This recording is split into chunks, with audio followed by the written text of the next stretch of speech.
Harry Potter and the Prisoner of Azkaban by J.K. Rowling.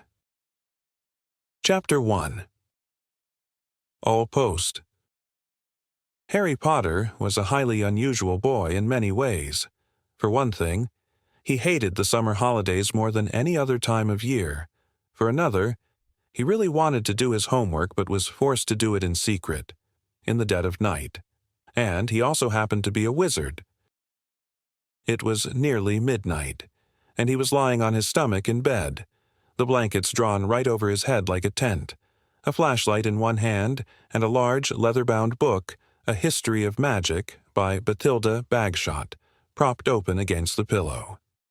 Harry moved the tip of his eagle-feather quill down the page, frowning as he looked for something that would help him write his essay. Witch burning in the 14th century was completely pointless to discuss. The quill paused at the top of a likely-looking paragraph. Harry pushed his round glasses up the bridge of his nose, moved his flashlight closer to the book, and read. Non-magic people, more commonly known as muggles, were particularly afraid of magic in medieval times, but not very good at recognizing it. On the rare occasion that they did catch a real witch or wizard, burning had no effect whatsoever. The witch or wizard would perform a basic flame-freezing charm and then pretend to shriek with pain while enjoying a gentle, tickling sensation. Indeed, Gwendolen the Weird enjoyed being burned so much that she allowed herself to be caught no less than 47 times in various disguises. Harry put his quill between his teeth and reached underneath his pillow for his ink bottle and a roll of parchment. Slowly and very carefully he unscrewed the ink bottle, dipped his quill into it, and began to write, pausing every now and then to listen, because if any of the Dursleys heard the scratching of his quill on their way to the bathroom, he'd probably find himself locked in the cupboard under the stairs for the rest of the summer.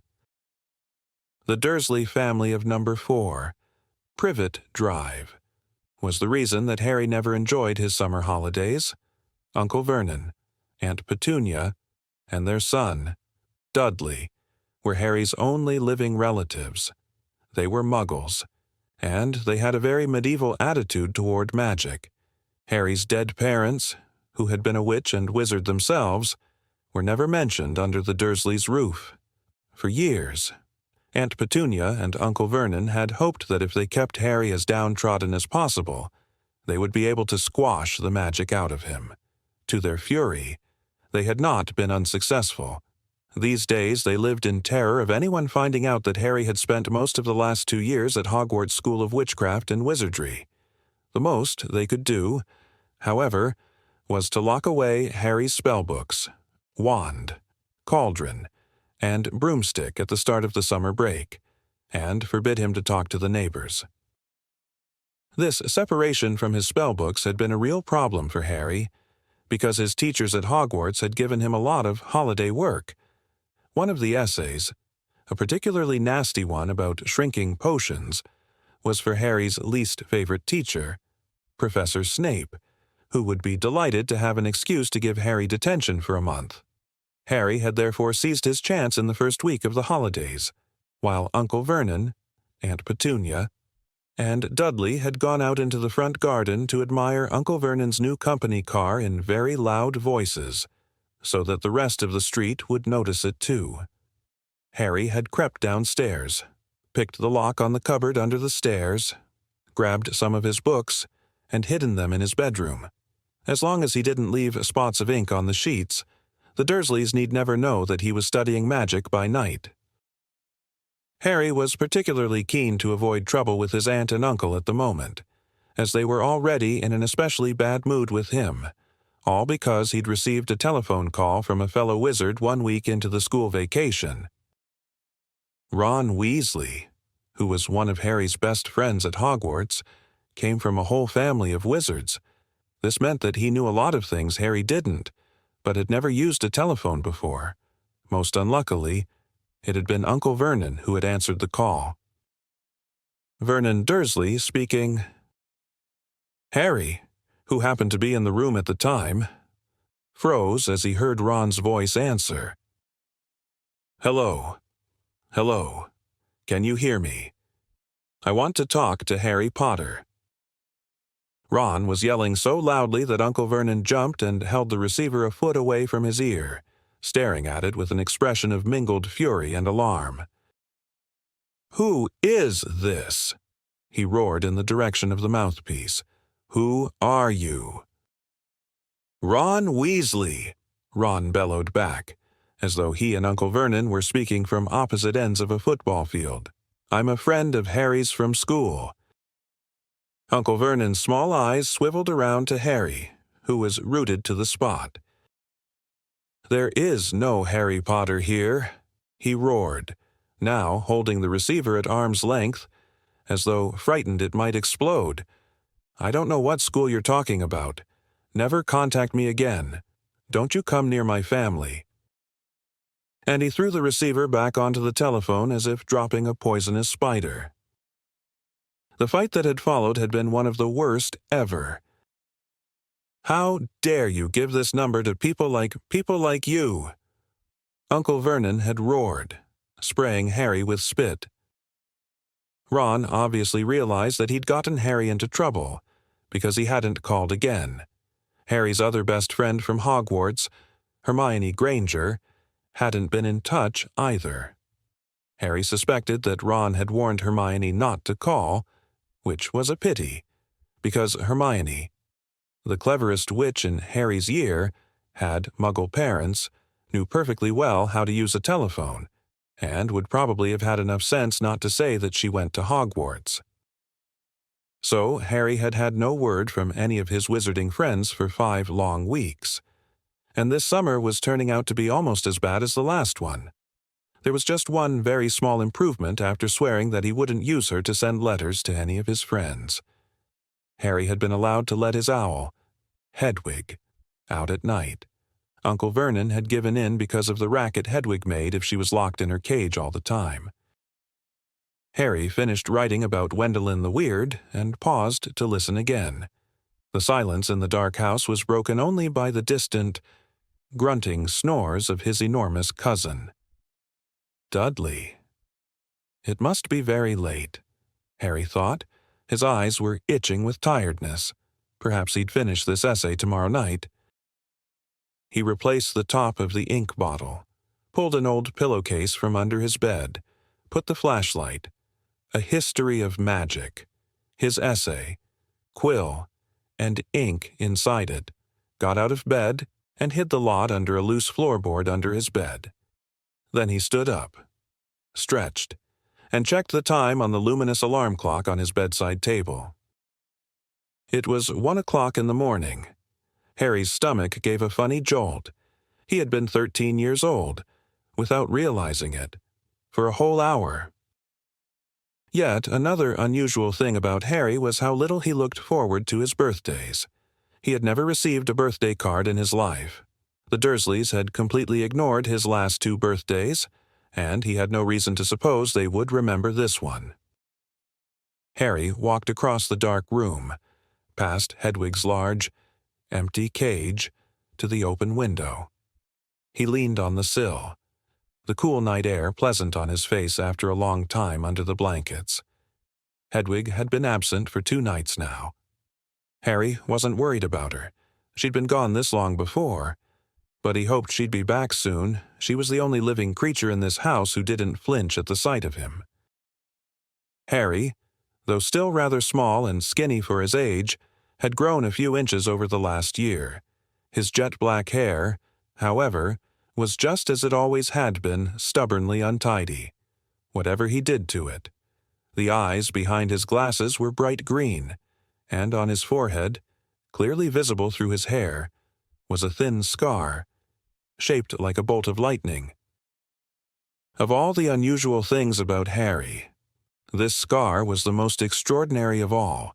It was not, as the Dursleys had pretended for 10 years, a souvenir of the car crash that had killed Harry's parents, because Lily and James Potter had not died in a car crash. They had been murdered by the most feared dark wizard for 100 years, Lord Voldemort.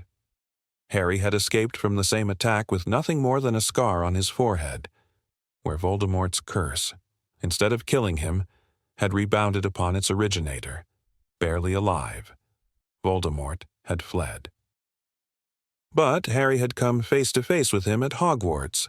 Remembering their last meeting as he stood at the dark window, Harry had to admit he was lucky even to have reached his 13th birthday.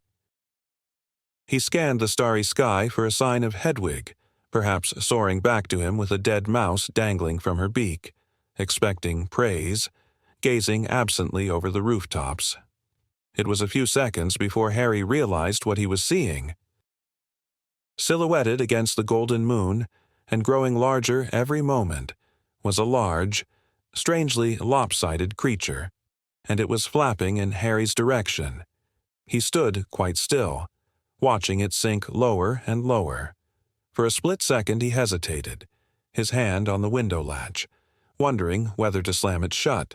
But then the bizarre creature soared over one of the street lamps of Privet Drive, and Harry, realizing what it was, leapt aside. Through the window soared 3 owls, 2 of them holding up the third, which appeared to be unconscious. They landed with a soft flump on Harry's bed, and the middle owl, which was large and gray, keeled right over and lay motionless. There was a large package tied to its legs. Harry recognized the unconscious owl at once. His name was Errol, and he belonged to the Weasley family. Harry dashed to the bed, untied the cords around Errol's legs, took off the parcel, and then carried Errol to Hedwig's cage. Errol opened one bleary eye, gave a feeble hoot of thanks, and began to gulp some water. Harry turned back to the remaining owls. One of them, the large, snowy female, was his own Hedwig. She, too, was carrying a parcel and looked extremely pleased with herself. She gave Harry an affectionate nip with her beak as he removed her burden, then flew across the room to join Errol. Harry didn't recognize the third owl, a handsome, tawny one, but he knew at once where it had come from, because in addition to a third package, it was carrying a letter bearing the Hogwarts crest. When Harry relieved this owl of its burden, it ruffled its feathers importantly, stretched its wings, and took off through the window into the night. Harry sat down on his bed and grabbed Errol's package, ripped off the brown paper, and discovered a present wrapped in gold and his first-ever birthday card. Fingers trembling slightly, he opened the envelope. 2 pieces of paper fell out: a letter and a newspaper clipping. The clipping had clearly come out of the wizarding newspaper, the Daily Prophet, because the people in the black-and-white picture were moving. Harry picked up the clipping, smoothed it out, and read. Ministry of Magic employee scoops grand prize. Arthur Weasley, head of the Misuse of Muggle Artifacts Office at the Ministry of Magic, has won the annual Daily Prophet Grand Prize Galleon Draw. A delighted Mr. Weasley told the Daily Prophet, "We will be spending the gold on a summer holiday in Egypt, where our eldest son, Bill, works as a curse-breaker for Gringotts Wizarding Bank. The Weasley family will be spending a month in Egypt, returning for the start of the new school year at Hogwarts, which 5 of the Weasley children currently attend." Harry scanned the moving photograph, and a grin spread across his face as he saw all 9 of the Weasleys waving furiously at him, standing in front of a large pyramid. Plump little Mrs. Weasley, tall, balding Mr. Weasley, 6 sons, and 1 daughter. Although the black-and-white picture didn't show it with flaming red hair, right in the middle of the picture was Ron, tall and gangling, with his pet rat, Scabbers, on his shoulder and his arm around his little sister, Ginny. Harry couldn't think of anyone who deserved to win a large pile of gold more than the Weasleys, who were very nice and extremely poor. He picked up Ron's letter and unfolded it. Dear Harry, Happy birthday. Look, I'm really sorry about that telephone call. I hope the Muggles didn't give you a hard time. I asked Dad, and he reckons I shouldn't have shouted. It's amazing here in Egypt. Bill's taken us around all the tombs, and you wouldn't believe the curses those old Egyptian wizards put on them. Mum wouldn't let Ginny come in the last one. There were all these mutant skeletons in there, of Muggles who'd broken in and grown extra heads and stuff. I couldn't believe it when Dad won the Daily Profit draw. 700 galleons. Most of it's gone on this trip, but they're going to buy me a new wand for next year. Harry remembered only too well the occasion when Ron's old wand had snapped. It had happened when the car the two of them had been flying to Hogwarts had crashed into a tree on the school grounds. We'll be back about a week before term starts, and we'll be going up to London to get my wand and our new books. Any chance of meeting you there? Don't let the Muggles get you down. Try and come to London. Ron. P.S. Percy's head boy. He got the letter last week. Harry glanced back at the photograph. Percy, who was in his 7th and final year at Hogwarts, was looking particularly smug.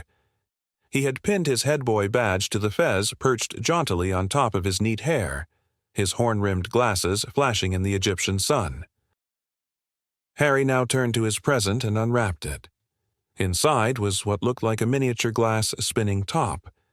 There was another note from Ron beneath it. Harry, this is a pocket sneakoscope. If there's someone untrustworthy around, it's supposed to light up and spin. Bill says it's rubbish sold for wizard tourists and isn't reliable, because it kept lighting up at dinner last night. But he didn't realize Fred and George had put beetles in his soup. By Ron.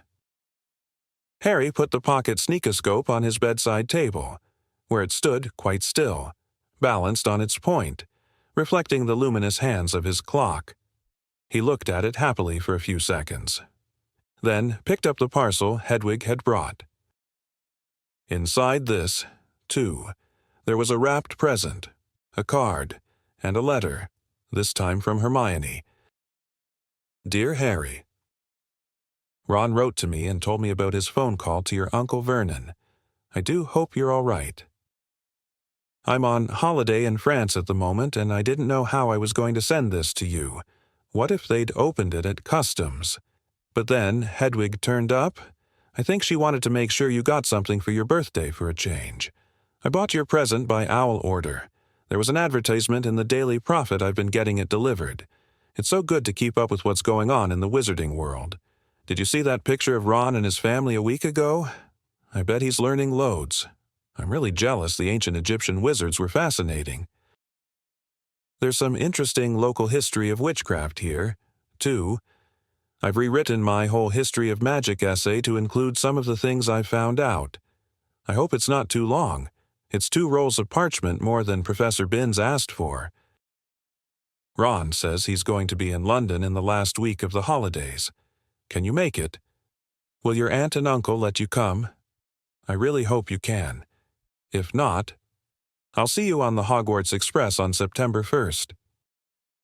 Love from Hermione. P.S. Ron says Percy's head boy. I'll bet Percy's really pleased. Ron doesn't seem too happy about it. Harry laughed as he put Hermione's letter aside and picked up her present. It was very heavy. Knowing Hermione, he was sure it would be a large book full of very difficult spells, but it wasn't. His heart gave a huge bound as he ripped back the paper and saw a sleek black leather case with silver words stamped across it, reading Broomstick Servicing Kit. Wow. Hermione, Harry whispered, unzipping the case to look inside.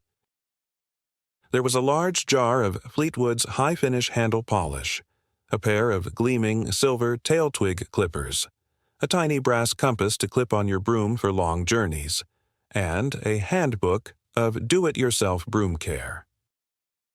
Apart from his friends, the thing that Harry missed most about Hogwarts was Quidditch, the most popular sport in the magical world, highly dangerous. Very exciting, and played on broomsticks. Harry happened to be a very good Quidditch player. He had been the youngest person in a century to be picked for one of the Hogwarts house teams. One of Harry's most prized possessions was his Nimbus 2000 racing broom. Harry put the leather case aside and picked up his last parcel. He recognized the untidy scrawl on the brown paper at once. This was from Hagrid, the Hogwarts gamekeeper. He tore off the top layer of paper and glimpsed something green and leathery. But before he could unwrap it properly, the parcel gave a strange quiver, and whatever was inside it snapped loudly as though it had jaws. Harry froze. He knew that Hagrid would never send him anything dangerous on purpose, but then, Hagrid didn't have a normal person's view of what was dangerous. Hagrid had been known to befriend giant spiders, buy vicious, three-headed dogs from men in pubs, and sneak illegal dragon eggs into his cabin. Harry poked the parcel nervously. It snapped loudly again. Harry reached for the lamp on his bedside table, gripped it firmly in one hand, and raised it over his head, ready to strike. Then he seized the rest of the wrapping paper in his other hand and pulled. And out fell a book. Harry just had time to register its handsome green cover, emblazoned with the golden title, The Monster Book of Monsters, before it flipped onto its edge and scuttled sideways along the bed like some weird crab. "Oh," Harry muttered. The book toppled off the bed with a loud clunk and shuffled rapidly across the room. Harry followed it stealthily. The book was hiding in the dark space under his desk, praying that the Dursleys were still fast asleep. Harry got down on his hands and knees and reached toward it. Ouch. The book snapped shut on his hand and then flapped past him, still scuttling on its covers. Harry scrambled around, threw himself forward, and managed to flatten it. Uncle Vernon gave a loud, sleepy grunt in the room next door. Hedwig and Errol watched interestedly as Harry clamped the struggling book tightly in his arms, hurried to his chest of drawers, and pulled out a belt, which he buckled tightly around it. The monster book shuddered angrily, but could no longer flap and snap, so Harry threw it down on the bed and reached for Hagrid's card. Dear Harry, Happy birthday. Think you might find this useful for next year. Won't say no more here. Tell you when I see you. Hope the Muggles are treating you right. All the best. Hagrid. It struck Harry as ominous that Hagrid thought a biting book would come in useful, but he put Hagrid's card up next to Ron's and Hermione's, grinning more broadly than ever. Now there was only the letter from Hogwarts left. Noticing that it was rather thicker than usual, Harry slit open the envelope, pulled out the first page of parchment within, and read. Dear Mr. Potter, please note that the new school year will begin on September the 1st. The Hogwarts Express will leave from King's Cross Station, platform 9 3/4 at 11 o'clock. Third years are permitted to visit the village of Hogsmeade on certain weekends. Please give the enclosed permission form to your parent or guardian to sign. A list of books for next year is enclosed. Yours sincerely, Professor M. McGonagall, Deputy Headmistress. Harry pulled out the Hogsmeade permission form and looked at it, no longer grinning. It would be wonderful to visit Hogsmeade on weekends. He knew it was an entirely wizarding village, and he had never set foot there. But how on earth was he going to persuade Uncle Vernon or Aunt Petunia to sign the form? He looked over at the alarm clock. It was now 2 o'clock in the morning. Deciding that he'd worry about the Hogsmeade form when he woke up, Harry got back into bed and reached up to cross off another day on the chart he'd made for himself, counting down the days left until his return to Hogwarts. Then he took off his glasses and lay down, eyes open, facing his 3 birthday cards. Extremely unusual though he was, At that moment, Harry Potter felt just like everyone else glad, for the first time in his life, that it was his birthday. Chapter 2. Aunt Marge's Big Mistake. Harry went down to breakfast the next morning to find the three Dursleys already sitting around the kitchen table. They were watching a brand new television, a welcome home for the summer present for Dudley, who had been complaining loudly about the long walk between the fridge and the television in the living room.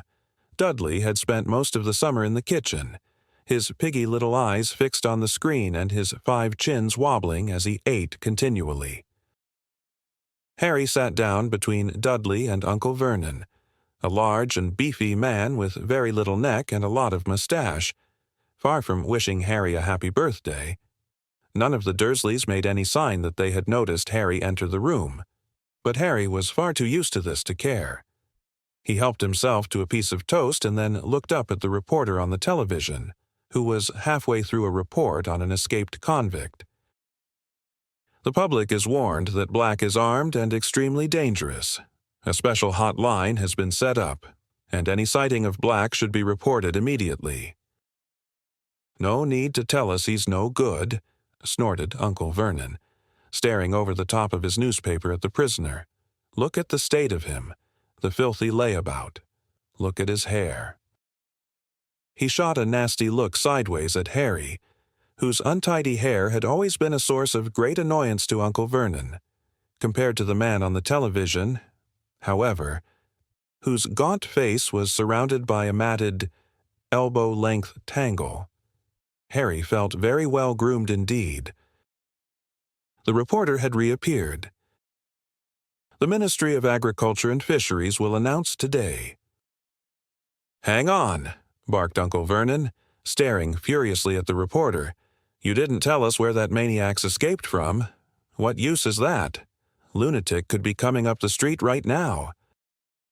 Aunt Petunia, who was bony and horse-faced, whipped around and peered intently out of the kitchen window. Harry knew Aunt Petunia would simply love to be the one to call the hotline number. She was the nosiest woman in the world and spent most of her life spying on the boring, law-abiding neighbors.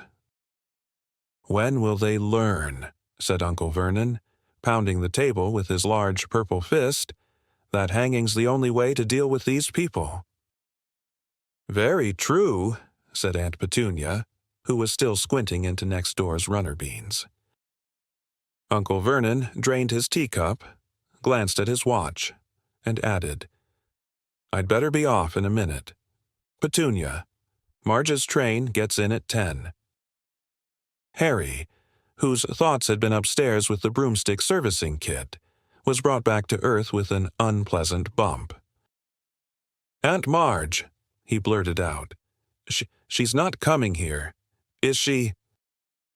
Aunt Marge was Uncle Vernon's sister, even though she was not a blood relative of Harry's whose mother had been Aunt Petunia's sister.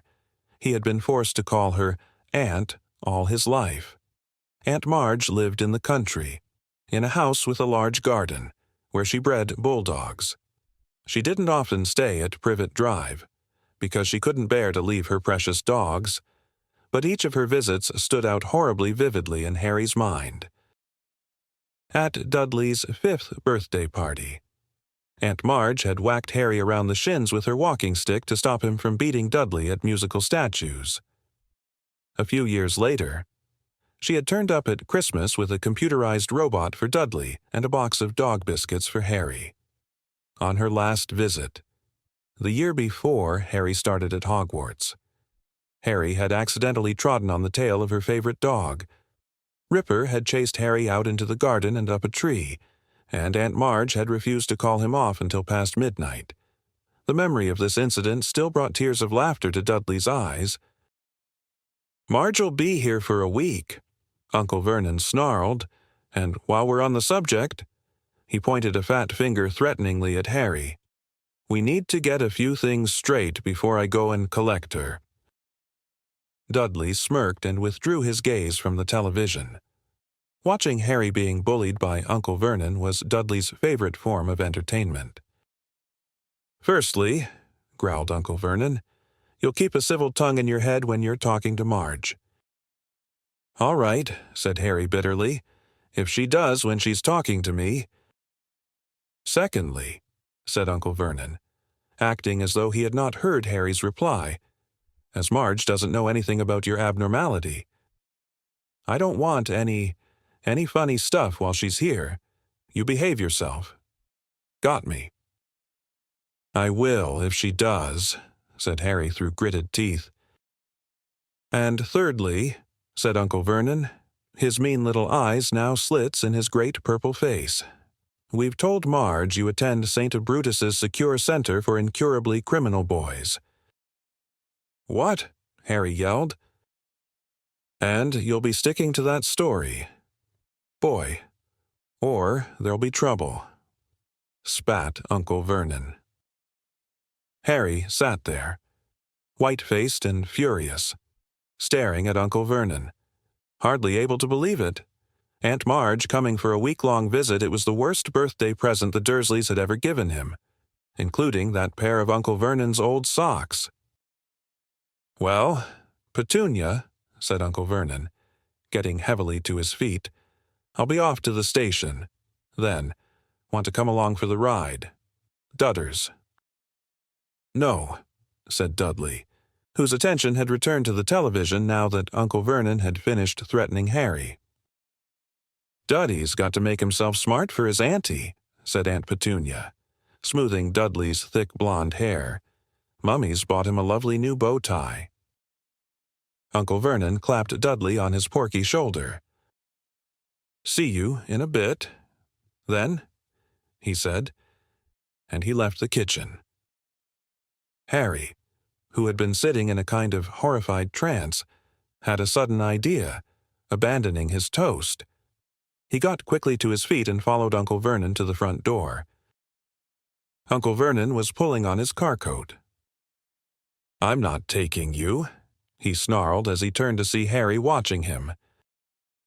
"Like I wanted to come," said Harry coldly. "I want to ask you something." Uncle Vernon eyed him suspiciously. "Third years at Hogg at my school are allowed to visit the village sometimes," said Harry. "So," snapped Uncle Vernon, taking his car keys from a hook next to the door. "I need you to sign the permission form," said Harry in a rush. "And why should I do that?" sneered Uncle Vernon. "Well," said Harry, choosing his words carefully, "it'll be hard work, pretending to Aunt Marge I go to that St. Brutus's Secure Center for Incurably Criminal Boys," bellowed Uncle Vernon, and Harry was pleased to hear a definite note of panic in Uncle Vernon's voice. "Exactly," said Harry, looking calmly up into Uncle Vernon's large, purple face. "It's a lot to remember. I'll have to make it sound convincing, won't I? What if I accidentally let something slip?" "You'll get the stuffing knocked out of you, won't you?" roared Uncle Vernon, advancing on Harry with his fist raised, but Harry stood his ground. "Knocking the stuffing out of me won't make Aunt Marge forget what I could tell her," he said grimly. Uncle Vernon stopped, his fist still raised, his face an ugly puce.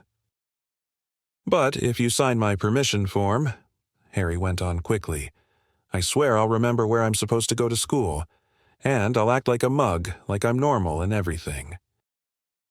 Harry could tell that Uncle Vernon was thinking it over, even if his teeth were bared and a vein was throbbing in his temple. "Right," he snapped finally. "I shall monitor your behavior carefully during Marge's visit. If, at the end of it, you've towed the line and kept to the story, I'll sign your ruddy form." He wheeled around, pulled open the front door, and slammed it so hard that one of the little panes of glass at the top fell out. Harry didn't return to the kitchen. He went back upstairs to his bedroom. If he was going to act like a real muggle, he'd better start now. Slowly and sadly, he gathered up all his presents and his birthday cards and hid them under the loose floorboard with his homework. Then he went to Hedwig's cage. Errol seemed to have recovered. He and Hedwig were both asleep, heads under their wings. Harry sighed, then poked them both awake. "Hedwig," he said gloomily, "you're going to have to clear off for a week. Go with Errol. Ron will look after you. I'll write him a note, explaining, and don't look at me like that." Hedwig's large amber eyes were reproachful. "It's not my fault. It's the only way I'll be allowed to visit Hogsmeade with Ron and Hermione." 10 minutes later, Errol and Hedwig, who had a note to Ron bound to her leg, soared out of the window and out of sight. Harry, now feeling thoroughly miserable, put the empty cage away inside the wardrobe. But Harry didn't have long to brood, in next to no time.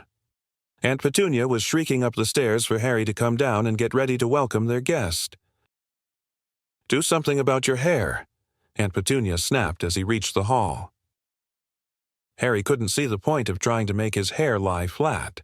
Aunt Marge loved criticizing him, so the untidier he looked, the happier she would be. All too soon, there was a crunch of gravel outside as Uncle Vernon's car pulled back into the driveway, then the clunk of the car doors and footsteps on the garden path. "Get the door," Aunt Petunia hissed at Harry. A feeling of great gloom in his stomach, Harry pulled the door open. On the threshold stood Aunt Marge. She was very like Uncle Vernon, large, beefy, and purple-faced. She even had a mustache, though not as bushy as his.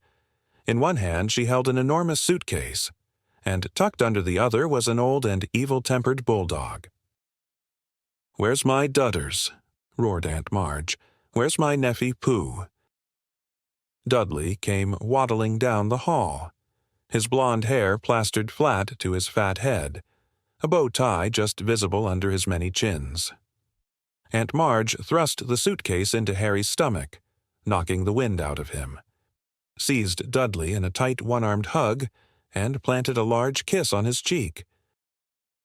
Harry knew perfectly well that Dudley only put up with Aunt Marge's hugs because he was well paid for it, and, sure enough, when they broke apart, Dudley had a crisp 20-pound note clutched in his fat fist. "Petunia!" shouted Aunt Marge, striding past Harry as though he was a hat stand. Aunt Marge and Aunt Petunia kissed, or rather, Aunt Marge bumped her large jaw against Aunt Petunia's bony cheekbone. Uncle Vernon now came in, smiling jovially as he shut the door. "Tea. Marge," he said, "and what will Ripper take?" "Ripper can have some tea out of my saucer," said Aunt Marge as they all proceeded into the kitchen, leaving Harry alone in the hall with the suitcase. But Harry wasn't complaining. Any excuse not to be with Aunt Marge was fine by him. So he began to heave the case upstairs into the spare bedroom, taking as long as he could. By the time he got back to the kitchen, Aunt Marge had been supplied with tea and fruit cake, and Ripper was lapping noisily in the corner. Harry saw Aunt Petunia wince slightly as specks of tea and drool flecked her clean floor. Aunt Petunia hated animals. "Who's looking after the other dogs?" "Marge?" Uncle Vernon asked. "Oh, I've got Colonel Fubster managing them," boomed Aunt Marge. "He's retired now. Good for him to have something to do, but I couldn't leave poor old Ripper. He pines if he's away from me." Ripper began to growl again as Harry sat down. This directed Aunt Marge's attention to Harry for the first time. "So," she barked, "still here, are you?" "Yes," said Harry. "Don't you say yes in that ungrateful tone," Aunt Marge growled. "It's damn good of Vernon and Petunia to keep you. Wouldn't have done it myself. You'd have gone straight to an orphanage if you'd been dumped on my doorstep." Harry was bursting to say that he'd rather live in an orphanage than with the Dursleys, but the thought of the Hogsmeade form stopped him. He forced his face into a painful smile. "Don't you smirk at me," boomed Aunt Marge. "I can see you haven't improved since I last saw you. I hoped school would knock some manners into you." She took a large gulp of tea, wiped her mustache, and said, "Where is it that you send him?" Again. "Vernon." "St. Brutus's," said Uncle Vernon promptly. "It's a first-rate institution for hopeless cases." "I see," said Aunt Marge. "Do they use the cane at St. Brutus's? Boy," she barked across the table. Uncle Vernon nodded curtly behind Aunt Marge's back. "Yes," said Harry. Then, feeling he might as well do the thing properly, he added, "all the time." "Excellent," said Aunt Marge. "I won't have this namby-pamby, wishy-washy nonsense about not hitting people who deserve it. A good thrashing is what's needed in 99 cases out of 100. Have you been beaten often?" "Oh, yeah," said Harry. "Loads of times." Aunt Marge narrowed her eyes. "I still don't like your tone. Boy," she said. "If you can speak of your beatings in that casual way, they clearly aren't hitting you hard enough. Petunia, I'd write if I were you. Make it clear that you approve the use of extreme force in this boy's case." Perhaps Uncle Vernon was worried that Harry might forget their bargain. In any case, he changed the subject abruptly. "Heard the news this morning. Marge, what about that escaped prisoner, eh?" As Aunt Marge started to make herself at home, Harry caught himself thinking almost longingly of life at number 4 without her. Uncle Vernon and Aunt Petunia usually encouraged Harry to stay out of their way, which Harry was only too happy to do. Aunt Marge, on the other hand, wanted Harry under her eye at all times, so that she could boom out suggestions for his improvement. She delighted in comparing Harry with Dudley, and took huge pleasure in buying Dudley expensive presents while glaring at Harry, as though daring him to ask why he hadn't got a present too. She also kept throwing out dark hints about what made Harry such an unsatisfactory person. "You mustn't blame yourself for the way the boys turned out. Vernon," she said over lunch on the 3rd day, "if there's something rotten on the inside, there's nothing anyone can do about it." Harry tried to concentrate on his food, but his hands shook and his face was starting to burn with anger. "Remember the form," he told himself. "Think about Hogsmeade. Don't say anything. Don't rise." Aunt Marge reached for her glass of wine. "It's one of the basic rules of breeding," she said. "You see it all the time with dogs. If there's something wrong with the bitch, there'll be something wrong with the pup." At that moment, the wineglass Aunt Marge was holding exploded in her hand. Shards of glass flew in every direction, and Aunt Marge sputtered and blinked, her great ruddy face dripping. "Marge!" squealed Aunt Petunia. "Marge, are you all right?" "Not to worry," grunted Aunt Marge, mopping her face with her napkin. "Must have squeezed it too hard. Did the same thing at Colonel Fubster's the other day. No need to fuss. Petunia, I have a very firm grip." But Aunt Petunia and Uncle Vernon were both looking at Harry suspiciously. So he decided he'd better skip dessert and escape from the table as soon as he could. Outside in the hall, he leaned against the wall, breathing deeply. It had been a long time since he'd lost control and made something explode. He couldn't afford to let it happen again. The Hogsmeade form wasn't the only thing at stake if he carried on like that. He'd be in trouble with the Ministry of Magic. Harry was still an underage wizard, and he was forbidden by wizard law to do magic outside school. His record wasn't exactly clean either. Only last summer he'd gotten an official warning that had stated quite clearly that if the Ministry got wind of any more magic in Privet Drive, Harry would face expulsion from Hogwarts. He heard the Dursleys leaving the table and hurried upstairs out of the way. Harry got through the next 3 days by forcing himself to think about his handbook of do-it-yourself broom care whenever Aunt Marge started on him. This worked quite well, though it seemed to give him a glazed look, because Aunt Marge started voicing the opinion that he was mentally subnormal. At last, at long last, the final evening of Marge's stay arrived. Aunt Petunia cooked a fancy dinner, and Uncle Vernon uncorked several bottles of wine. They got all the way through the soup and the salmon without a single mention of Harry's faults. During the lemon meringue pie, Uncle Vernon bored them with a long talk about Grunnings, his drill-making company. Then Aunt Petunia made coffee, and Uncle Vernon brought out a bottle of brandy. "Can I tempt you, Marge?" Aunt Marge had already had quite a lot of wine. Her huge face was very red. "Just a small one, then." She chuckled. "A bit more than that. And a bit more. That's the ticket." Dudley was eating his fourth slice of pie. Aunt Petunia was sipping coffee with her little finger sticking out. Harry really wanted to disappear into his bedroom, but he met Uncle Vernon's angry little eyes and knew he would have to sit it out. "Ah," said Aunt Marge, smacking her lips and putting the empty brandy glass back down. "Excellent nosh. Petunia, it's normally just a fry-up for me of an evening, with 12 dogs to look after." She burped richly and patted her great tweed stomach. "Pardon me, but I do like to see a healthy-sized boy." She went on, winking at Dudley. "You'll be a proper-sized man. Dudders, like your father. Yes. I'll have a spot more brandy. Vernon. Now, this one here." She jerked her head at Harry, who felt his stomach clench. The handbook, he thought quickly. "This one's got a mean, runty look about him. You get that with dogs. I had Colonel Fubster drown one last year. Ratty little thing it was. Weak, underbred." Harry was trying to remember page 12 of his book, A Charm to Cure Reluctant Reversers. "It all comes down to blood. As I was saying the other day, bad blood will out.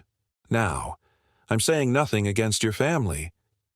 Petunia," she patted Aunt Petunia's bony hand with her shovel-like one, "but your sister was a bad egg. They turn up in the best families. Then she ran off with a wastrel, and here's the result right in front of us." Harry was staring at his plate, a funny ringing in his ears. Grasp your broom firmly by the tail, he thought, but he couldn't remember what came next. Aunt Marge's voice seemed to be boring into him like one of Uncle Vernon's drills. "This Potter," said Aunt Marge loudly, seizing the brandy bottle and splashing more into her glass and over the tablecloth. "You never told me what he did." Uncle Vernon and Aunt Petunia were looking extremely tense. Dudley had even looked up from his pie to gape at his parents. "He didn't work," said Uncle Vernon, with half a glance at Harry. "Unemployed." "As I expected," said Aunt Marge, taking a huge swig of brandy and wiping her chin on her sleeve.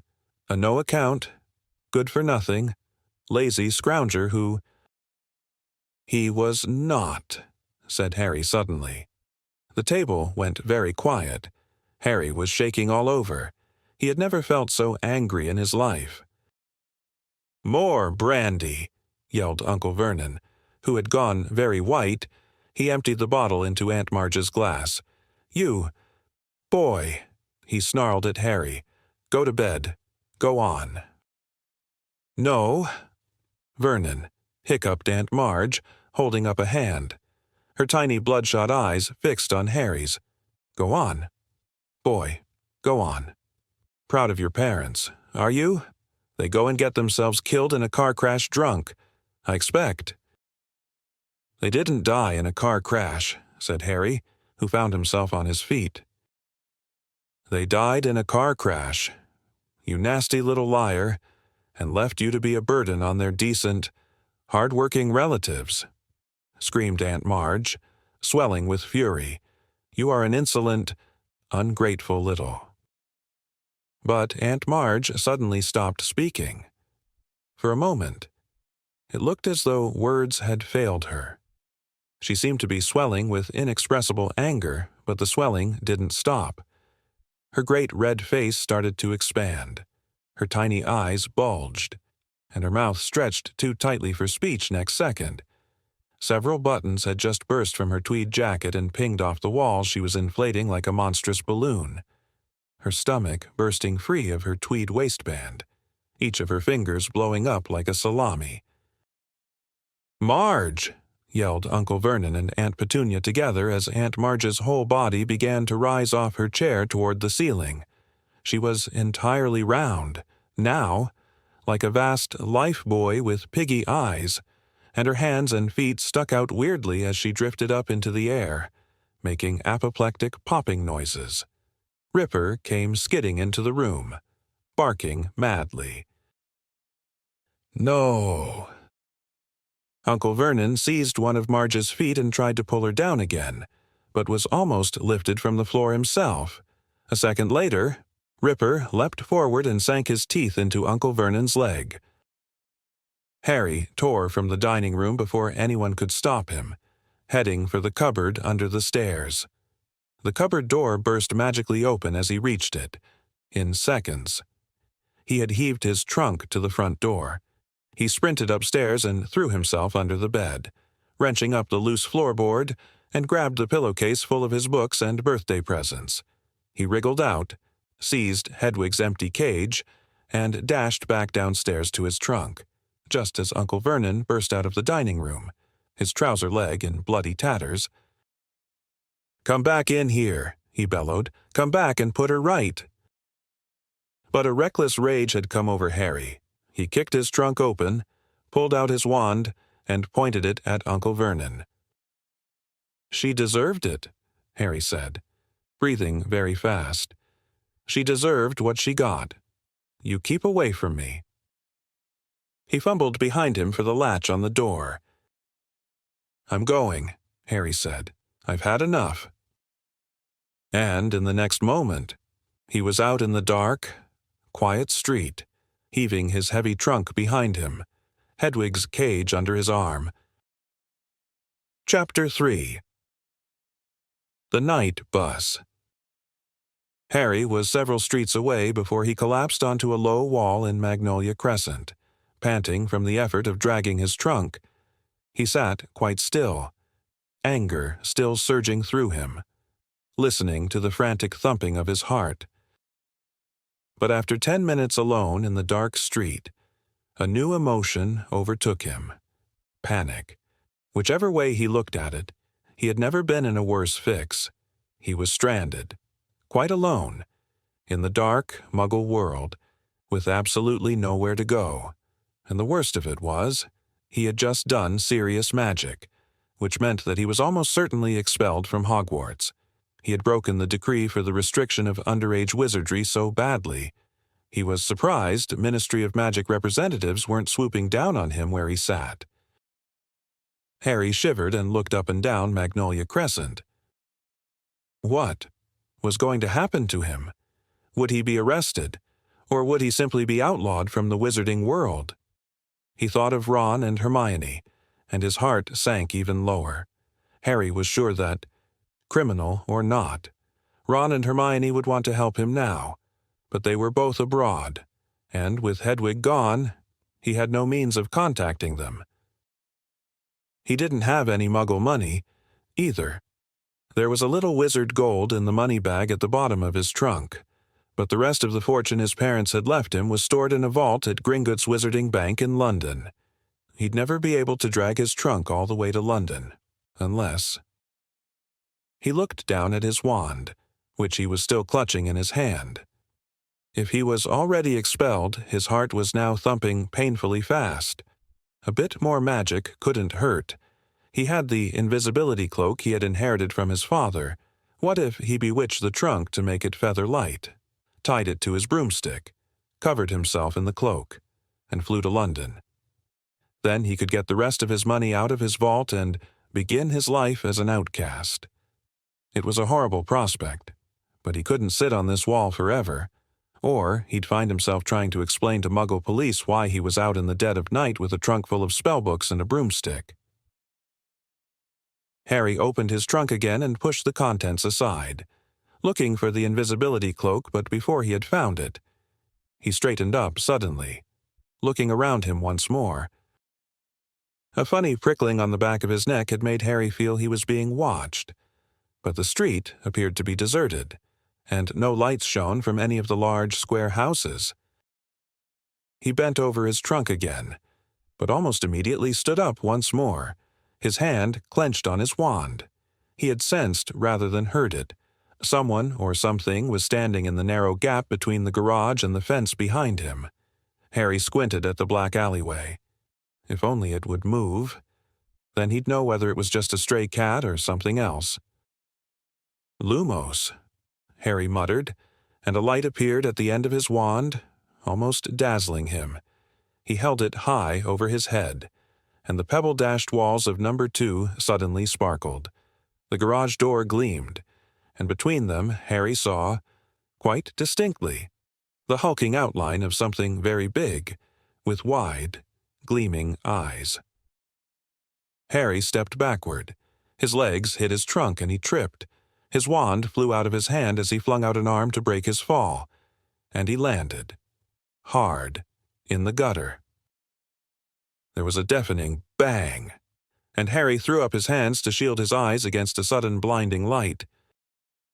With a yell, he rolled back onto the pavement, just in time. A second later, a gigantic pair of wheels and headlights screeched to a halt exactly where Harry had just been lying. They belonged, as Harry saw when he raised his head, to a triple-decker, violently purple bus, which had appeared out of thin air. Gold lettering over the windshield spelled the night bus. For a split second, Harry wondered if he had been knocked silly by his fall. Then a conductor in a purple uniform leapt out of the bus and began to speak loudly to the night. "Welcome to the night bus. Emergency transport for the stranded witch or wizard. Just stick out your wand hand. Step on board, and we can take you anywhere you want to go. My name is Stan Shunpike, and I will be your conductor this eve." The conductor stopped abruptly. He had just caught sight of Harry, who was still sitting on the ground. Harry snatched up his wand again and scrambled to his feet. Close up, he saw that Stan Shunpike was only a few years older than he was, 18 or 19 at most, with large, protruding ears and quite a few pimples. "What were you doing down there?" said Stan, dropping his professional manner. "Fell over," said Harry. "Chew fall over for," sniggered Stan. "I didn't do it on purpose," said Harry, annoyed. One of the knees in his jeans was torn, and the hand he had thrown out to break his fall was bleeding. He suddenly remembered why he had fallen over and turned around quickly to stare at the alleyway between the garage and fence. The night bus's headlamps were flooding it with light, and it was empty. "Chew looking at," said Stan.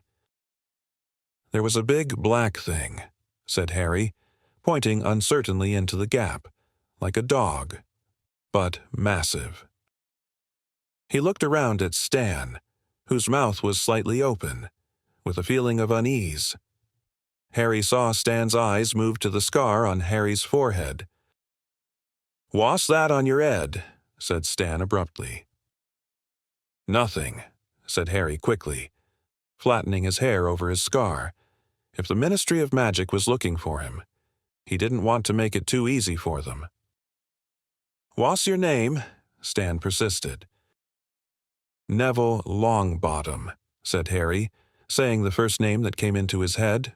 So this bus," he went on quickly, hoping to distract Stan. "Did you say it goes anywhere?" "Yep," said Stan proudly.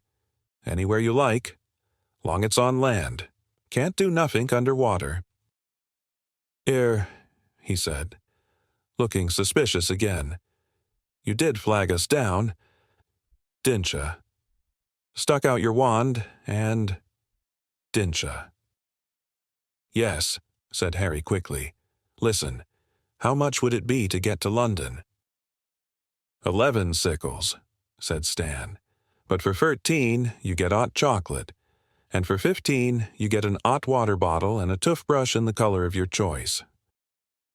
Harry rummaged once more in his trunk, extracted his money bag, and shoved some gold into Stan's hand.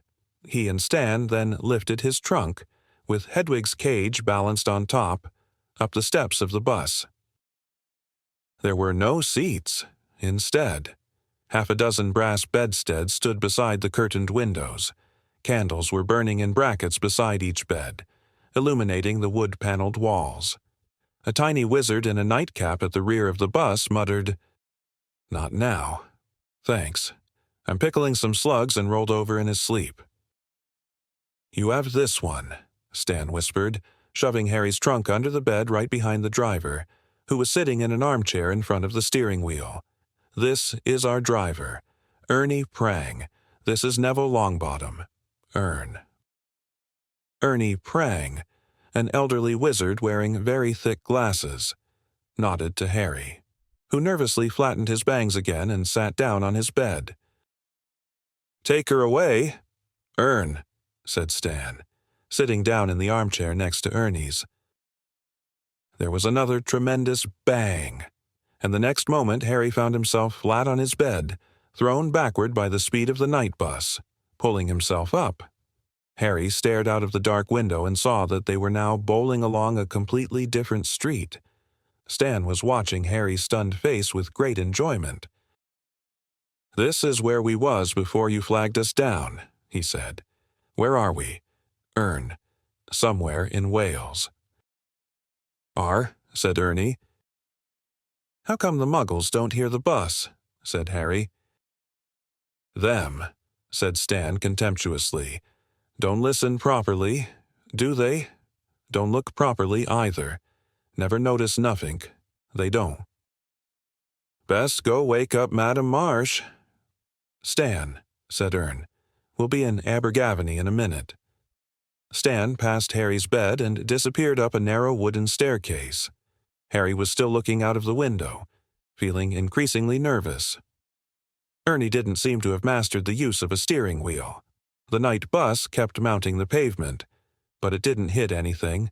Lines of lampposts, mailboxes, and trash cans jumped out of its way as it approached and back into position once it had passed. Stan came back downstairs, followed by a faintly green witch wrapped in a traveling cloak. "Here you go, Madam Marsh," said Stan happily, as Ern stamped on the brake and the beds slid a foot or so toward the front of the bus. Madam Marsh clamped a handkerchief to her mouth and tottered down the steps. Stan threw her bag out after her and rammed the doors shut. There was another loud bang, and they were thundering down a narrow country lane, trees leaping out of the way. Harry wouldn't have been able to sleep even if he had been traveling on a bus that didn't keep banging loudly and jumping 100 miles at a time. His stomach churned as he fell back to wondering what was going to happen to him, and whether the Dursleys had managed to get Aunt Marge off the ceiling yet. Stan had unfurled a copy of the Daily Prophet and was now reading with his tongue between his teeth. A large photograph of a sunken-faced man with long, matted hair blinked slowly at Harry from the front page. He looked strangely familiar. "That man," Harry said, forgetting his troubles for a moment. He was on the Muggle News. Stanley turned to the front page and chuckled. "Sirius Black," he said, nodding. "Course he was on the Muggle News. Neville, where you been?" He gave a superior sort of chuckle at the blank look on Harry's face, removed the front page, and handed it to Harry. "You ought to read the papers more, Neville." Harry held the paper up to the candlelight and read, "Black still at large. Sirius Black, possibly the most infamous prisoner ever to be held in Azkaban Fortress, is still eluding capture. The Ministry of Magic confirmed today. We are doing all we can to recapture Black," said the Minister of Magic, Cornelius Fudge, this morning, "and we beg the magical community to remain calm." Fudge has been criticized by some members of the International Federation of Warlocks for informing the Muggle Prime Minister of the crisis. Well, really, I had to. Don't you know, said an irritable Fudge. Black is mad. He's a danger to anyone who crosses him, magic or Muggle. I have the Prime Minister's assurance that he will not breathe a word of Black's true identity to anyone, and let's face it, who'd believe him if he did? While Muggles have been told that Black is carrying a gun, a kind of metal wand that Muggles use to kill each other, the magical community lives in fear of a massacre like that of 12 years ago, when Black murdered 13 people with a single curse. Harry looked into the shadowed eyes of Sirius Black, the only part of the sunken face that seemed alive. Harry had never met a vampire, but he had seen pictures of them in his Defense Against the Dark Arts classes, and Black, with his waxy white skin, looked just like one. Scary-looking Innie, said Stan, who had been watching Harry read. He murdered 13 people, said Harry, handing the page back to Stan, with one curse. Yep, said Stan, in front of witnesses and all. Broad daylight. Big trouble it caused, didn't it? Ern. Said Ern darkly. Stan swiveled in his armchair, his hands on the back, the better to look at Harry. Black was a big supporter of you-know-you, he said. What? Voldemort, said Harry, without thinking. Even Stan's pimples went white. Ern jerked the steering wheel so hard that a whole farmhouse had to jump aside to avoid the bus. You out of your tree, yelped Stan. Chusei is named for... Sorry, said Harry hastily. Sorry. I forgot. Forgot, said Stan weakly. Blimey. My Ert's going that fast. So Black was a supporter of you-know-who, Harry prompted apologetically. Yeah, said Stan, still rubbing his chest. Yeah, that's right. Very close to you-know-who, they say. Anyway, when little Harry Potter got the better of you-know-who, Harry nervously flattened his bangs down again. All you-know-who's supporters was tracked down, wasn't they? Most of 'em knew it was all over, with you-know-who gone, and they came quiet, but not Sirius Black. I heard he thought he'd be second in command once you-know-who had taken over. Anyway, they cornered Black in the middle of a street full of Muggles, and Black took out his wand and he blasted off the street apart, and a wizard got it, and so did a dozen Muggles what got in the way. Horrible, eh? And you know what Black did then? Stan continued in a dramatic whisper. What? Said Harry. Laughed, said Stan. Just stood there and laughed, and when reinforcements from the Ministry of Magic got there, he went with 'em quiet as anythink, still laughing his head off, 'cause he's mad. Innie mad. If he weren't when he went to Azkaban, he will be now, said Ern in his slow voice. I'd blow meself up before I set foot in that place. Serves him right, mind you, after what he did. They had a job covering it up, didn't they, Ern? Stan said. Whole street blown up and all them Muggles dead. What was it they said had happened, Ern? Gas explosion, grunted Ernie. And now he's out, said Stan, examining the newspaper picture of Black's gaunt face again. Never been a breakout from Azkaban before. As there. Ern. Beats me how he did it. Frightening. Mind, I don't fancy his chances against them Azkaban guards. Ern. Ernie suddenly shivered. Talk about summit else. Stan, there's a good lad. Them Azkaban guards give me the collywobbles. Stan put the paper away reluctantly, and Harry leaned against the window of the night bus, feeling worse than ever. He couldn't help imagining what Stan might be telling his passengers in a few nights' time. Hear about that Harry Potter? Blew up his aunt. We had him here on the night bus, didn't we?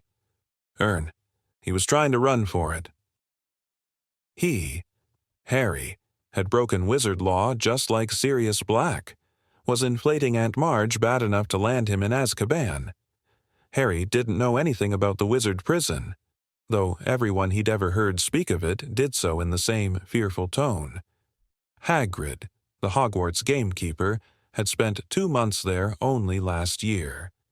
Harry wouldn't soon forget the look of terror on Hagrid's face when he had been told where he was going, and Hagrid was one of the bravest people Harry knew. The night bus rolled through the darkness, scattering bushes and wastebaskets, telephone booths and trees, and Harry lay, restless and miserable, on his feather bed. After a while, Stan remembered that Harry had paid for hot chocolate, but poured it all over Harry's pillow when the bus moved abruptly from Anglesey to Aberdeen.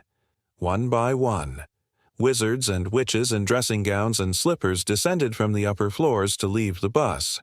They all looked very pleased to go. Finally, Harry was the only passenger left. Right then, "Neville," said Stan, clapping his hands. "Whereabouts in London?" "Diagon Alley," said Harry. "Righto," said Stan. "Hold tight. Then." Bang.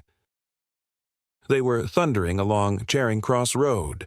Harry sat up and watched buildings and benches squeezing themselves out of the night bus's way. The sky was getting a little lighter. He would lie low for a couple of hours, go to Gringotts the moment it opened, then set off where, he didn't know. Ern slammed on the brakes and the night bus skidded to a halt in front of a small and shabby-looking pub, the Leaky Cauldron, behind which lay the magical entrance to Diagon Alley. "Thanks," Harry said to Ern. He jumped down the steps and helped Stan lower his trunk and Hedwig's cage onto the pavement. "Well," said Harry, "bye then." But Stan wasn't paying attention. Still standing in the doorway to the bus, he was goggling at the shadowy entrance to the Leaky Cauldron. "There you are, Harry," said a voice. Before Harry could turn, he felt a hand on his shoulder. At the same time, Stan shouted, "Blimey! Ern, come here, come here." Harry looked up at the owner of the hand on his shoulder and felt a bucketful of ice cascade into his stomach. He had walked right into Cornelius Fudge, the Minister of Magic himself. Stan leapt onto the pavement beside them. "What did you call Neville?" "Minister," he said excitedly. Fudge, a portly little man in a long, pinstriped cloak, looked cold and exhausted. "Neville," he repeated, frowning. "This is Harry Potter." "I knew it," Stan shouted gleefully. Ern, guess who Neville is? Ern, he's Harry Potter. I can see his scar." "Yes," said Fudge testily.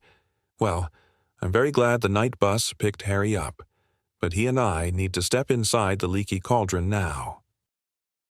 Fudge increased the pressure on Harry's shoulder, and Harry found himself being steered inside the pub. A stooping figure bearing a lantern appeared through the door behind the bar. It was Tom, the wizened, toothless landlord. "You've got him, Minister," said Tom. "Will you be wanting anything? Beer? Brandy?" "Perhaps a pot of tea?" said Fudge, who still hadn't let go of Harry. There was a loud scraping and puffing from behind them, and Stan and Ern appeared, carrying Harry's trunk and Hedwig's cage and looking around excitedly. "How come you didn't tell us who you are, eh?" "Neville," said Stan, beaming at Harry, while Ernie's owlish face peered interestedly over Stan's shoulder. "And a private parlor. Please." "Tom," said Fudge pointedly. "Bye," Harry said miserably to Stan and Ern as Tom beckoned Fudge toward the passage that led from the bar. Bye. Neville, called Stan. Fudge marched Harry along the narrow passage after Tom's lantern, and then into a small parlor. Tom clicked his fingers. A fire burst into life in the grate, and he bowed himself out of the room. "Sit down, Harry," said Fudge, indicating a chair by the fire. Harry sat down, feeling goosebumps rising up his arms despite the glow of the fire. Fudge took off his pinstriped cloak and tossed it aside, then hitched up the trousers of his bottle-green suit and sat down opposite Harry. "I am Cornelius Fudge, Harry, the Minister of Magic." Harry already knew this. Of course, he had seen Fudge once before, but as he had been wearing his father's invisibility cloak at the time, Fudge wasn't to know that. Tom, the innkeeper, reappeared, wearing an apron over his nightshirt and bearing a tray of tea and crumpets. He placed the tray on a table between Fudge and Harry and left the parlor, closing the door behind him. "Well, Harry," said Fudge, pouring out tea, "you've had us all in a right flap. I don't mind telling you, running away from your aunt and uncle's house like that, I'd started to think. But you're safe, and that's what matters." Fudge buttered himself a crumpet and pushed the plate toward Harry. "Eat, Harry. You look dead on your feet. Now then, you will be pleased to hear that we have dealt with the unfortunate blowing up of Miss Marjorie Dursley. 2 members of the Accidental Magic Reversal Squad were dispatched to Privet Drive a few hours ago. Miss Dursley has been punctured and her memory has been modified. She has no recollection of the incident at all. So that's that, and no harm done." Fudge smiled at Harry over the rim of his teacup, rather like an uncle surveying a favorite nephew.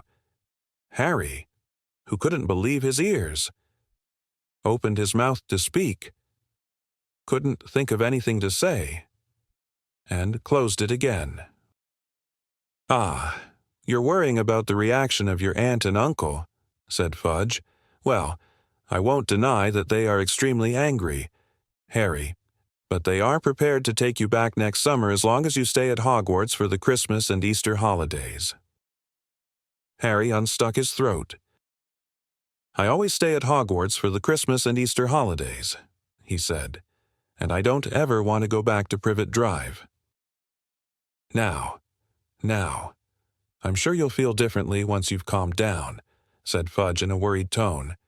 "They are your family, after all, and I'm sure you are fond of each other very deep down." It didn't occur to Harry to put Fudge right. He was still waiting to hear what was going to happen to him now. "So, all that remains," said Fudge, now buttering himself a second crumpet, "is to decide where you're going to spend the last 2 weeks of your vacation. I suggest you take a room here at the Leaky Cauldron and—" "Hang on," blurted Harry. "What about my punishment?" Fudge blinked. "Punishment?" "I broke the law," Harry said. "The decree for the restriction of underage wizardry." "Oh, my dear boy. We're not going to punish you for a little thing like that," cried Fudge, waving his crumpet impatiently. "It was an accident. We don't send people to Azkaban just for blowing up their aunts." But this didn't tally at all with Harry's past dealings with the Ministry of Magic. "Last year, I got an official warning just because a house elf smashed a pudding in my uncle's house," he told Fudge, frowning. "The Ministry of Magic said I'd be expelled from Hogwarts if there was any more magic there." Unless Harry's eyes were deceiving him, Fudge was suddenly looking awkward. "Circumstances change. Harry, we have to take into account, in the present climate, surely you don't want to be expelled." "Of course I don't," said Harry. "Well then, what's all the fuss about?" laughed Fudge. "Now, have a crumpet, Harry, while I go and see if Tom's got a room for you." Fudge strode out of the parlor and Harry stared after him. There was something extremely odd going on. Why had Fudge been waiting for him at the leaky cauldron, if not to punish him for what he'd done? And now Harry came to think of it. Surely it wasn't usual for the Minister of Magic himself to get involved in matters of underage magic. Fudge came back, accompanied by Tom the innkeeper. "Room 11's free. Harry," said Fudge, "I think you'll be very comfortable just one thing, and I'm sure you'll understand. I don't want you wandering off into Muggle London. All right, keep to Diagon Alley, and you're to be back here before dark each night. Sure you'll understand. Tom will be keeping an eye on you for me." "Okay," said Harry slowly. "But why?" "Don't want to lose you again." "Do we?" said Fudge with a hearty laugh. "No. No. Best we know where you are. I mean—" Fudge cleared his throat loudly and picked up his pinstriped cloak. "Well, I'll be off. Plenty to do. You know." "Have you had any luck with black yet?" Harry asked. Fudge's fingers slipped on the silver fastenings of his cloak. "What's that? Oh, you've heard? Well, no, not yet. But it's only a matter of time. The Azkaban guards have never yet failed, and they are angrier than I've ever seen them." Fudge shuddered slightly. "So, I'll say goodbye." He held out his hand, and Harry, shaking it, had a sudden idea. "Minister, can I ask you something?" "Certainly," said Fudge with a smile. "Well, third years at Hogwarts are allowed to visit Hogsmeade, but my aunt and uncle didn't sign the permission form. Do you think you could—" Fudge was looking uncomfortable. "Ah," he said. No. I'm very sorry, Harry. But as I'm not your parent or guardian—" "But you're the Minister of Magic," said Harry eagerly. "If you gave me permission—" "No, I'm sorry, Harry. But rules are rules," said Fudge flatly. "Perhaps you'll be able to visit Hogsmeade next year. In fact, I think it's best if you don't. Yes, well, I'll be off. Enjoy your stay. Harry." And with a last smile and shake of Harry's hand, Fudge left the room. Tom now moved forward, beaming at Harry. "If you'll follow me, Mr. Potter," he said. "I've already taken your things up." Harry followed Tom up a handsome wooden staircase to a door with a brass number 11 on it, which Tom unlocked and opened for him. Inside was a very comfortable-looking bed, some highly polished oak furniture, a cheerfully crackling fire, and perched on top of the wardrobe. "Hedwig," Harry gasped. The snowy owl clicked her beak and fluttered down onto Harry's arm. "Very smart owl you've got there," chuckled Tom. "Arrived about 5 minutes after you did. If there's anything you need, Mr. Potter, don't hesitate to ask." He gave another bow and left. Harry sat on his bed for a long time, absent-mindedly stroking Hedwig. The sky outside the window was changing rapidly from deep, velvety blue to cold, steely gray, and then, slowly, to pink shot with gold. Harry could hardly believe that he'd left Privet Drive only a few hours ago, that he wasn't expelled, and that he was now facing 3 completely Dursley-free weeks. "It's been a very weird night, Hedwig," he yawned. And without even removing his glasses, he slumped back onto his pillows and fell asleep. Chapter 4. The Leaky Cauldron. It took Harry several days to get used to his strange new freedom. Never before had he been able to get up whenever he wanted or eat whatever he fancied. He could even go wherever he pleased, as long as it was in Diagon Alley, and as this long cobbled street was packed with the most fascinating wizarding shops in the world. Harry felt no desire to break his word to Fudge and stray back into the Muggle world. Harry ate breakfast each morning in the leaky cauldron, where he liked watching the other guests, funny little witches from the country, up for a day's shopping, venerable-looking wizards arguing over the latest article in Transfiguration Today, wild-looking warlocks, raucous dwarves, and once, what looked suspiciously like a hag, who ordered a plate of raw liver from behind a thick woolen balaclava. After breakfast, Harry would go out into the backyard, take out his wand, tap the third brick from the left above the trash bin, and stand back as the archway into Diagon Alley opened in the wall. Harry spent the long sunny days exploring the shops and eating under the brightly colored umbrellas outside cafes, where his fellow diners were showing one another their purchases. It's a lunascope. Old boy, no more messing around with moon charts. See, or else discussing the case of Sirius Black personally. I won't let any of the children out alone until he's back in Azkaban. Harry didn't have to do his homework under the blankets by flashlight anymore. Now he could sit in the bright sunshine outside Florian Fortescue's ice cream parlor, finishing all his essays with occasional help from Florian Fortescue himself, who, apart from knowing a great deal about medieval witch burnings, gave Harry free Sundays every half an hour. Once Harry had refilled his money bag with gold galleons, silver sickles, and bronze nuts from his vaulted Gringotts. He had to exercise a lot of self-control not to spend the whole lot at once. He had to keep reminding himself that he had 5 years to go at Hogwarts, and how it would feel to ask the Dursleys for money for spellbooks, to stop himself from buying a handsome set of solid gold gobstones, a wizarding game rather like marbles, in which the stones squirt a nasty-smelling liquid into the other player's face when they lose a point. He was sorely tempted, and too, by the perfect in moving model of the galaxy in a large glass ball, which would have meant he never had to take another astronomy lesson. But the thing that tested Harry's resolution most appeared in his favorite shop, Quality Quidditch Supplies, a week after he'd arrived at the leaky cauldron. Curious to know what the crowd in the shop was staring at, Harry edged his way inside and squeezed in among the excited witches and wizards until he glimpsed a newly erected podium, on which was mounted the most magnificent broom he had ever seen in his life.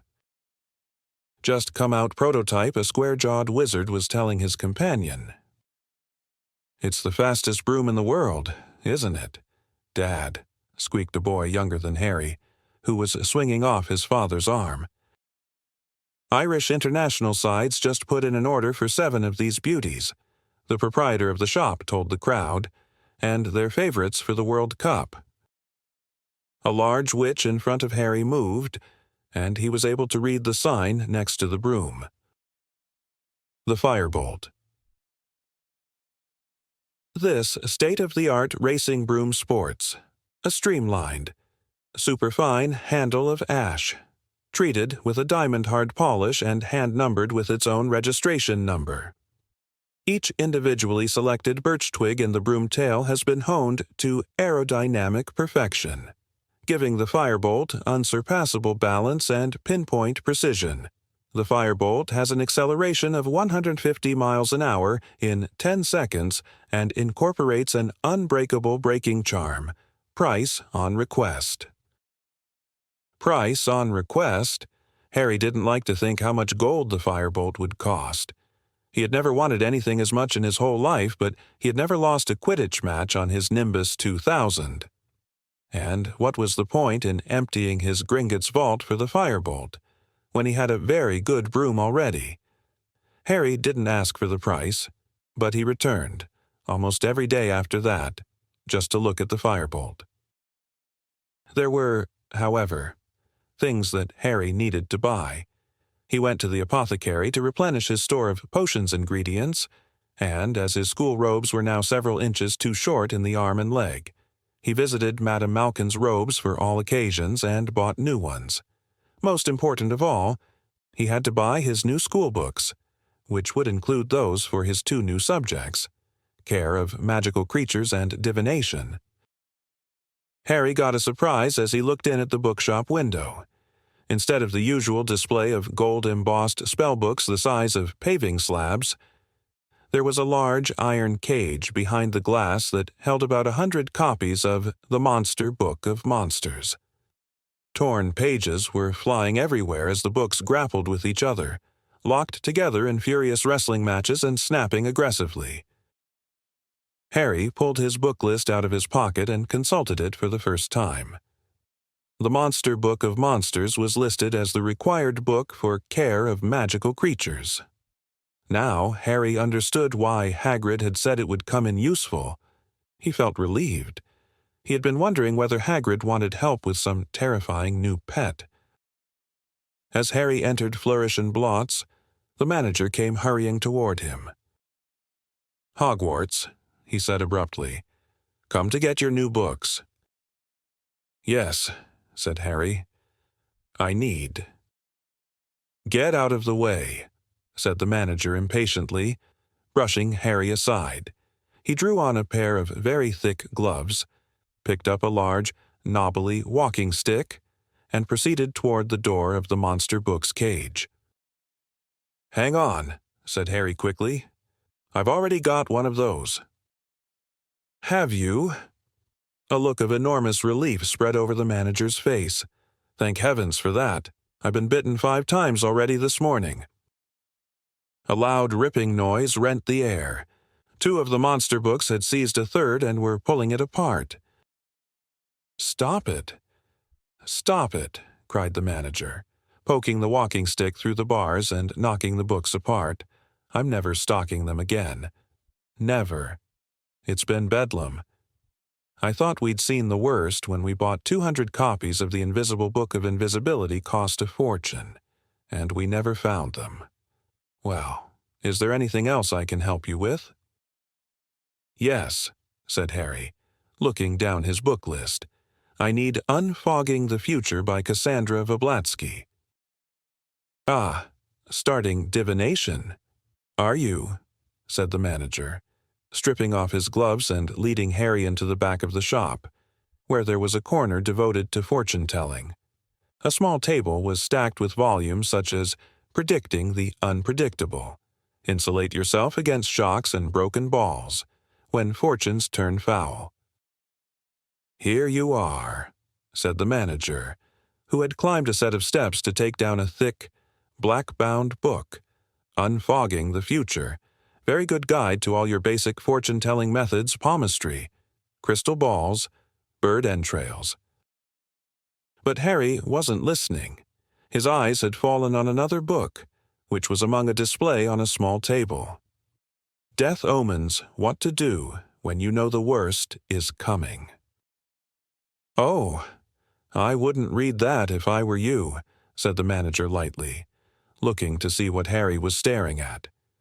"You'll start seeing death omens everywhere. It's enough to frighten anyone to death." But Harry continued to stare at the front cover of the book. It showed a black dog large as a bear, with gleaming eyes. It looked oddly familiar. The manager pressed Unfogging the Future into Harry's hands. "Anything else?" he said. "Yes," said Harry, tearing his eyes away from the dogs and dazedly consulting his book list. I need Intermediate Transfiguration and the Standard Book of Spells. Grade 3. Harry emerged from Flourish and Blots 10 minutes later with his new books under his arms and made his way back to the Leaky Cauldron. Hardly noticing where he was going and bumping into several people, he tramped up the stairs to his room, went inside, and tipped his books onto his bed. Somebody had been in to tidy. The windows were open and sun was pouring inside. Harry could hear the buses rolling by in the unseen Muggle Street behind him and the sound of the invisible crowd below in Diagon Alley. He caught sight of himself in the mirror over the basin. "It can't have been a death omen," he told his reflection defiantly. "I was panicking when I saw that thing in Magnolia Crescent. It was probably just a stray dog." He raised his hand automatically and tried to make his hair lie flat. "You're fighting a losing battle there, dear," said his mirror in a wheezy voice. As the days slipped by, Harry started looking wherever he went for a sign of Ron or Hermione. Plenty of Hogwarts students were arriving in Diagon Alley now, with the start of term so near. Harry met Seamus Finnegan and Dean Thomas, his fellow Gryffindors, in Quality Quidditch Supplies, where they too were ogling the firebolt. He also ran into the real Neville Longbottom, a round-faced, forgetful boy, outside Flourish and Blots. Harry didn't stop to chat. Neville appeared to have mislaid his book list and was being told off by his very formidable-looking grandmother. Harry hoped she never found out that he'd pretended to be Neville while on the run from the Ministry of Magic. Harry woke on the last day of the holidays, thinking that he would at least meet Ron and Hermione tomorrow on the Hogwarts Express. He got up, dressed, went for a last look at the firebolt, and was just wondering where he'd have lunch, when someone yelled his name and he turned. Harry, Harry. They were there, both of them. Sitting outside Florian Fortescue's ice cream parlor, Ron looking incredibly freckly, Hermione very brown, both waving frantically at him. "Finally," said Ron, grinning at Harry as he sat down. "We went to the Leaky Cauldron, but they said you'd left, and we went to Flourish and Blots, and Madame Malkin's, and—" "I got all my school stuff last week," Harry explained. "And how come you knew I'm staying at the Leaky Cauldron?" "Dad," said Ron simply. Mr. Weasley, who worked at the Ministry of Magic, would of course have heard the whole story of what had happened to Aunt Marge. "Did you really blow up your aunt, Harry?" said Hermione in a very serious voice. "I didn't mean to," said Harry, while Ron roared with laughter. "I just lost control." "It's not funny." "Ron," said Hermione sharply. "Honestly, I'm amazed Harry wasn't expelled." "So am I," admitted Harry. "Forget expelled. I thought I was going to be arrested." He looked at Ron. "Your dad doesn't know why Fudge let me off, does he?" "Probably 'cause it's you, isn't it?" shrugged Ron, still chuckling. "Famous Harry Potter and all that. I'd hate to see what the Ministry'd do to me if I blew up an ant. Mind you, they'd have to dig me up first, because Mum would have killed me. Anyway, you can ask Dad yourself this evening. We're staying at the Leaky Cauldron tonight, too. So you can come to King's Cross with us tomorrow. Hermione's there as well." Hermione nodded, beaming. "Mum and Dad dropped me off this morning with all my Hogwarts things." "Excellent," said Harry happily. "So, have you got all your new books and stuff?" "Look at this," said Ron, pulling a long thin box out of a bag and opening it. "Brand new wand, 14 inches, willow, containing 1 unicorn tail hair, and we've got all our books." He pointed at a large bag under his chair. "What about those monster books, eh? The assistant nearly cried when we said we wanted 2. "What's all that?" "Hermione," Harry asked, pointing at not 1 but 3 bulging bags in the chair next to her. "Well, I'm taking more new subjects than you, aren't I?" said Hermione. "Those are my books for arithmancy, care of magical creatures, divination, the study of ancient runes, Muggle studies." "What are you doing Muggle studies for?" said Ron, rolling his eyes at Harry. "You're Muggle-born. Your mum and dad are Muggles. You already know all about Muggles." "But it'll be fascinating to study them from the wizarding point of view," said Hermione earnestly. "Are you planning to eat or sleep at all this year?" "Hermione?" asked Harry, while Ron sniggered. Hermione ignored them. "I've still got 10 galleons," she said, checking her purse. "It's my birthday in September, and Mum and Dad gave me some money to get myself an early birthday present. How about a nice book?" said Ron innocently. "No, I don't think so," said Hermione composedly. I really want an owl. I mean, Harry's got Hedwig, and you've got Errol." "I haven't," said Ron. "Errol's a family owl. All I've got is Scabbers. He pulled his pet rat out of his pocket, and I want to get him checked over," he added, placing Scabbers on the table in front of them. "I don't think Egypt agreed with him." Scabbers was looking thinner than usual, and there was a definite droop to his whiskers. "There's a magical creature shop just over there," said Harry, who knew Diagon Alley very well by now. "You could see if they've got anything for Scabbers, and Hermione can get her owl." So they paid for their ice cream and crossed the street to the magical menagerie. There wasn't much room inside. Every inch of wall was hidden by cages. It was smelly and very noisy because the occupants of these cages were all squeaking, squawking, jabbering, or hissing. The witch behind the counter was already advising a wizard on the care of double-ended newts. So Harry, Ron, and Hermione waited, examining the cages. A pair of enormous purple toads sat gulping wetly and feasting on dead blowflies. A gigantic tortoise with a jewel-encrusted shell was glittering near the window. Poisonous orange snails were oozing slowly up the side of their glass tank, and a fat white rabbit kept changing into a silk top hat and back again with a loud popping noise.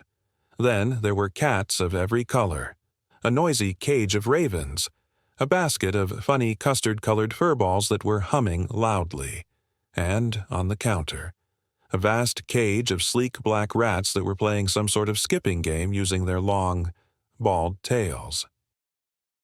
The double-ended newt wizard left, and Ron approached the counter. "It's my rat," he told the witch. "He's been a bit off color ever since I brought him back from Egypt." "Bang him on the counter," said the witch, pulling a pair of heavy black spectacles out of her pocket. Ron lifted Scabbers out of his inside pocket and placed him next to the cage of his fellow rats, who stopped their skipping tricks and scuffled to the wire for a better took. Like nearly everything Ron owned, Scabbers the rat was second-hand. He had once belonged to Ron's brother Percy and a bit battered. Next to the glossy rats in the cage, he looked especially woebegone. Said the witch, picking up Scabbers. "How old is this rat?" "Dunno," said Ron. "Quite old. He used to belong to my brother." "What powers does he have?" said the witch, examining Scabbers closely. Here the truth was that Scabbers had never shown the faintest trace of interesting powers. The witch's eyes moved from Scabbers' tattered left ear to his front paw, which had a toe missing, and tutted loudly. "He's been through the mill.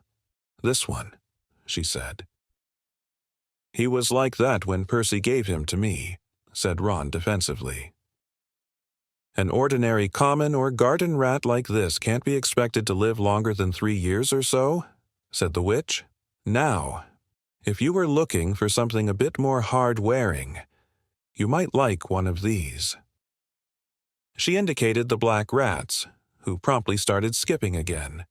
Ron muttered, "Show-offs."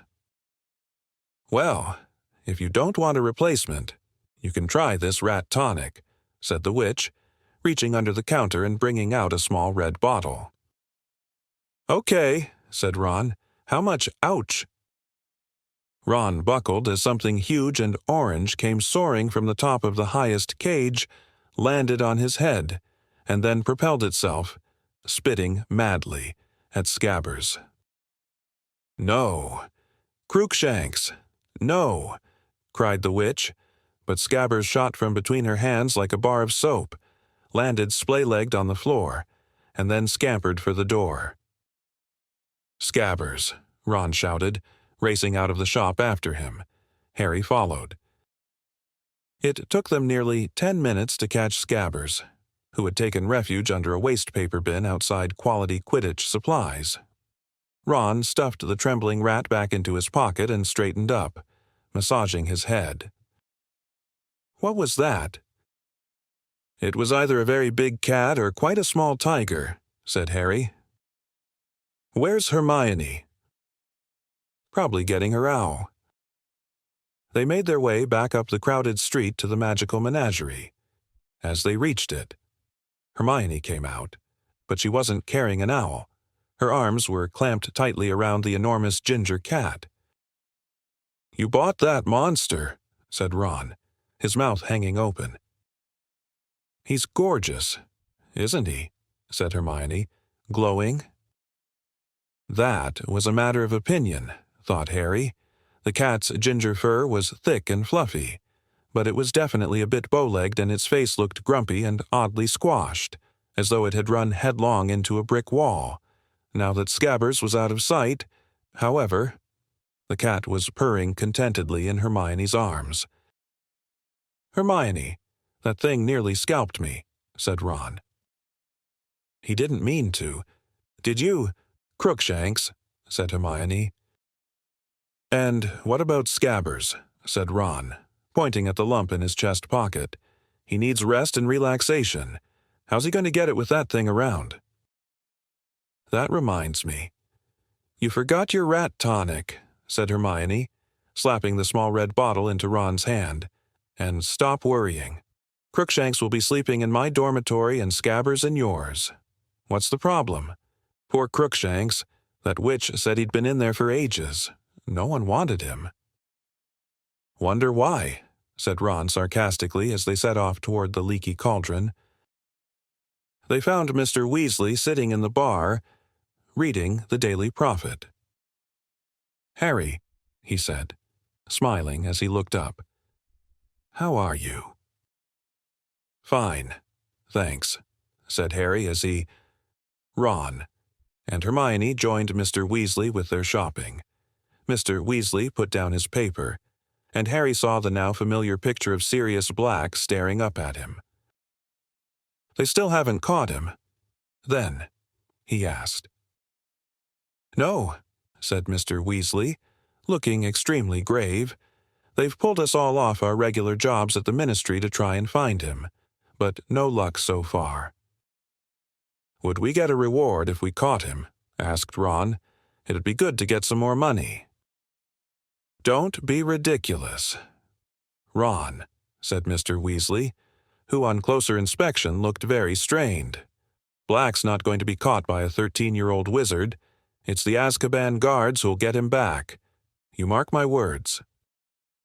At that moment, Mrs. Weasley entered the bar, laden with shopping bags and followed by the twins, Fred and George, who were about to start their 5th year at Hogwarts, the newly elected head boy, Percy, and the Weasleys' youngest child and only girl, Ginny.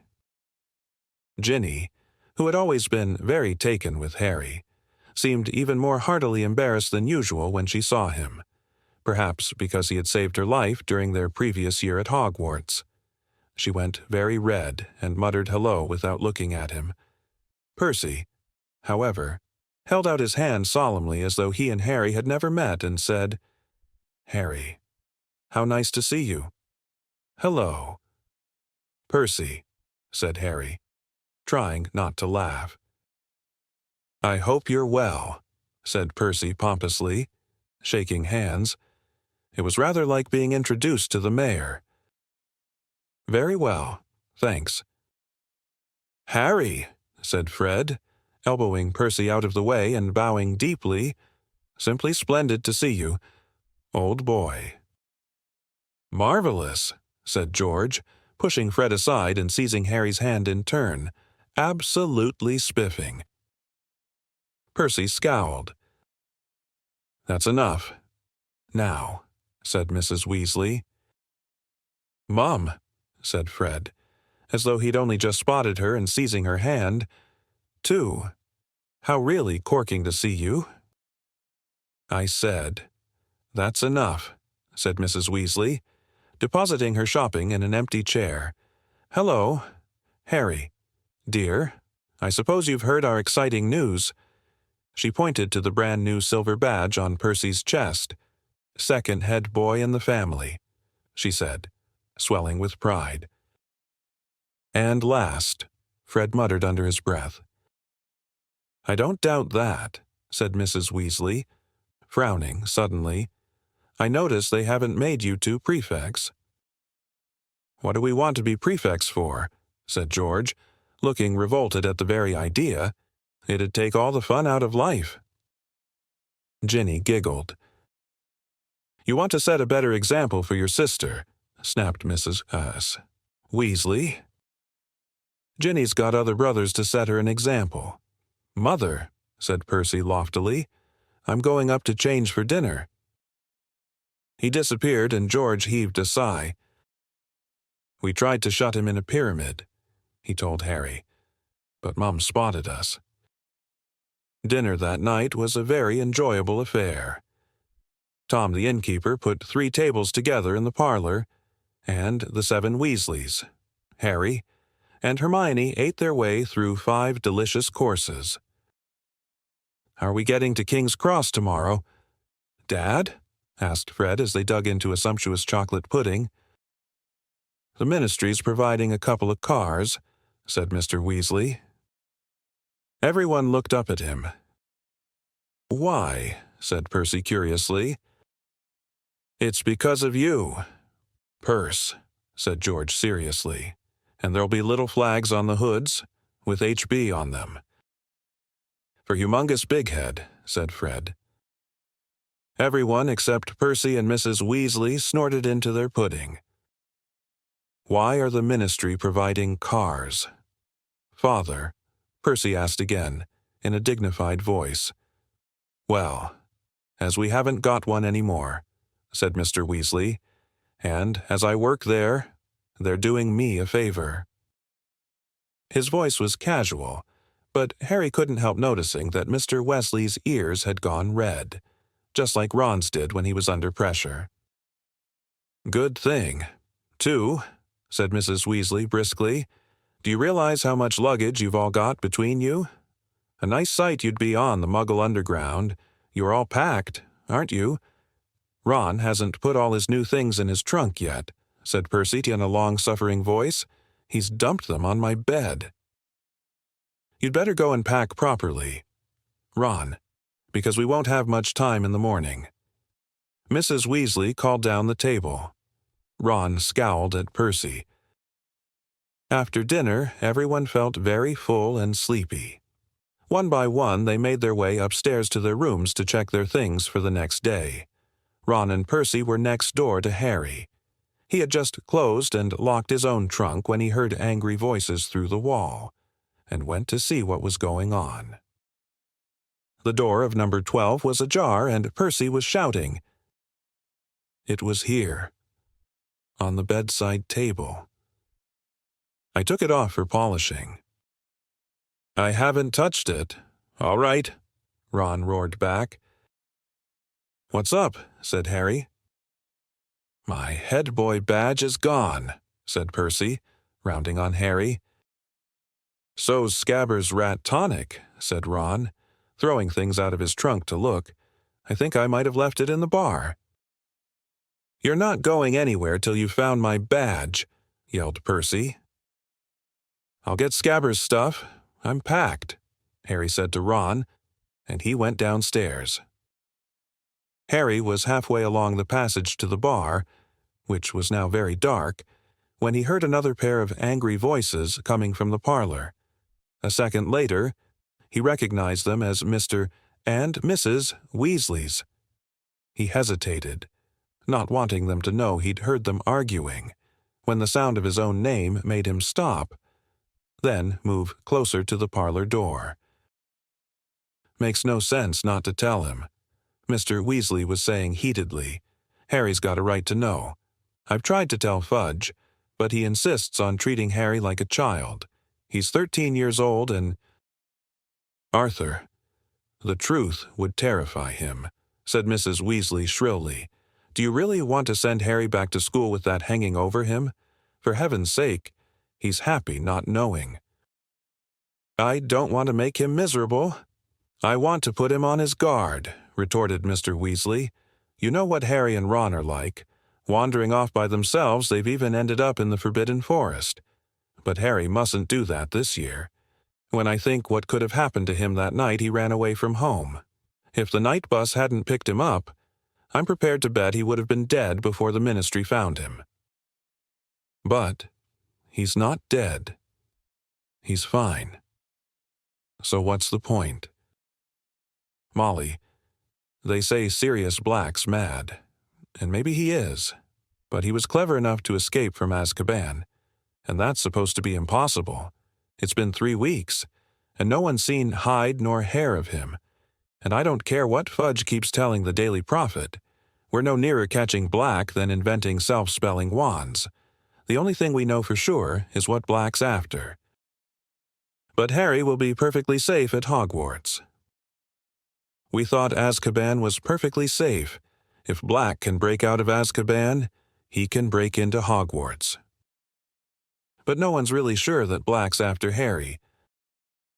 There was a thud on wood, and Harry was sure Mr. Weasley had banged his fist on the table. Molly, how many times do I have to tell you? They didn't report it in the press because Fudge wanted it kept quiet, but Fudge went out to Azkaban the night Black escaped. The guards told Fudge that Black's been talking in his sleep for a while now, always the same words. He's at Hogwarts. He's at Hogwarts. Black is deranged. Molly. And he wants Harry dead. If you ask me, he thinks murdering Harry will bring you-know-who back to power. Black lost everything the night Harry stopped you-know-who, and he's had 12 years alone in Azkaban to brood on that. There was a silence. Harry leaned still closer to the door, desperate to hear more. Well, Arthur, you must do what you think is right, but you're forgetting Albus Dumbledore. I don't think anything could hurt Harry at Hogwarts while Dumbledore's headmaster. I suppose he knows about all this. Of course he knows. We had to ask him if he minds the Azkaban guards stationing themselves around the entrances to the school grounds. He wasn't happy about it, but he agreed. Not happy? Why shouldn't he be happy, if they're there to catch Black? Dumbledore isn't fond of the Azkaban guards, said Mr. Weasley heavily. Nor am I, if it comes to that. But when you're dealing with a wizard like Black, you sometimes have to join forces with those you'd rather avoid. If they save Harry, then I will never say another word against them, said Mr. Weasley wearily. It's late. Molly, we'd better go up. Harry heard chairs move. As quietly as he could, he hurried down the passage to the bar and out of sight. The parlor door opened, and a few seconds later footsteps told him that Mr. and Mrs. Weasley were climbing the stairs. The bottle of rat tonic was lying under the table they had sat at earlier. Harry waited until he heard Mr. and Mrs. Weasley's bedroom door close, then headed back upstairs with the bottle. Fred and George were crouching in the shadows on the landing, heaving with laughter as they listened to Percy dismantling his and Ron's room in search of his badge. "We've got it," Fred whispered to Harry.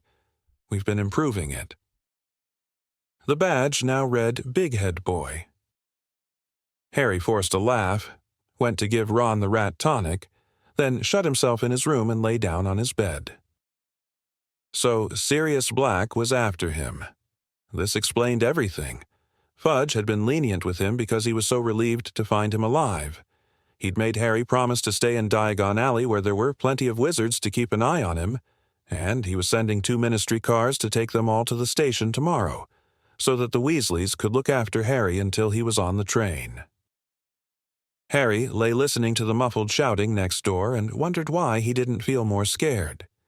Sirius Black had murdered 13 people with one curse, Mr. and Mrs.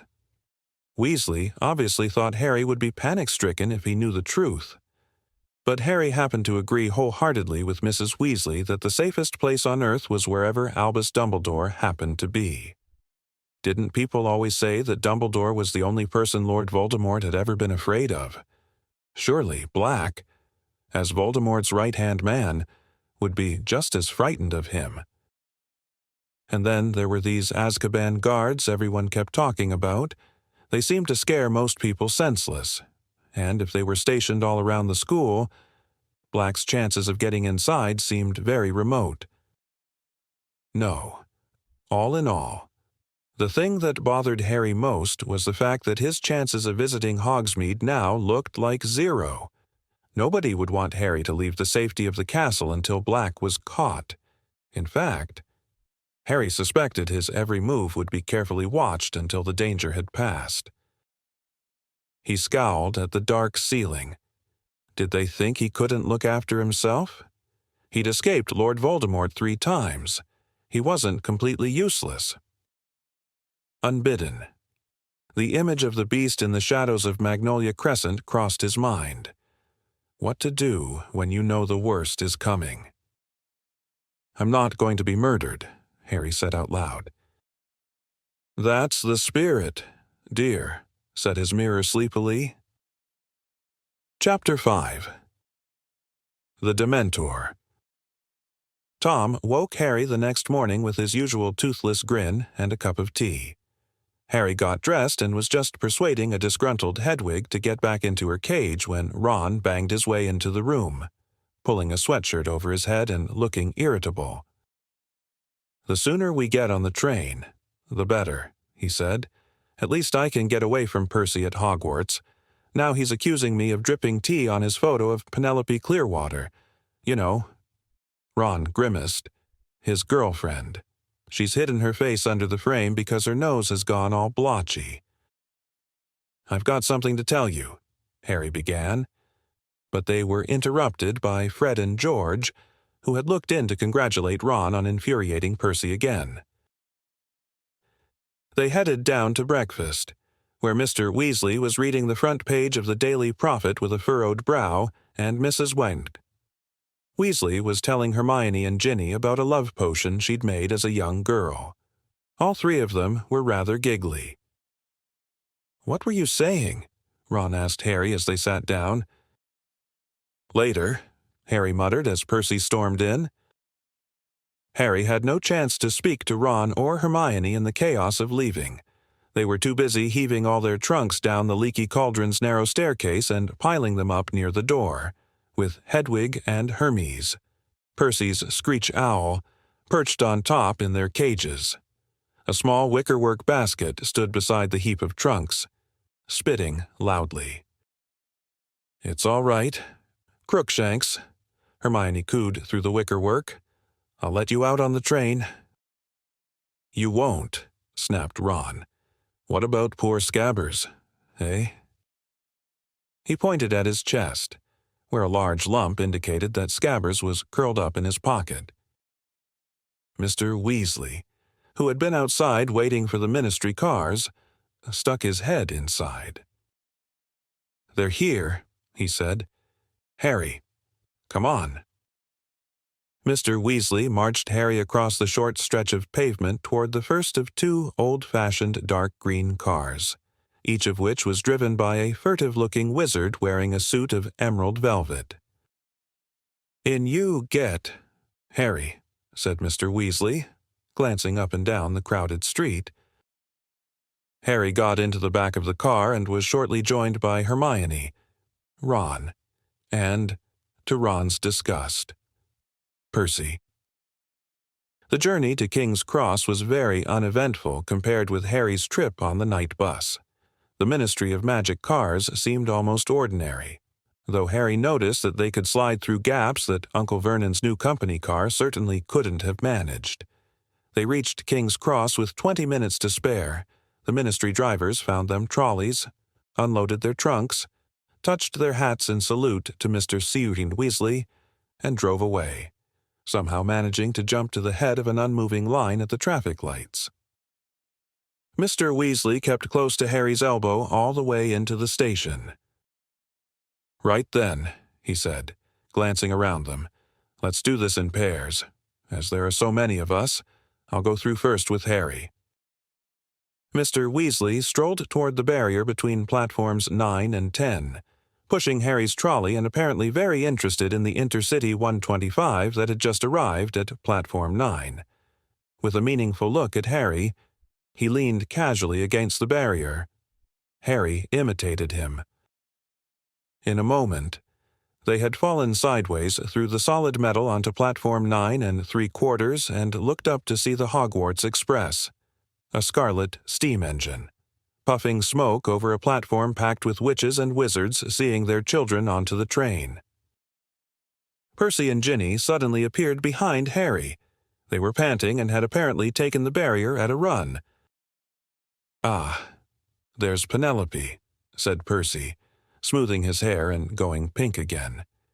Ginny caught Harry's eye, and they both turned away to hide their laughter as Percy strode over to a girl with long, curly hair, walking with his chest thrown out so that she couldn't miss his shiny badge. Once the remaining Weasleys and Hermione had joined them. Harry and Mr. Weasley led the way to the end of the train, past packed compartments, to a carriage that looked quite empty. They loaded the trunks onto it, stowed Hedwig and Crookshanks in the luggage rack, then went back outside to say goodbye to Mr. and Mrs. Weasley. Mrs. Weasley kissed all her children, then Hermione, and finally Harry. He was embarrassed, but really quite pleased when she gave him an extra hug. "Do take care, won't you, Harry?" she said as she straightened up, her eyes oddly bright. Then she opened her enormous handbag and said, "I've made you all sandwiches. Here you are. Ron, no, they're not corned beef. Fred, where's Fred? Here you are, dear." "Harry," said Mr. Weasley quietly, "come over here for a moment." He jerked his head towards a pillar, and Harry followed him behind it, leaving the others crowded around Mrs. Weasley. "There's something I've got to tell you before you leave," said Mr. Weasley in a tense voice. "It's all right, Mr. Weasley," said Harry. "I already know." "You know? How could you know?" "I heard you and Mrs. Wesley talking last night. I couldn't help hearing," Harry added quickly. "Sorry." "That's not the way I'd have chosen for you to find out," said Mr. Weasley, looking anxious. "No, honestly, it's okay. This way, you haven't broken your word to Fudge, and I know what's going on." "Harry, you must be scared." "I'm not," said Harry sincerely. "Really," he added, because Mr. Weasley was looking disbelieving. "I'm not trying to be a hero, but seriously, Sirius Black can't be worse than Lord Voldemort, can he?" Mr. Weasley flinched at the sound of the name, but overlooked it. "Harry, I knew you were, well, made of stronger stuff than Fudge seems to think, and I'm obviously pleased that you're not scared. But—" Arthur called Mrs. Weasley, who was now shepherding the rest onto the train. "Arthur, what are you doing? It's about to go." "He's coming, Molly," said Mr. Weasley, but he turned back to Harry and kept talking in a lower and more hurried voice. "Listen, I want you to give me your word." "That I'll be a good boy and stay in the castle," said Harry gloomily. "Not entirely," said Mr. Weasley, who looked more serious than Harry had ever seen him. "Harry, swear to me you won't go looking for Black." Harry stared. "What?" There was a loud whistle. Guards were walking along the train, slamming all the doors shut.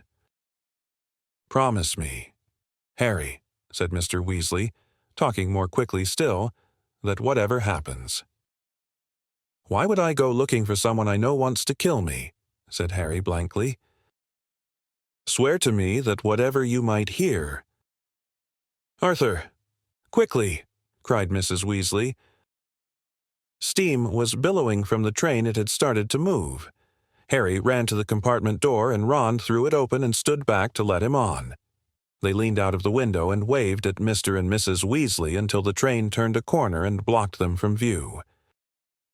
"I need to talk to you in private," Harry muttered to Ron and Hermione as the train picked up speed. "Go away, Ginny," said Ron. "Oh, that's nice," said Ginny huffily, and she stalked off. Harry, Ron, and Hermione set off down the corridor, looking for an empty compartment, but all were full except for the one at the very end of the train. This had only one occupant, a man sitting fast asleep next to the window. Harry, Ron, and Hermione checked on the threshold. The Hogwarts Express was usually reserved for students, and they had never seen an adult there before, except for the witch who pushed the food cart. The stranger was wearing an extremely shabby set of wizard's robes that had been darned in several places. He looked ill and exhausted, though quite young. His light brown hair was flecked with gray. "Who do you reckon he is?" Ron hissed as they sat down and slid the door shut, taking the seats farthest away from the window. "Professor R. J. Lupin," whispered Hermione at once. "How'd you know that?" "It's on his case," she replied, pointing at the luggage rack over the man's head, where there was a small, battered case held together with a large quantity of neatly knotted string. The name, Professor R. J. Lupin, was stamped across one corner in peeling letters. "Wonder what he teaches," said Ron, frowning at Professor Lupin's pallid profile. "That's obvious," whispered Hermione. "There's only one vacancy, isn't there? Defense against the dark arts." Harry, Ron, and Hermione had already had 2 defense against the dark arts teachers, both of whom had lasted only 1 year. There were rumors that the job was jinxed. "Well, I hope he's up to it," said Ron doubtfully. "He looks like one good hex would finish him off, doesn't he? Anyway," he turned to Harry. "What were you going to tell us?" Harry explained all about Mr. and Mrs. Ian Weasley's argument and the warning Mr. Weasley had just given him. When he'd finished, Ron looked thunderstruck, and Hermione had her hands over her mouth. She finally lowered them to say, "Sirius Black escaped to come after you. Oh, Harry, you'll have to be really, really careful. Don't go looking for trouble. Harry." "I don't go looking for trouble," said Harry, nettled. "Trouble usually finds me." "How thick would Harry have to be to go looking for a nutter who wants to kill him?" said Ron shakily. They were taking the news worse than Harry had expected. Both Ron and Hermione seemed to be much more frightened of Black than he was. "No one knows how he got out of Azkaban," said Ron uncomfortably. "No one's ever done it before, and he was a top security prisoner too." "But they'll catch him, won't they?" said Hermione earnestly.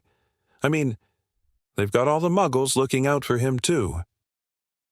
"What's that noise?" said Ron suddenly. A faint, tinny sort of whistle was coming from somewhere. They looked all around the compartment. "It's coming from your trunk, Harry," said Ron, standing up and reaching into the luggage rack. A moment later he had pulled the pocket sneakoscope out from between Harry's robes. It was spinning very fast in the palm of Ron's hand and glowing brilliantly. "Is that a sneakoscope?" said Hermione interestedly, standing up for a better look. "Yeah, mind you, it's a very cheap one," Ron said. "It went haywire just as I was tying it to Errol's leg to send it to Harry." "Were you doing anything untrustworthy at the time?" said Hermione shrewdly. "No. Well, I wasn't supposed to be using Errol. You know he's not really up to long journeys, but how else was I supposed to get Harry's present to him?" "Stick it back in the trunk," Harry advised as the sneakoscope whistled piercingly, "or it'll wake him up." He nodded toward Professor Lupin. Ron stuffed the sneakoscope into a particularly horrible pair of Uncle Vernon's old socks, which deadened the sound, then closed the lid of the trunk on it. "We could get it checked in Hogsmeade," said Ron, sitting back down. "They sell that sort of thing in Dervish and Bangies. Magical instruments and stuff. Fred and George told me." "Do you know much about Hogsmeade?" asked Hermione keenly. "I've read it's the only entirely non-Muggle settlement in Britain." "Yeah, I think it is," said Ron in an offhand sort of way. "But that's not why I want to go. I just want to get inside Honeyduke's." "What's that?" said Hermione. "It's this sweet shop," said Ron, a dreamy look coming over his face, "where they've got everything. Pepper imps they make you smoke at the mouth, and great fat chocoballs full of strawberry mousse and clotted cream, and really excellent sugar quills, which you can suck in class and just look like you're thinking what to write next. But Hogsmeade's a very interesting place, isn't it?" Hermione pressed on eagerly. "In Sites of Historical Sorcery, it says the inn was the headquarters for the 1612 Goblin Rebellion, and the Shrieking Shack's supposed to be the most severely haunted building in Britain. And massive sherbet balls that make you levitate a few inches off the ground while you're sucking them," said Ron, who was plainly not listening to a word Hermione was saying. Hermione looked around at Harry. "Won't it be nice to get out of school for a bit and explore Hogsmeade?" "'Spect it will," said Harry heavily. "You'll have to tell me when you found out." "What do you mean?" said Ron. "I can't go. The Dursleys didn't sign my permission form, and Fudge wouldn't either." Ron looked horrified. "You're not allowed to come, but no way McGonagall or someone will give you permission." Harry gave a hollow laugh. Professor McGonagall, head of Gryffindor House, was very strict. "Or we can ask Fred and George. They know every secret passage out of the castle." "Ron," said Hermione sharply, "I don't think Harry should be sneaking out of the school with Black on the loose." "Yeah, I expect that's what McGonagall will say when I ask of permission," said Harry bitterly. "But if we're with him," said Ron spiritedly to Hermione, "Black wouldn't dare." "Oh, Ron, don't talk rubbish," snapped Hermione. "Black's already murdered a whole bunch of people in the middle of a crowded street. Do you really think he's going to worry about attacking Harry just because we're there?" She was fumbling with the straps of Crookshanks's basket as she spoke. "Don't let that thing out," Ron said, but too late. Crookshanks leapt lightly from the basket, stretched, yawned, and sprang onto Ron's knees. The lump in Ron's pocket trembled and he shoved Crookshanks angrily away. "Get out of it." "Ron, don't," said Hermione angrily. Ron was about to answer back when Professor Lupin stirred. They watched him apprehensively. But he simply turned his head the other way, mouth slightly open, and slept on. The Hogwarts Express moved steadily north, and the scenery outside the window became wilder and darker, while the clouds overhead thickened overhead. People were chasing backwards and forwards past the door of their compartment.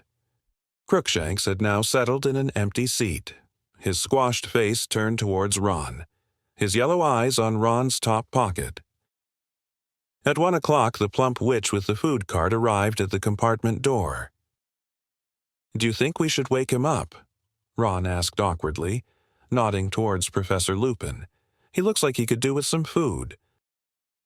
Hermione approached Professor Lupin cautiously. Professor," she said. "Excuse me, Professor." He didn't move. "Don't worry, dear," said the witch, as she handed a large stack of cauldron cakes. "If he's hungry when he wakes, I'll be up front with the driver." "I suppose he is asleep," said Ron quietly, as the witch slid the compartment door closed. "I mean, he hasn't died, has he?" No. "He's breathing," whispered Hermione, taking the cauldron cake Harry passed her. He might not be very good company, but Professor Lupin's presence in their compartment had its uses. Mid-afternoon, just as it had started to rain, blurring the rolling hills outside the window. They heard footsteps outside in the corridor again, and their three least favorite people appeared at the door: Draco Malfoy, flanked by his cronies, Vincent Crabbe and Gregory Goyle. Draco Malfoy and Harry had been enemies ever since they had met on their very first journey to Hogwarts. Malfoy, who had a pale, pointed, sneering face, was in Slytherin House. He played Seeker on the Slytherin Quidditch team, the same position that Harry played on the Gryffindor team. Crabbe and Goyle seemed to exist to do Malfoy's bidding. They were both wide and muscly. Crabbe was taller, with a pudding bowl haircut and a very thick neck. Goyle had short, bristly hair and long, gorilla arms. "Well, look who it is," said Malfoy in his usual lazy drawl, pulling open the compartment door, Potty and the Weasel. Crabbe and Goyle chuckled trollishly. "I heard your father finally got his hands on some gold this summer." "Weasley," said Malfoy, "did your mother die of shock?" Ron stood up so quickly he knocked Crookshanks's basket to the floor. Professor Lupin gave a snort. "Who's that?" said Malfoy, taking an automatic step backward as he spotted Lupin. "New teacher," said Harry, who got to his feet.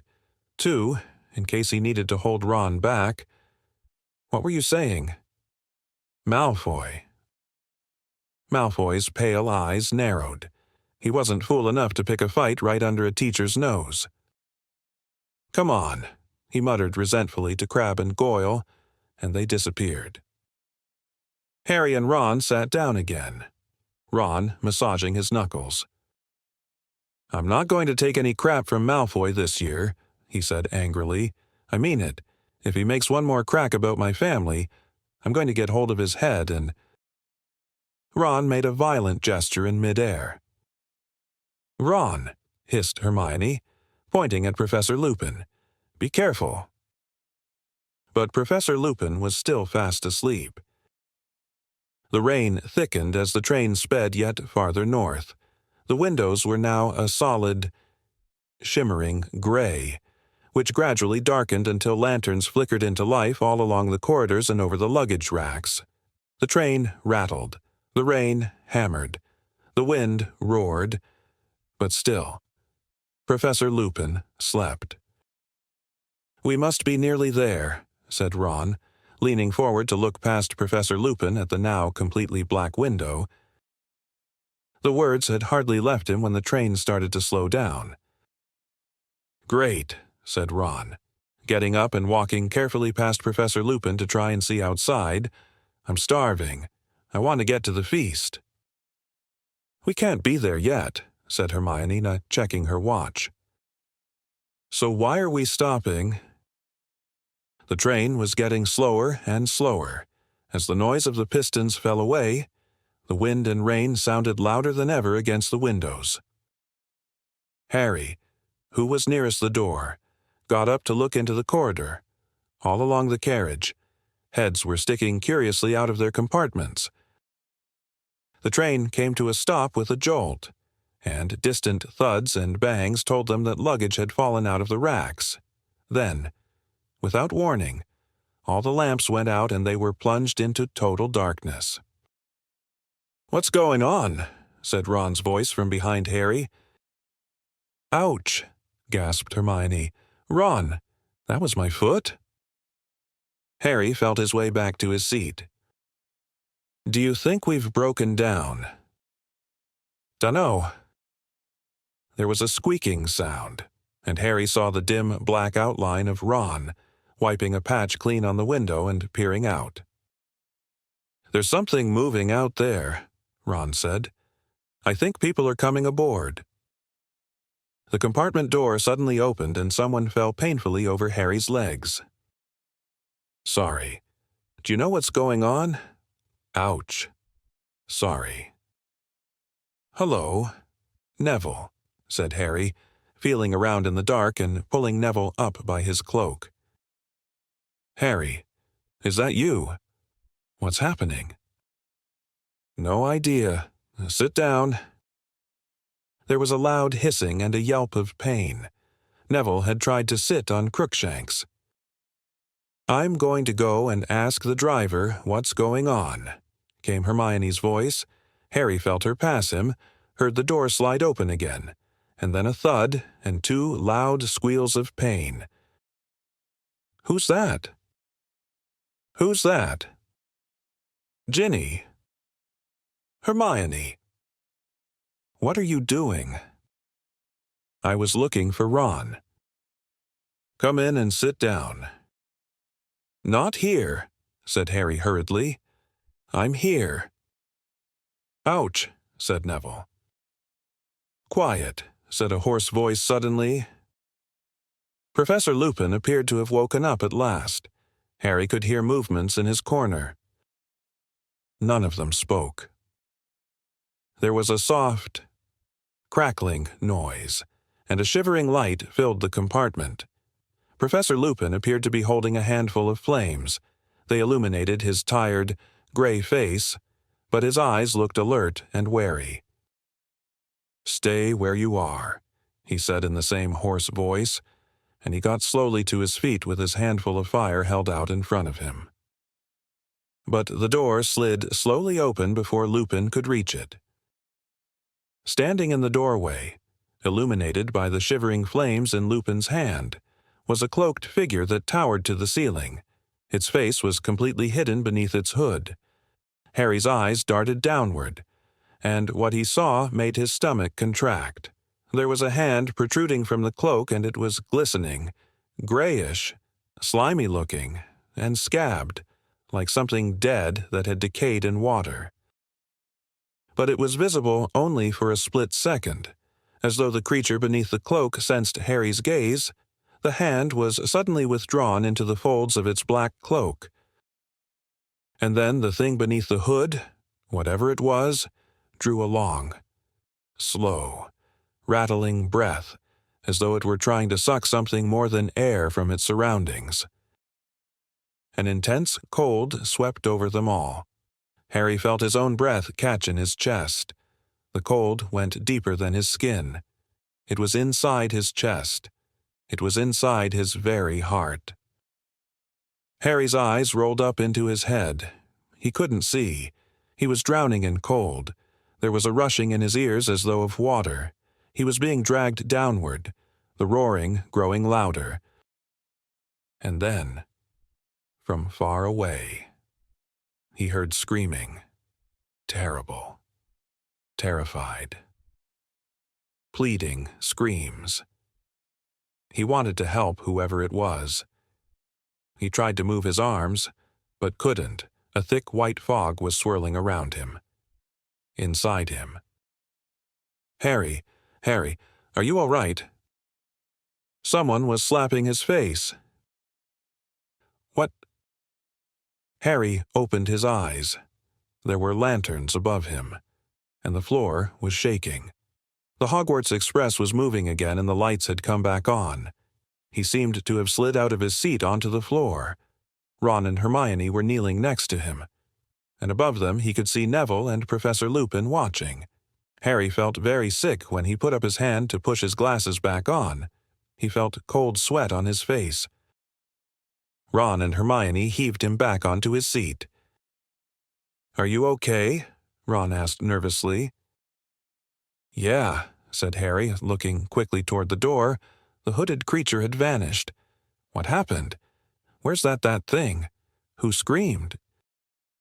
"No one screamed," said Ron, more nervously still. Harry looked around the bright compartment.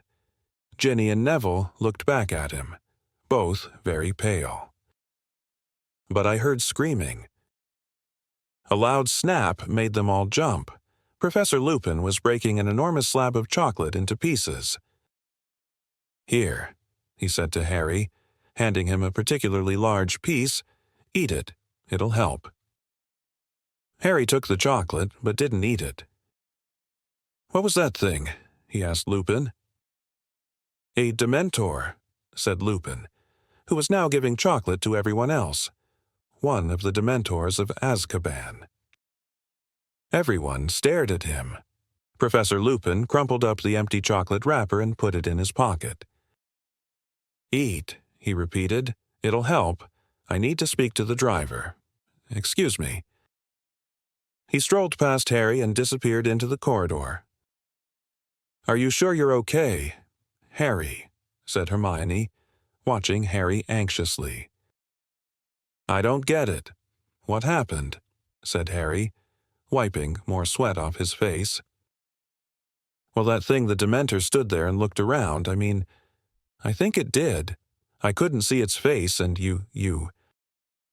"I thought you were having a fit or something," said Ron, who still looked scared.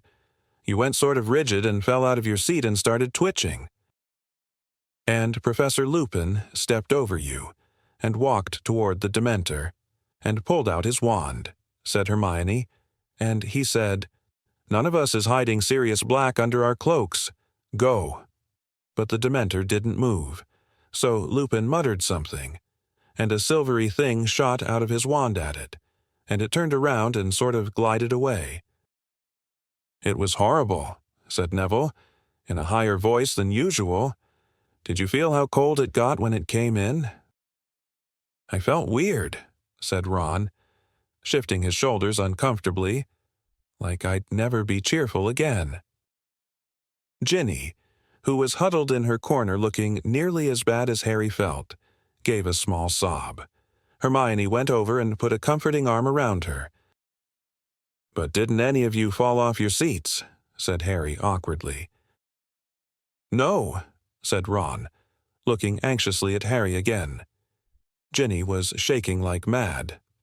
Though Harry didn't understand. He felt weak and shivery, as though he were recovering from a bad bout of flu. He also felt the beginnings of shame. Why had he gone to pieces like that, when no one else had? Professor Lupin had come back. He paused as he entered, looked around, and said, with a small smile, "I haven't poisoned that chocolate, you know." Harry took a bite, and to his great surprise felt warmth spread suddenly to the tips of his fingers and toes. "We'll be at Hogwarts in 10 minutes, said Professor Lupin. "Are you all right, Harry?" Harry didn't ask how Professor Lupin knew his name. "Fine," he muttered, embarrassed. They didn't talk much during the remainder of the journey. At long last. The train stopped at Hogsmeade Station, and there was a great scramble to get outside. Owls hooted, cats meowed, and Neville's pet toad croaked loudly from under his hat. It was freezing on the tiny platform. Rain was driving down in icy sheets. "Furs years this way," called a familiar voice. Harry. Ron.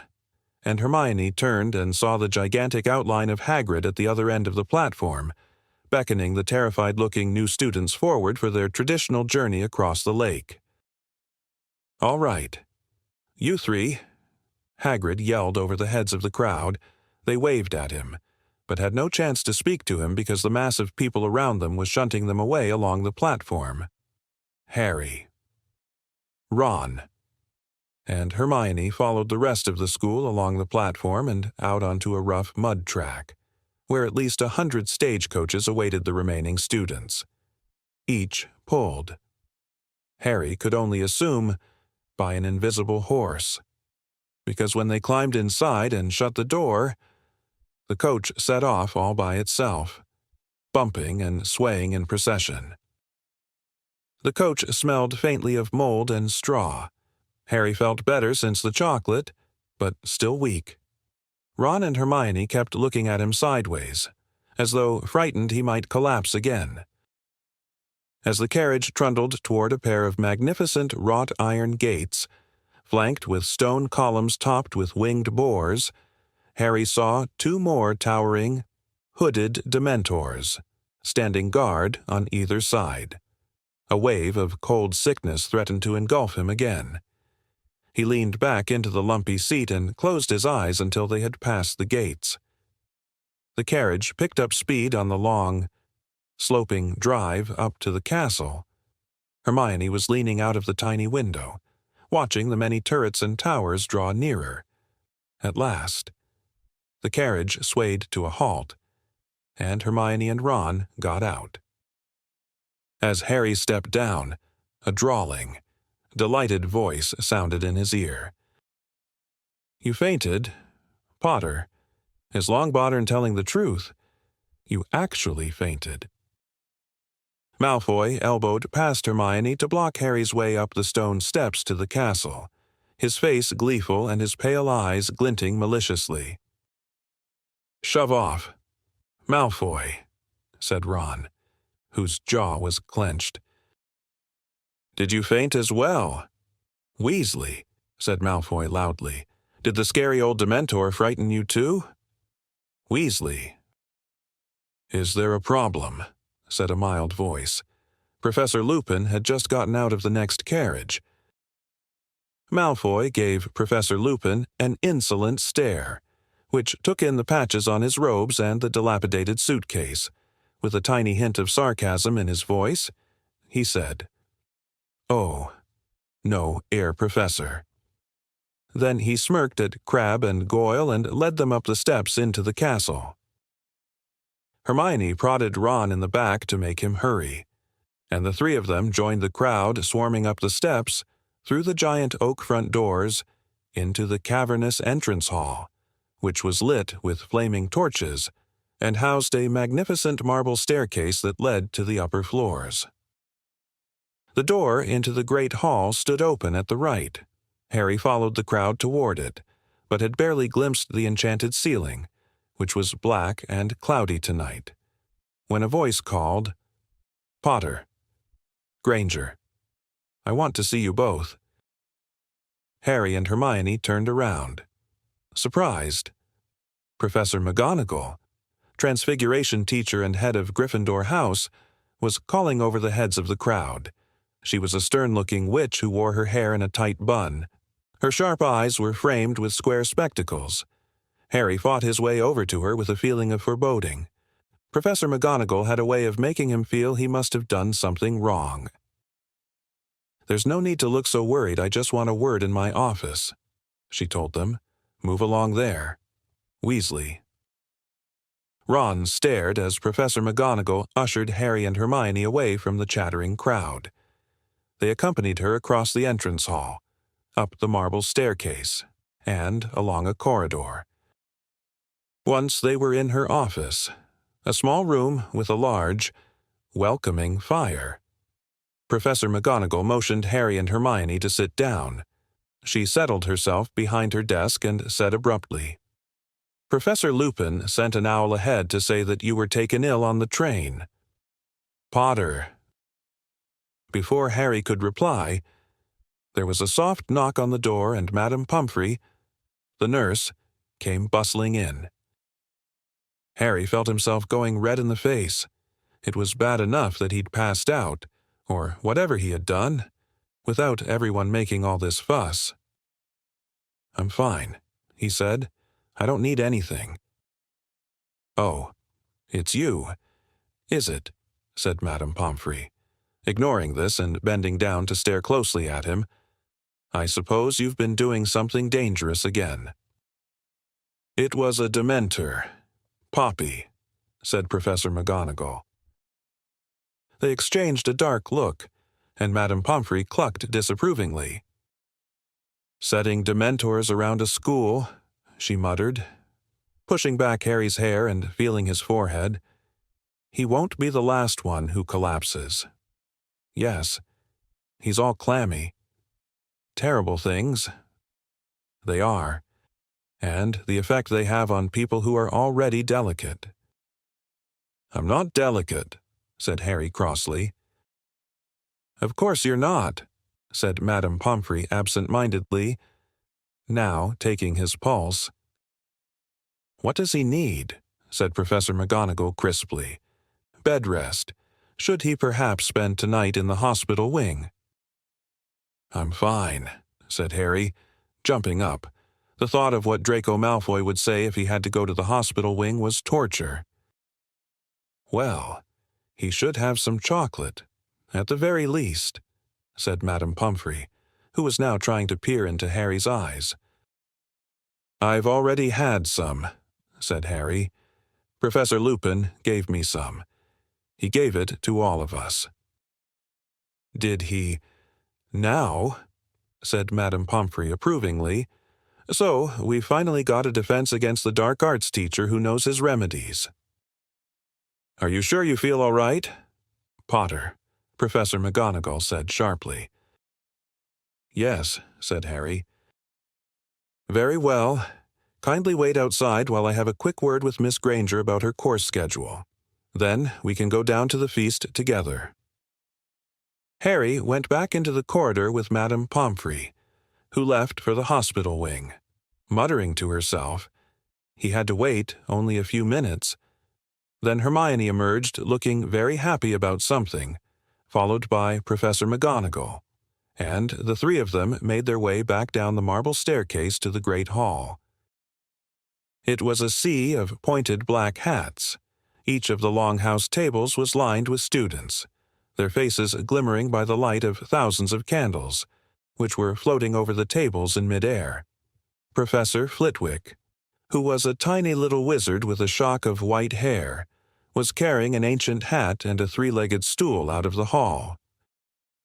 "Oh," said Hermione softly, "we've missed the sorting." New students at Hogwarts were sorted into houses by trying on the sorting hat, which shouted out the house they were best suited to: Gryffindor, Ravenclaw, Hufflepuff, or Slytherin. Professor McGonagall strode off toward her empty seat at the staff table, and Harry and Hermione set off in the other direction, as quietly as possible, toward the Gryffindor table. People looked around at them as they passed along the back of the hall, and a few of them pointed at Harry. Had the story of his collapsing in front of the Dementor traveled that fast? He and Hermione sat down on either side of Ron, who had saved them seats. "What was all that about?" he muttered to Harry. Harry started to explain in a whisper, but at that moment the headmaster stood up to speak, and he broke off. Professor Dumbledore, though very old, always gave an impression of great energy. He had several feet of long silver hair and beard, half-moon spectacles, and an extremely crooked nose. He was often described as the greatest wizard of the age, but that wasn't why Harry respected him.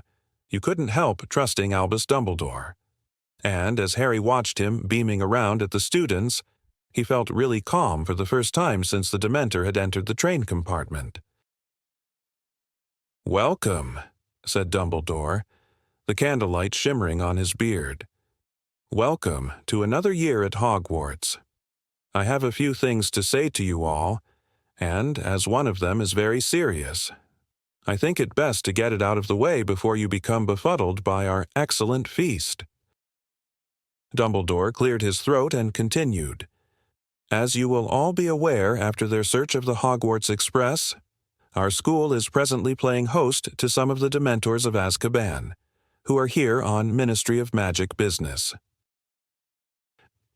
He paused, and Harry remembered what Mr. Weasley had said about Dumbledore not being happy with the Dementors guarding the school. "They are stationed at every entrance to the grounds," Dumbledore continued, "and while they are with us, I must make it plain that nobody is to leave school without permission. Dementors are not to be fooled by tricks or disguises or even invisibility cloaks," he added blandly. And Harry and Ron glanced at each other. "It is not in the nature of a Dementor to understand pleading or excuses. I therefore warn each and every one of you to give them no reason to harm you. I look to the prefects, and our new head boy and girl, to make sure that no student runs afoul of the Dementors," he said. Percy, who was sitting a few seats down from Harry, puffed out his chest again and stared around impressively. Dumbledore paused again. He looked very seriously around the hall, and nobody moved or made a sound. "On a happier note," he continued, "I am pleased to welcome 2 new teachers to our ranks this year. First, Professor Lupin, who has kindly consented to fill the post of Defense Against the Dark Arts teacher." There was some scattered, rather unenthusiastic applause. Only those who had been in the compartment on the train with Professor Lupin clapped hard, Harry among them. Professor Lupin looked particularly shabby next to all the other teachers in their best robes. "Look at Snape," Ron hissed in Harry's ear. Professor Snape, the potions master, was staring along the staff table at Professor Lupin. It was common knowledge that Snape wanted the Defense Against the Dark Arts job, but even Harry, who hated Snape, was startled at the expression twisting his thin, sallow face. It was beyond anger. It was loathing. Harry knew that expression only too well. It was the look Snape wore every time he set eyes on Harry. "As to our second new appointment," Dumbledore continued as the lukewarm applause for Professor Lupin died away. "Well, I am sorry to tell you that Professor Kettleburn, our Care of Magical Creatures teacher, retired at the end of last year in order to enjoy more time with his remaining limbs. However, I am delighted to say that his place will be filled by none other than Rubeus Hagrid, who has agreed to take on this teaching job in addition to his gamekeeping duties." Harry, Ron, and Hermione stared at one another, stunned. Then they joined in with the applause, which was tumultuous at the Gryffindor table in particular. Harry leaned forward to see Hagrid, who was ruby-red in the face and staring down at his enormous hands, his wide grin hidden in the tangle of his black beard. "We should have known," Ron roared, pounding the table. "Who else would have assigned us a biting book?" Harry, Ron, and Hermione were the last to stop clapping, and as Professor Dumbledore started speaking again, they saw that Hagrid was wiping his eyes on the tablecloth. "Well, I think that's everything of importance," said Dumbledore. "Let the feast begin." The golden plates and goblets before them filled suddenly with food and drink. Harry, suddenly ravenous, helped himself to everything he could reach and began to eat. It was a delicious feast. The hall echoed with talk, laughter, and the clatter of knives and forks. Harry, Ron, and Hermione, however, were eager for it to finish so that they could talk to Hagrid. They knew how much being made a teacher would mean to him. Hagrid wasn't a fully qualified wizard. He had been expelled from Hogwarts in his 3rd year for a crime he had not committed. It had been Harry, Ron, and Hermione who had cleared Hagrid's name last year. At long last, when the last morsels of pumpkin tart had melted from the golden platters, Dumbledore gave the word that it was time for them all to go to bed, and they got their chance. "Congratulations, Hagrid!" Hermione squealed as they reached the teacher's table. "All down to you 3, said Hagrid, wiping his shining face on his napkin as he looked up at them. "Can believe it. Great man. Dumbledore came straight down to me hut after Professor Kettleburn said he'd had enough. It's what I always wanted." Overcome with emotion, he buried his face in his napkin, and Professor McGonagall shooed them away. Harry, Ron, and Hermione joined the Gryffindors streaming up the marble staircase and, very tired now, along more corridors, up more and more stairs, to the hidden entrance to Gryffindor Tower, where a large portrait of a fat lady in a pink dress asked them, "Password." "Coming through, coming through," Percy called from behind the crowd. "The new password's Fortuna Major." "Oh no," said Neville Longbottom sadly. He always had trouble remembering the passwords. Through the portrait hole and across the common room, the girls and boys divided toward their separate staircases. Harry climbed the spiral stair with no thought in his head except how glad he was to be back. They reached their familiar, circular dormitory with its 5 four-poster beds, and Harry, looking around, felt he was home at last. Chapter 6. Talons and Tea Leaves. When Harry, Ron, and Hermione entered the Great Hall for breakfast the next day, the first thing they saw was Draco Malfoy, who seemed to be entertaining a large group of Slytherins with a very funny story. As they passed, Malfoy did a ridiculous impression of a swooning fit, and there was a roar of laughter. "Ignore him," said Hermione, who was right behind Harry. "Just ignore him. It's not worth it." "Hey! Potter!" shrieked Pansy Parkinson, a Slytherin girl with a face like a pug. "Potter! The Dementors are coming! Potter! Woo!" Harry dropped into a seat at the Gryffindor table, next to George Weasley. "New third-year course schedules," said George, passing then. "Over. What's up with you?" "Harry." "Malfoy," said Ron, sitting down on George's other side and glaring over at the Slytherin table. George looked up in time to see Malfoy pretending to faint with terror again. "That little git," he said calmly. "He wasn't so cocky last night when the Dementors were down at our end of the train. Came running into our compartment, didn't he? Fred?" "Nearly wet himself," said Fred, with a contemptuous glance at Malfoy. "I wasn't too happy myself," said George. "They're horrible things, those Dementors." "Sort of freeze your insides, don't they?" said Fred. "You didn't pass out, though, did you?" said Harry in a low voice. "Forget it, Harry," said George bracingly. "Dad had to go out to Azkaban one time. Remember, Fred, and he said it was the worst place he'd ever been. He came back all weak and shaking. They suck the happiness out of a place. Dementors. Most of the prisoners go mad in there. Anyway, we'll see how happy Malfoy looks after our first Quidditch match," said Fred. "Gryffindor versus Slytherin. First game of the season. Remember." The only time Harry and Malfoy had faced each other in a Quidditch match. Malfoy had definitely come off worse, feeling slightly more cheerful. Harry helped himself to sausages and fried tomatoes. Hermione was examining her new schedule. "Oh, good. We're starting some new subjects today," she said happily. "Hermione," said Ron, frowning as he looked over her shoulder. "They've messed up your timetable. Look, they've got you down for about 10 subjects a day. There isn't enough time." "I'll manage. I fixed it all with Professor McGonagall." "But, look," said Ron, laughing. "See this morning, 9 o'clock, divination, and underneath, 9 o'clock, Muggle studies." And Ron leaned closer to the timetable, disbelieving. "Look underneath that. Arithmancy. 9 o'clock.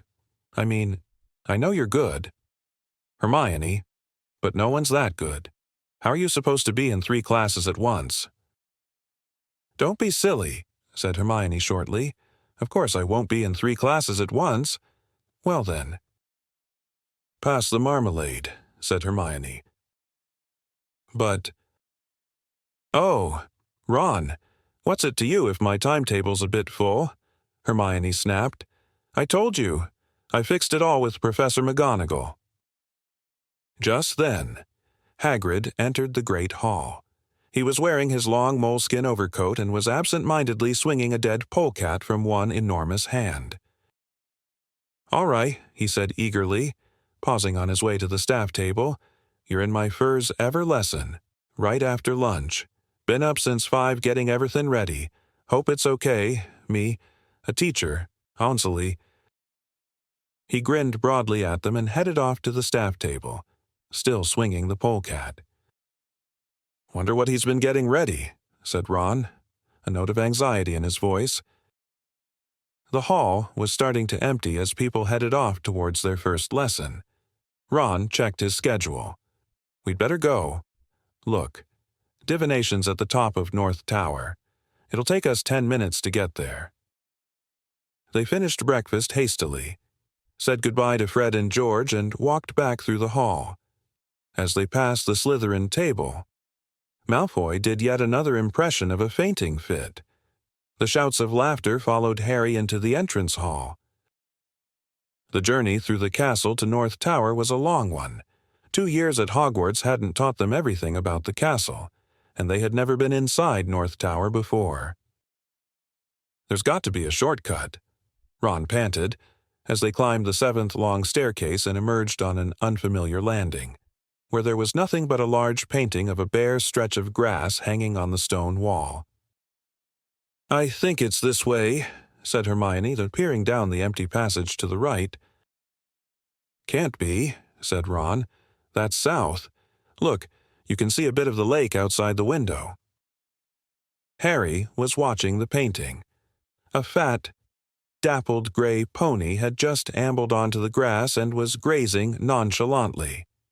Harry was used to the subjects of Hogwarts paintings moving around and leaving their frames to visit each other, but he always enjoyed watching them.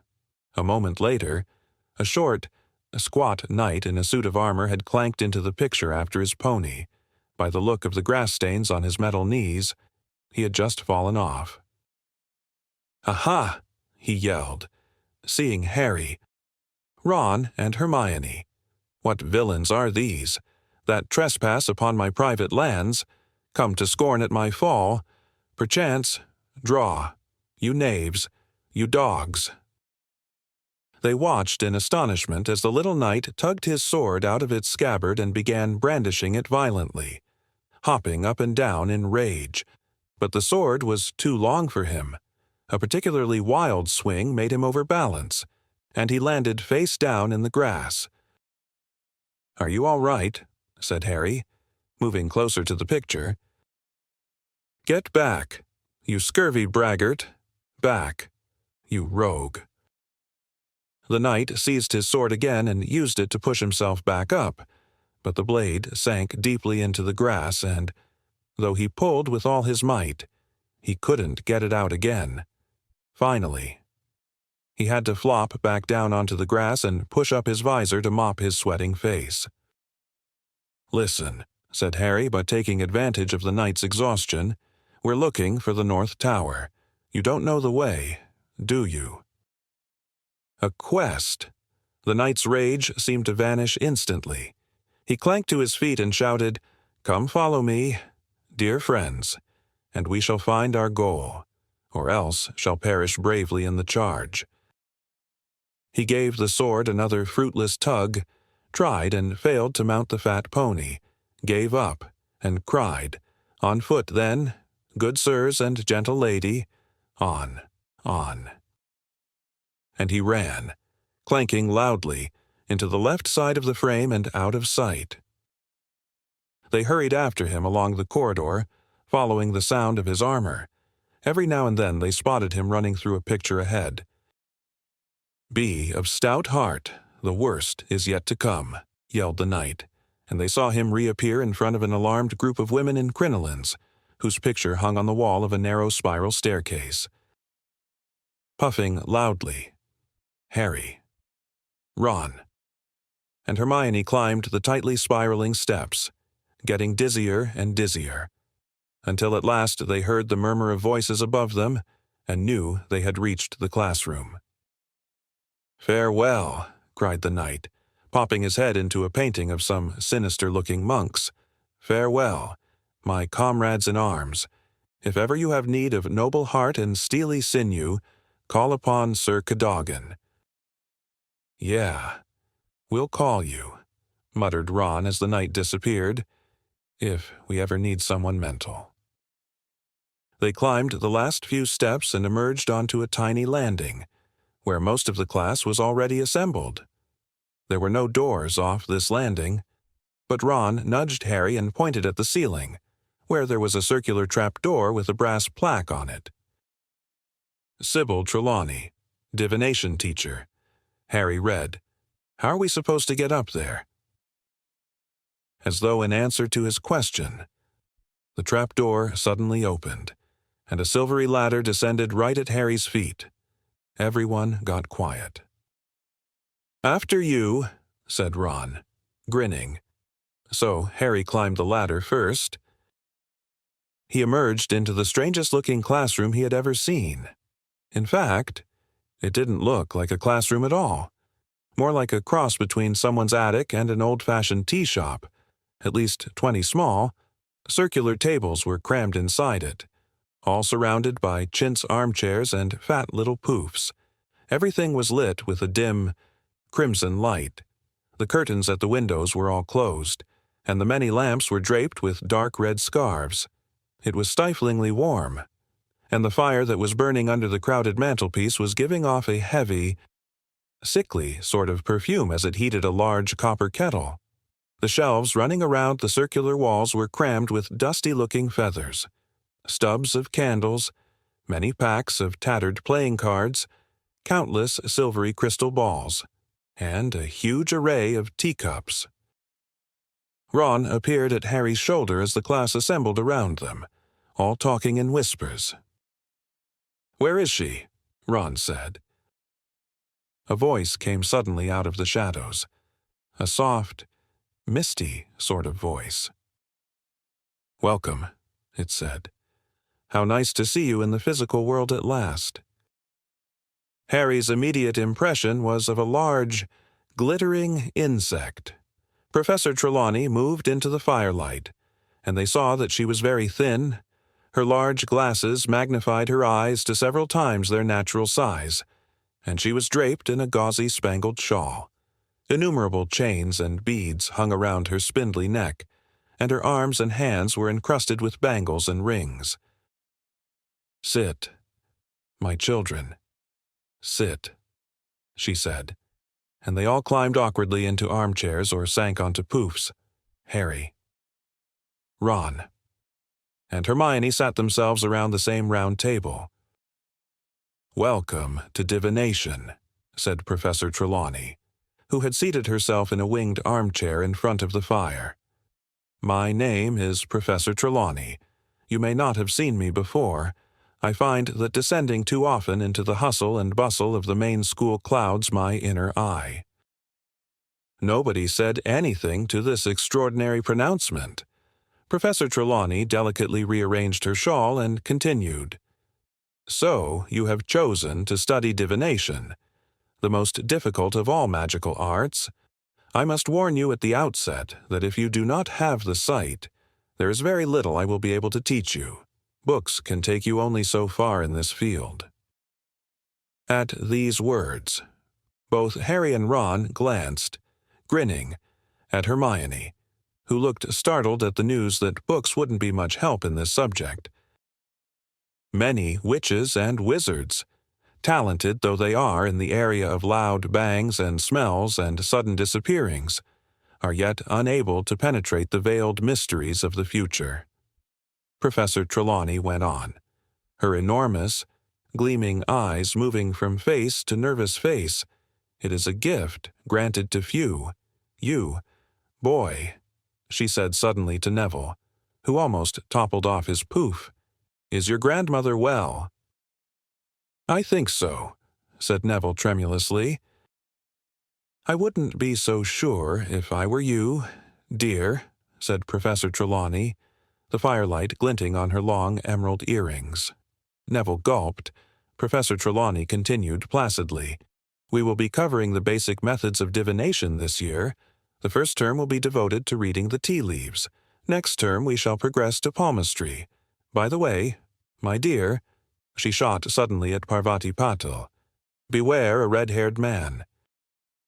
Parvati gave a startled look at Ron, who was right behind her and edged her chair away from him. "In the second term," Professor Trelawney went on, "we shall progress to the crystal ball if we have finished with fire omens. That is, unfortunately, classes will be disrupted in February by a nasty bout of flu. I myself will lose my voice, and around Easter, one of our number will leave us forever." A very tense silence followed this pronouncement, but Professor Trelawney seemed unaware of it. "I wonder, dear," she said to Lavender Brown, who was nearest and shrank back in her chair, If you could pass me the largest silver teapot." Lavender, looking relieved, stood up, took an enormous teapot from the shelf, and put it down on the table in front of Professor Trelawney. "Thank you, my dear. Incidentally, that thing you are dreading it will happen on Friday the 16th of October." Lavender trembled.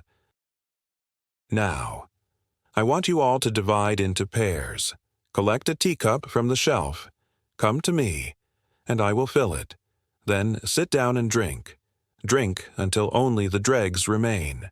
Swill these around the cup 3 times with the left hand. Then turn the cup upside down on its saucer. Wait for the last of the tea to drain away. Then give your cup to your partner to read.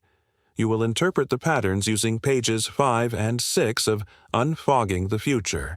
I shall move among you, helping and instructing. Oh, and dear," she caught Neville by the arm as he made to stand up, "after you've broken your first cup, would you be so kind as to select one of the blue patterned ones? I'm rather attached to the pink." Sure enough, Neville had no sooner reached the shelf of teacups when there was a tinkle of breaking china. Professor Trelawney swept over to him holding a dustpan and brush and said, "One of the blue ones." Then, "Dear, if you wouldn't mind. Thank you." When Harry and Ron had had their teacups filled, they went back to their table and tried to drink the scalding tea quickly. They swilled the dregs around as Professor Trelawney had instructed, then drained the cups and swapped over. "Right," said Ron as they both opened their books at pages 5 and 6. "What can you see in mine?"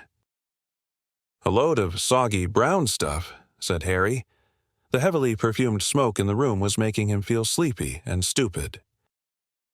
"Broaden your minds, my dears, and allow your eyes to see past the mundane," Professor Trelawney cried through the gloom. Harry tried to pull himself together. "Right, you've got a crooked sort of cross." He consulted Unfogging the Future. "That means you're going to have trials and suffering. Sorry about that, but there's a thing that could be the sun. Hang on, that means great happiness. So you're going to suffer, but be very happy. You need your inner eye tested, if you ask me," said Ron, and they both had to stifle their laughs as Professor Trelawney gazed in their direction. "My turn." Ron peered into Harry's teacup, his forehead wrinkled with effort. "There's a blob, a bit like a bowler hat," he said. "Maybe you're going to work for the Ministry of Magic." He turned the teacup the other way up. "But this way it looks more like an acorn. What's that?" He scanned his copy of Unfogging the Future. "A windfall. Unexpected gold. Excellent. You can lend me some, and there's a thing here." He turned the cup again. "That looks like an animal. Yeah, if that was its head, it looks like a hippo. No, a sheep." Professor Trelawney whirled around as Harry let out a snort of laughter. "Let me see that, my dear," she said reprovingly to Ron, sweeping over and snatching Harry's cup from him. Everyone went quiet to watch. Professor Trelawney was staring into the teacup, rotating it counterclockwise. "The falcon, my dear, you have a deadly enemy." "But everyone knows that," said Hermione in a loud whisper. Professor Trelawney stared at her. "Well, they do," said Hermione. "Everybody knows about Harry and you-know-who." Harry and Ron stared at her with a mixture of amazement and admiration. They had never heard Hermione speak to a teacher like that before. Professor Trelawney chose not to reply. She lowered her huge eyes to Harry's cup again and continued to turn it. "The club. An attack. Dear, dear. This is not a happy cup." "I thought that was a bowler hat," said Ron sheepishly. "The skull. Danger in your path. My dear." Everyone was staring, transfixed.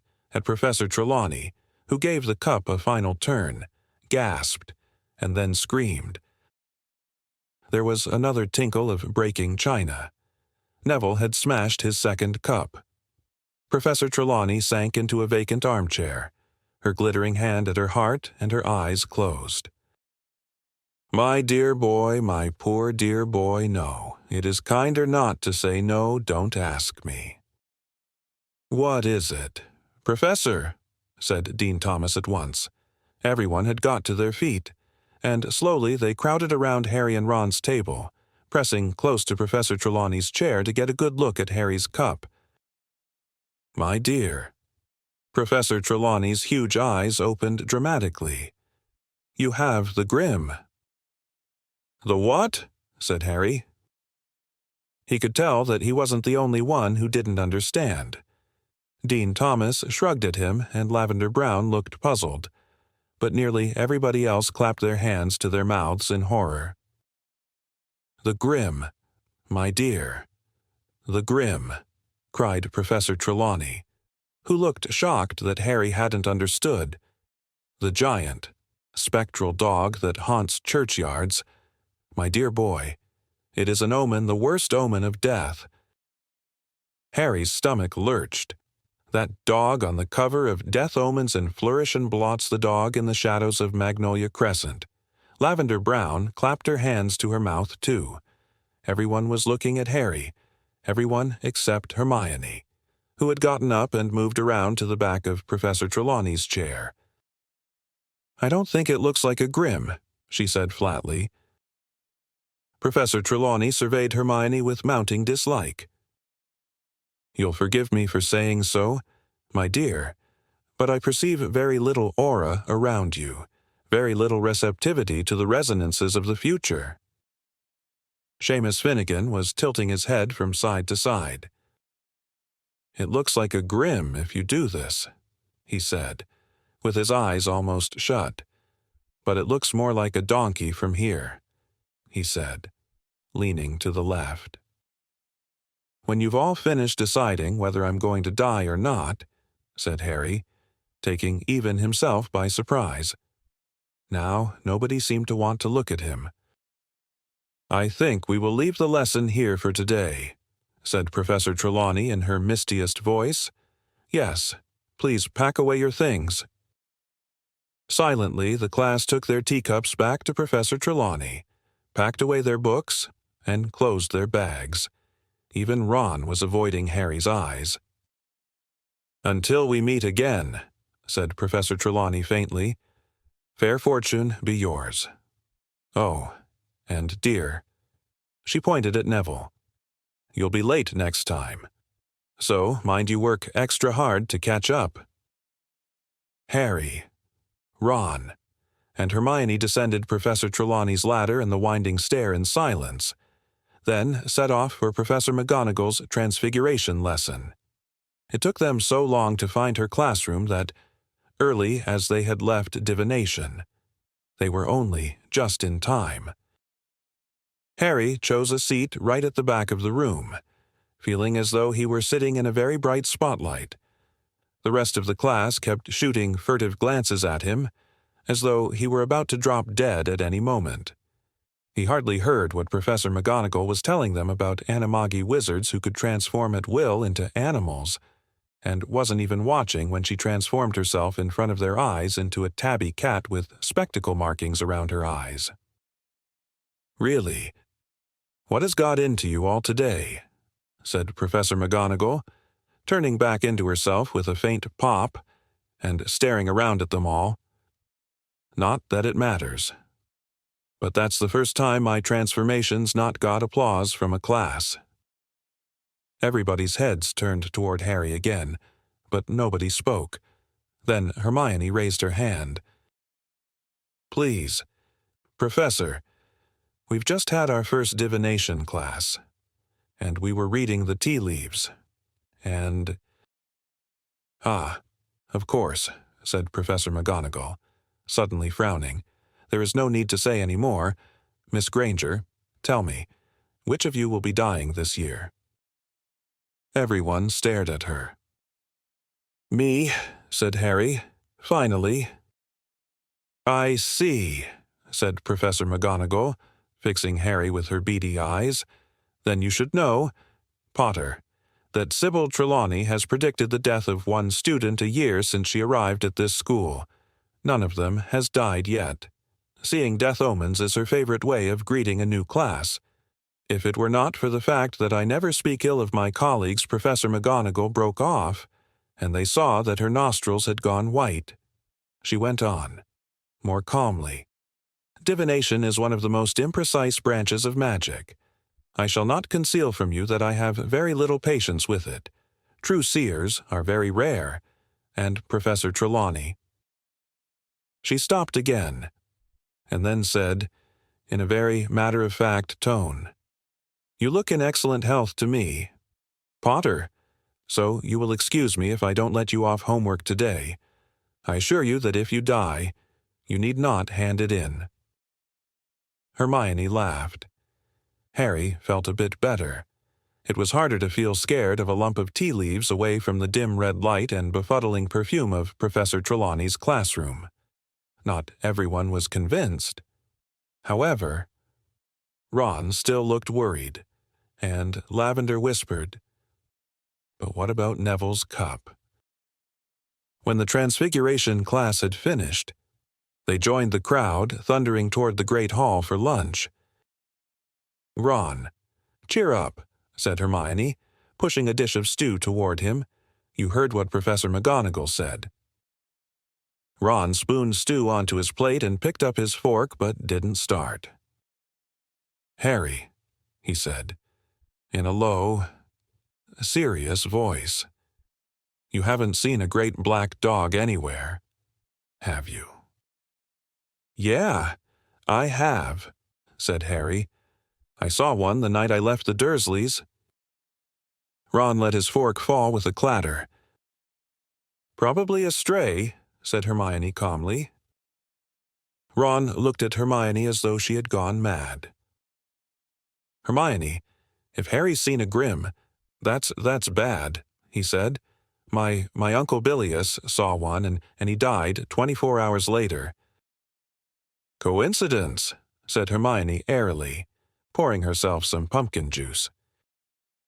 You don't know what you're talking about, said Ron, starting to get angry.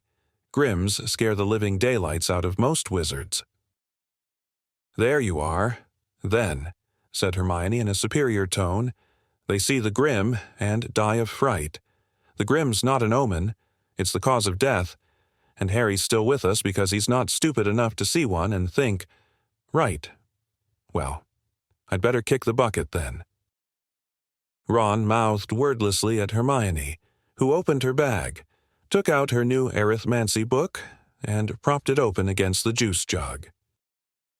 I think divination seems very woolly, she said, searching for her page. A lot of guesswork, if you ask me. There was nothing woolly about the Grim in that cup, said Ron hotly. You didn't seem quite so confident when you were telling Harry it was a sheep, said Hermione coolly. Professor Trelawney said you didn't have the right aura. You just don't like being bad at something for a change. He had touched a nerve. Hermione slammed her arithmancy book down on the table so hard that bits of meat and carrot flew everywhere. If being good at divination means I have to pretend to see death omens in a lump of tea leaves, I'm not sure I'll be studying it much longer. That lesson was absolute rubbish compared with my arithmancy class. She snatched up her bag and stalked away. Ron frowned after her. What's she talking about? He said to Harry. She hasn't been to an arithmancy class yet. Harry was pleased to get out of the castle after lunch. Yesterday's rain had cleared. The sky was a clear, pale gray, and the grass was springy and damp underfoot as they set off for their first ever Care of Magical Creatures class. Ron and Hermione weren't speaking to each other. Harry walked beside them in silence as they went down the sloping lawns to Hagrid's hut on the edge of the Forbidden Forest. It was only when he spotted three only too familiar backs ahead of them that he realized they must be having these lessons with the Slytherins. Malfoy was talking animatedly to Crabbe and Goyle, who were chortling. Harry was quite sure he knew what they were talking about. Hagrid was waiting for his class at the door of his hut. He stood in his moleskin overcoat, with Fang the boarhound at his heels, looking impatient to start. "Come on. Now, get a move on," he called as the class approached. "Got a real treat for you today. Great lesson coming up. Everyone here? Right. Follow me." For one nasty moment, Harry thought that Hagrid was going to lead them into the forest. Harry had had enough unpleasant experiences in there to last him a lifetime. However, Hagrid strolled off around the edge of the trees, and 5 minutes later, they found themselves outside a kind of paddock. There was nothing in there. "Everyone gather round the fence here," he called. "That's it. Make sure you can see now. First thing you'll want to do is open your books." "How?" said the cold, drawling voice of Draco Malfoy. Said Hagrid. "How do we open our books?" Malfoy repeated. He took out his copy of the Monster Book of Monsters, which he had bound shut with a length of rope. Other people took theirs out too. Some, like Harry, had belted their books shut. Others had crammed them inside tight bags or clamped them together with binder clips. Hasn't anyone been able to open their books?" said Hagrid, looking crestfallen. The class all shook their heads. "You've got to stroke 'em," said Hagrid, as though this was the most obvious thing in the world. "Look." He took Hermione's copy and ripped off the spellotape that bound it. The book tried to bite, but Hagrid ran a giant forefinger down its spine, and the book shivered, and then fell open and lay quiet in his hand. "Oh, how silly we've all been," Malfoy sneered. "We should have stroked them. Why didn't we guess?" I thought they were funny," Hagrid said uncertainly to Hermione. "Oh, tremendously funny," said Malfoy. "Really witty, giving us books that try and rip our hands off." "Shut up, Malfoy," said Harry quietly. Hagrid was looking downcast, and Harry wanted Hagrid's first lesson to be a success. "Right then," said Hagrid, who seemed to have lost his thread. So, you've got your books, and now you need the magical creatures. Yeah, so I'll go and get 'em. Hang on." He strode away from them into the forest and out of sight. "God, this place is going to the dogs," said Malfoy loudly. "That oath-teaching classes. My father'll have a fit when I tell him." "Shut up, Malfoy," Harry repeated. "Careful. Potter, there's a Dementor behind you." "Oh," squealed Lavender Brown, pointing toward the opposite side of the paddock. Trotting toward them were a dozen of the most bizarre creatures Harry had ever seen.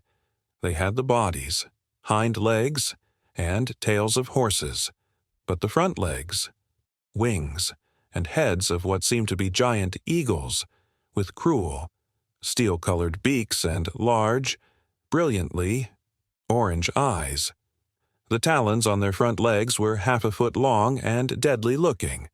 Each of the beasts had a thick leather collar round its neck, which was attached to a long chain, and the ends of all of these were held in the vast hands of Hagrid, who came jogging into the paddock behind the creatures.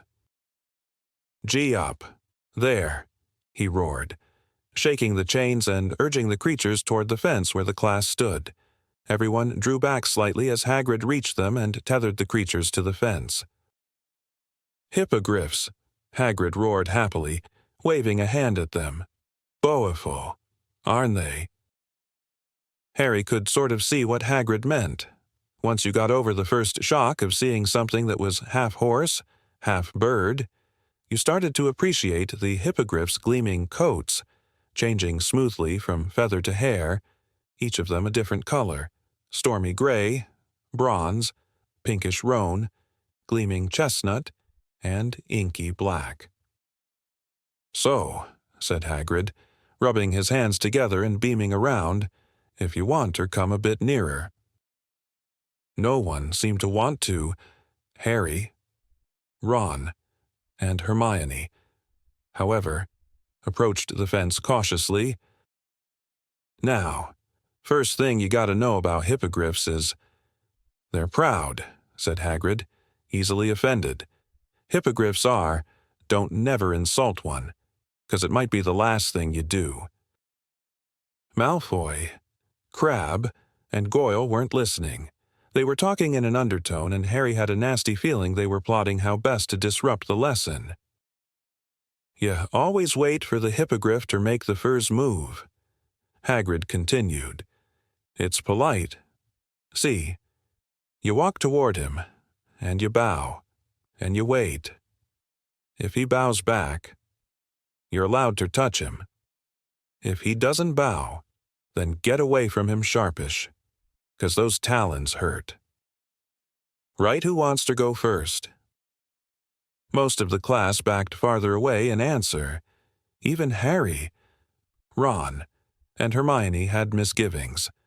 The hippogriffs were tossing their fierce heads and flexing their powerful wings. They didn't seem to like being tethered like this. "No one," said Hagrid, with a pleading look. "I'll do it," said Harry. There was an intake of breath from behind him, and both Lavender and Parvati whispered, "Ooh, no. Harry, remember your tea leaves." Harry ignored them. He climbed over the paddock fence. "Good man, Harry," roared Hagrid. "Right then, let's see how you get on with Buckbeak." He untied one of the chains, pulled the gray hippogriff away from its fellows, and slipped off its leather collar. The class on the other side of the paddock seemed to be holding its breath. Malfoy's eyes were narrowed maliciously. "Easy now, Harry," said Hagrid quietly. "You've got eye contact. Now try not to blink. Hippogriffs don't trust you if you blink too much." Harry's eyes immediately began to water, but he didn't shut them. Buckbeak had turned his great and sharp head and was staring at Harry with one fierce orange eye. "That's it," said Hagrid. "That's it. Harry, now, bow." Harry didn't feel much like exposing the back of his neck to Buckbeak, but he did as he was told. He gave a short bow and then looked up. The hippogriff was still staring haughtily at him. It didn't move. "Ah," said Hagrid, sounding worried. "Right back away. Now, Harry, easy does it." But then, to Harry's enormous surprise, the hippogriff suddenly bent its scaly front knees and sank into what was an unmistakable bow. "Well done, Harry," said Hagrid, ecstatic. "Right, you can touch him. Pat his beak. Go on."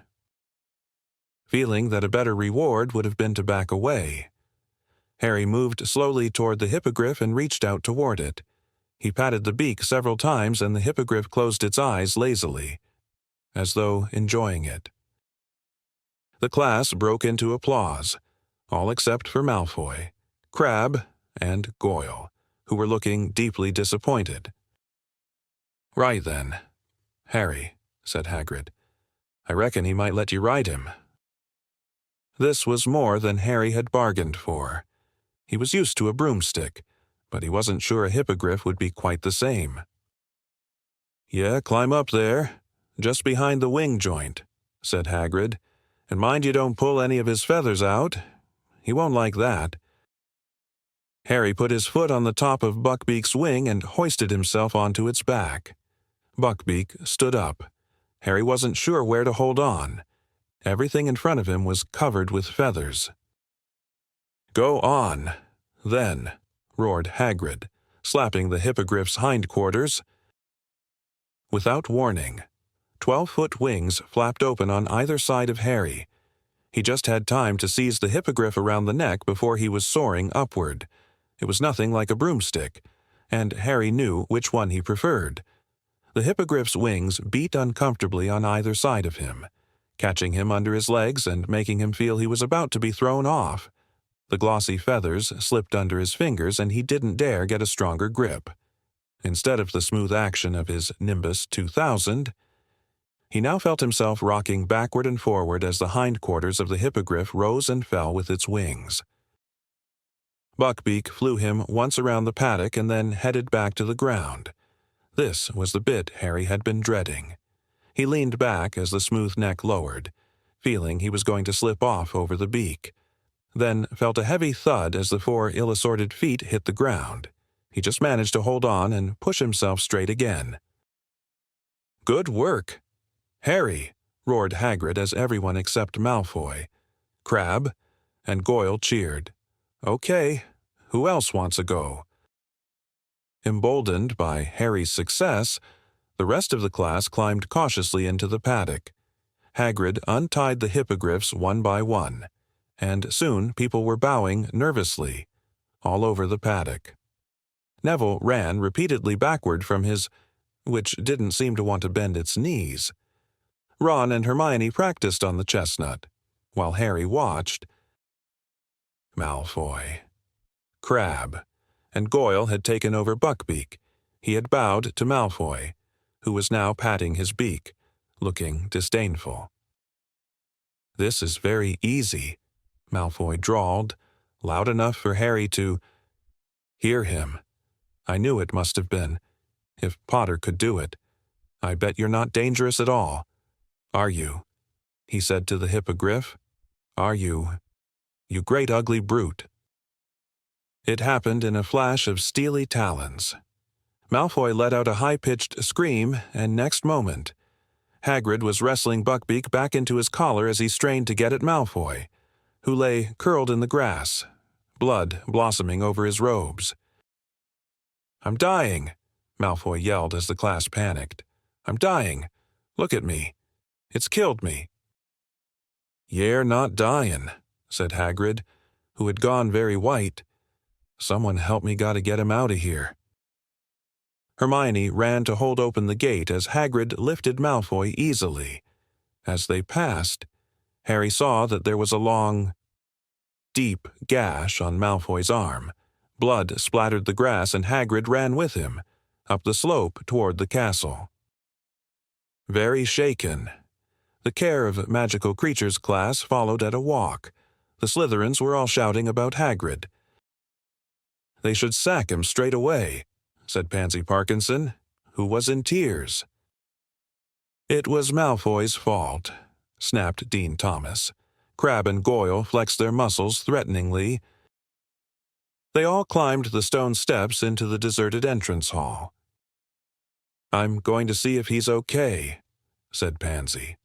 And they all watched her run up the marble staircase. The Slytherins, still muttering about Hagrid, headed away in the direction of their dungeon common room. Harry, Ron, and Hermione proceeded upstairs to Gryffindor Tower. "You think he'll be all right?" said Hermione nervously. "Course he will. Madame Pomfrey can mend cuts in about a second," said Harry, who had had far worse injuries mended magically by the nurse. That was a really bad thing to happen in Hagrid's first class, though, wasn't it? Said Ron, looking worried. Trust Malfoy to mess things up for him. They were among the first to reach the Great Hall at dinner time, hoping to see Hagrid, but he wasn't there. "They wouldn't fire him, would they?" said Hermione anxiously, not touching her steak and kidney pudding. "They'd better not," said Ron, who wasn't eating either. Harry was watching the Slytherin table. A large group, including Crabbe and Goyle, was huddled together, deep in conversation. Harry was sure they were cooking up their own version of how Malfoy had been injured. "Well, you can't say it wasn't an interesting first day back," said Ron gloomily. They went up to the crowded Gryffindor common room after dinner and tried to do the homework Professor McGonagall had given them, but all three of them kept breaking off and glancing out of the tower window. "There's a light on in Hagrid's window," Harry said suddenly. Ron looked at his watch. "If we hurried, we could go down and see him. It's still quite early." "I don't know," Hermione said slowly, and Harry saw her glance at him.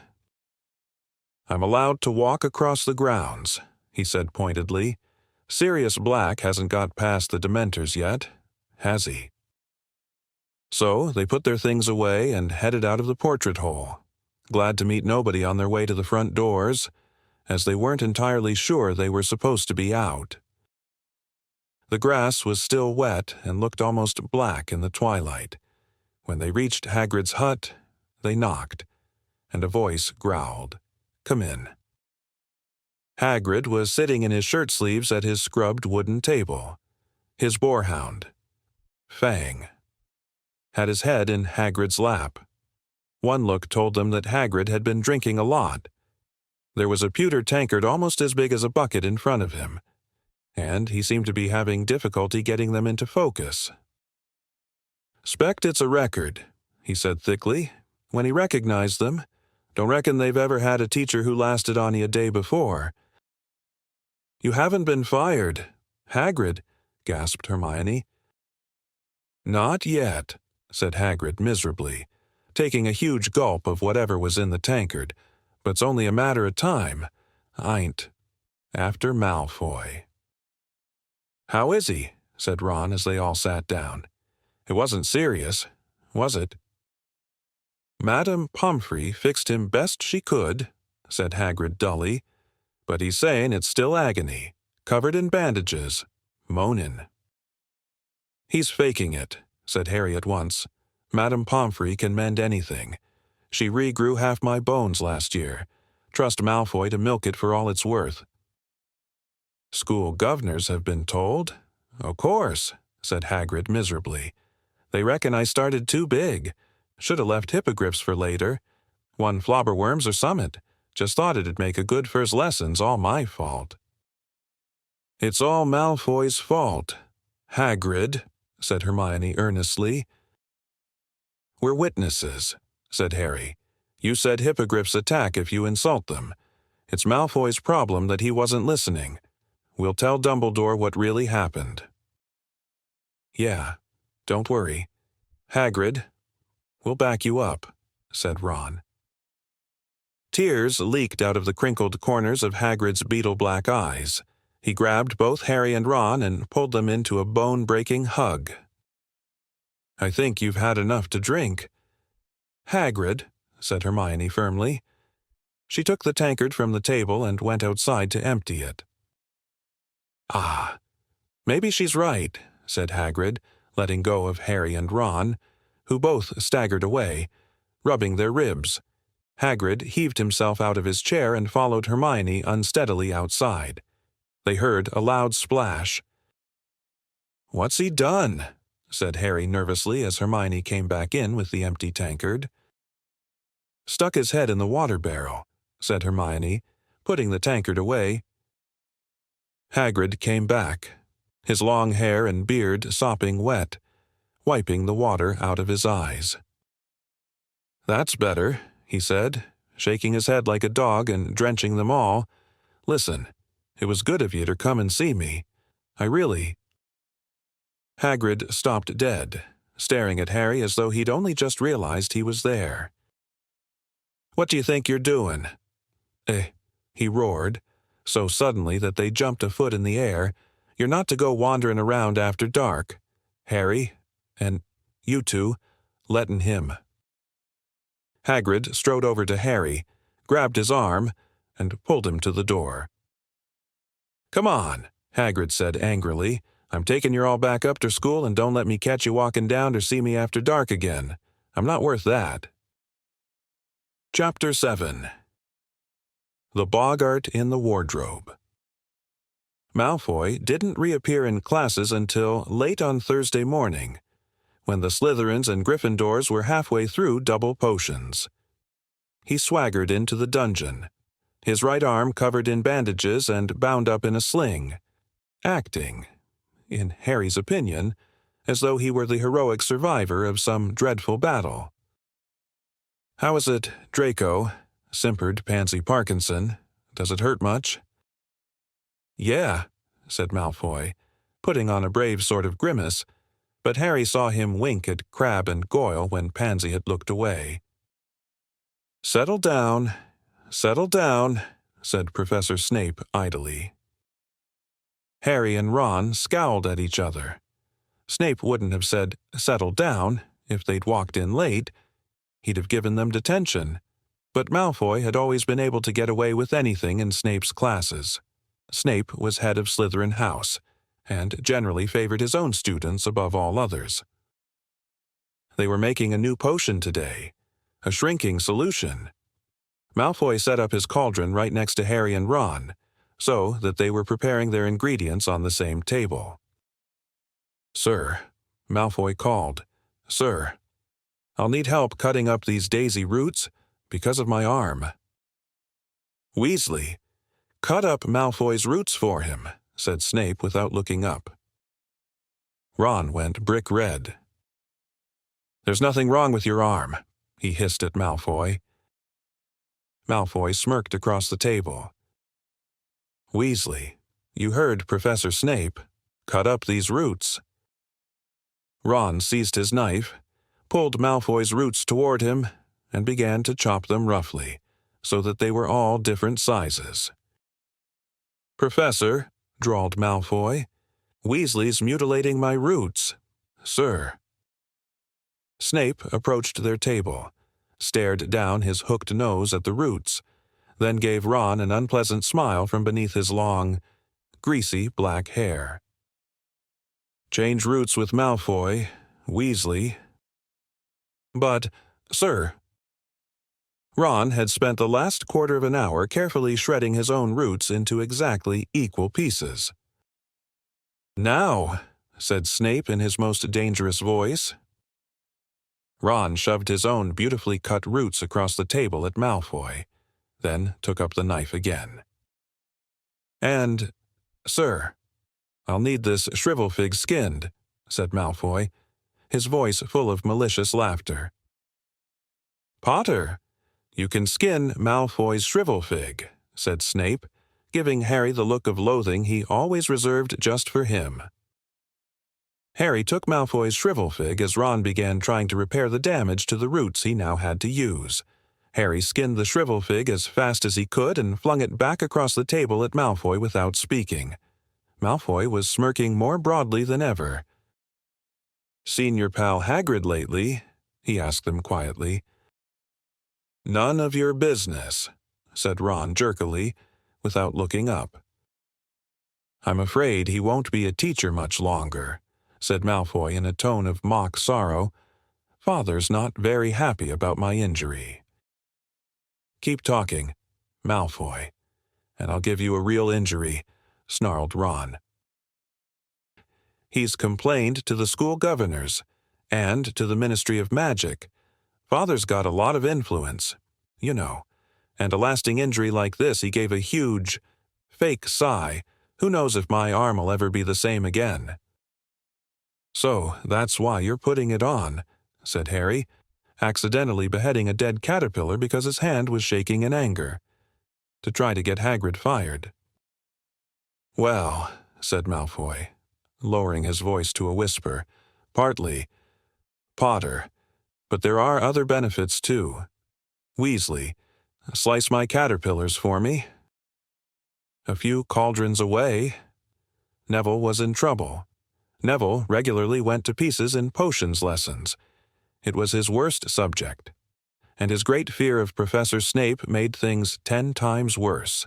His potion, which was supposed to be a bright, acid green, had turned orange. "Longbottom," said Snape, ladling some up and allowing to splash back into the cauldron so that everyone could see. "Orange, tell me, boy, does anything penetrate that thick skull of yours? Didn't you hear me say, quite clearly, that only one cat spleen was needed? Didn't I state plainly that a dash of leech juice would suffice? What do I have to do to make you understand? Longbottom." Neville was pink and trembling. He looked as though he was on the verge of tears. "Please, sir," said Hermione, "please." I could help Neville put it right. "I don't remember asking you to show off." "Miss Granger," said Snape coldly, and Hermione went as pink as Neville. "Longbottom. At the end of this lesson we will feed a few drops of this potion to your toad and see what happens. Perhaps that will encourage you to do it properly." Snape moved away, leaving Neville breathless with fear. "Help me," he moaned to Hermione. "Hey, Harry," said Seamus Finnegan, leaning over to borrow Harry's brass scales. "Have you heard? Daily Prophet this morning, they reckon Sirius Black's been sighted." "Where?" said Harry and Ron quickly. "On the other side of the table." Malfoy looked up, listening closely. "Not too far from here," said Seamus, who looked excited. It was a Muggle who saw him. Course, she didn't really understand. The Muggles think he's just an ordinary criminal, don't they? So she phoned the telephone hot line. By the time the Ministry of Magic got there, he was gone. "Not too far from here," Ron repeated, looking significantly at Harry. He turned around and saw Malfoy watching closely. "What?" "Malfoy. Need something else skinned?" But Malfoy's eyes were shining malevolently, and they were fixed. Harry. He leaned across the table, thinking of trying to catch Black single-handed. Potter. "Yeah, that's right," said Harry offhandedly. Malfoy's thin mouth was curving in a mean smile. "Of course, if it was me," he said quietly, "I'd have done something before now. I wouldn't be staying in school like a good boy. I'd be out there looking for him." "What are you talking about?" "Malfoy," said Ron roughly. "Don't you know?" "Potter?" breathed Malfoy. His pale eyes narrowed. "Know what?" Malfoy let out a low, sneering laugh. "Maybe you'd rather not risk your neck," he said. "Want to leave it to the Dementors. Do you? But if it was me, I'd want revenge. I'd hunt him down myself." "What are you talking about?" said Harry angrily. But at that moment Snape called. "You should have finished adding your ingredients by now. This potion needs to stew before it can be drunk. So clear away while it simmers and then we'll test Longbottoms." Crabbe and Goyle laughed openly, watching Neville sweat as he stirred his potion feverishly. Hermione was muttering instructions to him out of the corner of her mouth, so that Snape wouldn't see. Harry and Ron packed away their unused ingredients and went to wash their hands and ladles in the stone basin in the corner. What did Malfoy mean? Harry muttered to Ron as he stuck his hands under the icy jet that poured from the gargoyle's mouth. "Why would I want revenge on Black? He hasn't done anything to me yet." "He's making it up," said Ron savagely. "He's trying to make you do something stupid." The end of the lesson in sight. Snape strode over to Neville, who was cowering by his cauldron. "Everyone gather round," said Snape, his black eyes glittering, "and watch what happens to Longbottom's toad. If he has managed to produce a shrinking solution, it will shrink to a tadpole.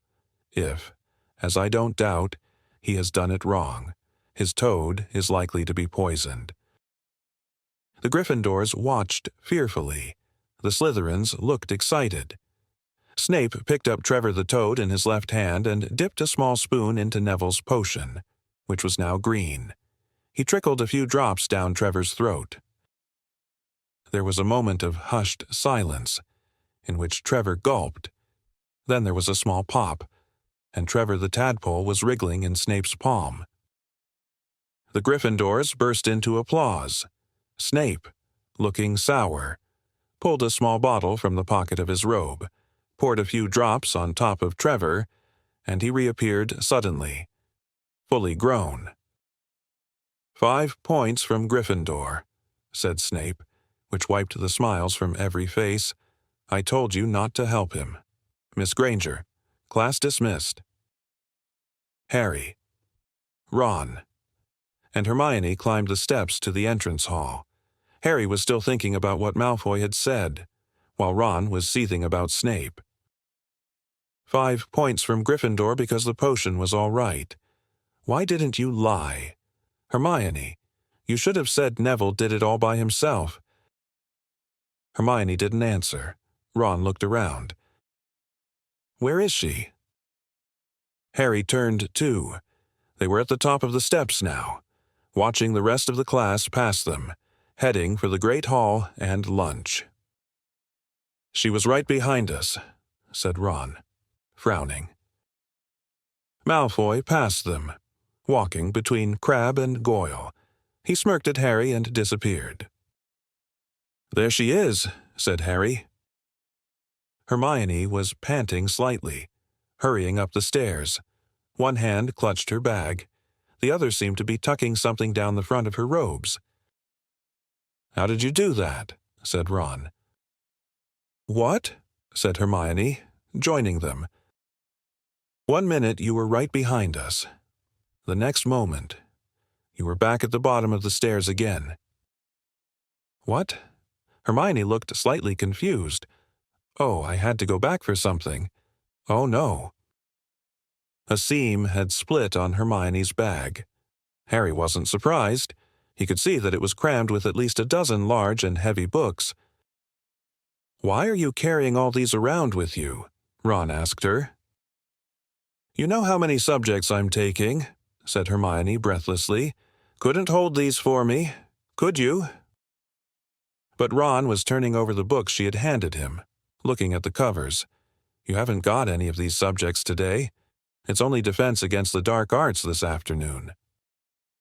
"Oh, yes," said Hermione vaguely, but she packed all the books back into her bag just the same. "I hope there's something good for lunch. I'm starving," she added, and she marched off toward the Great Hall. "Do you get the feeling Hermione's not telling us something?" Ron asked Harry.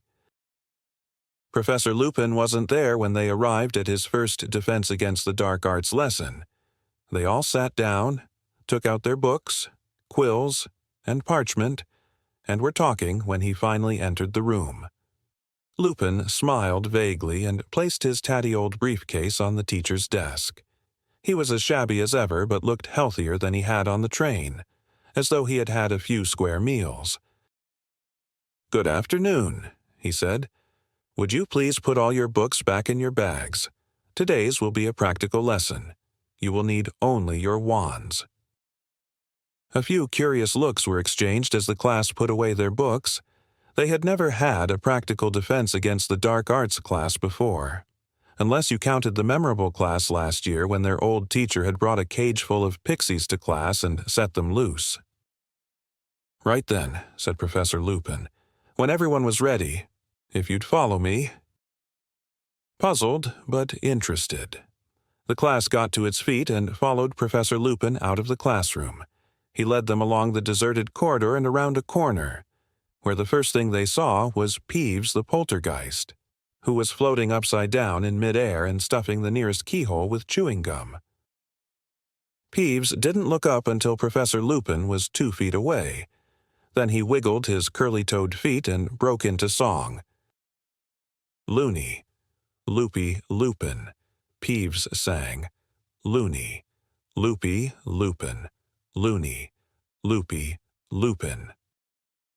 Rude and unmanageable as he almost always was, Peeves usually showed some respect toward the teachers. Everyone looked quickly at Professor Lupin to see how he would take this. To their surprise, he was still smiling. "I'd take that gum out of the keyhole if I were you. Peeves," he said pleasantly, "Mr. Filch won't be able to get into his brooms."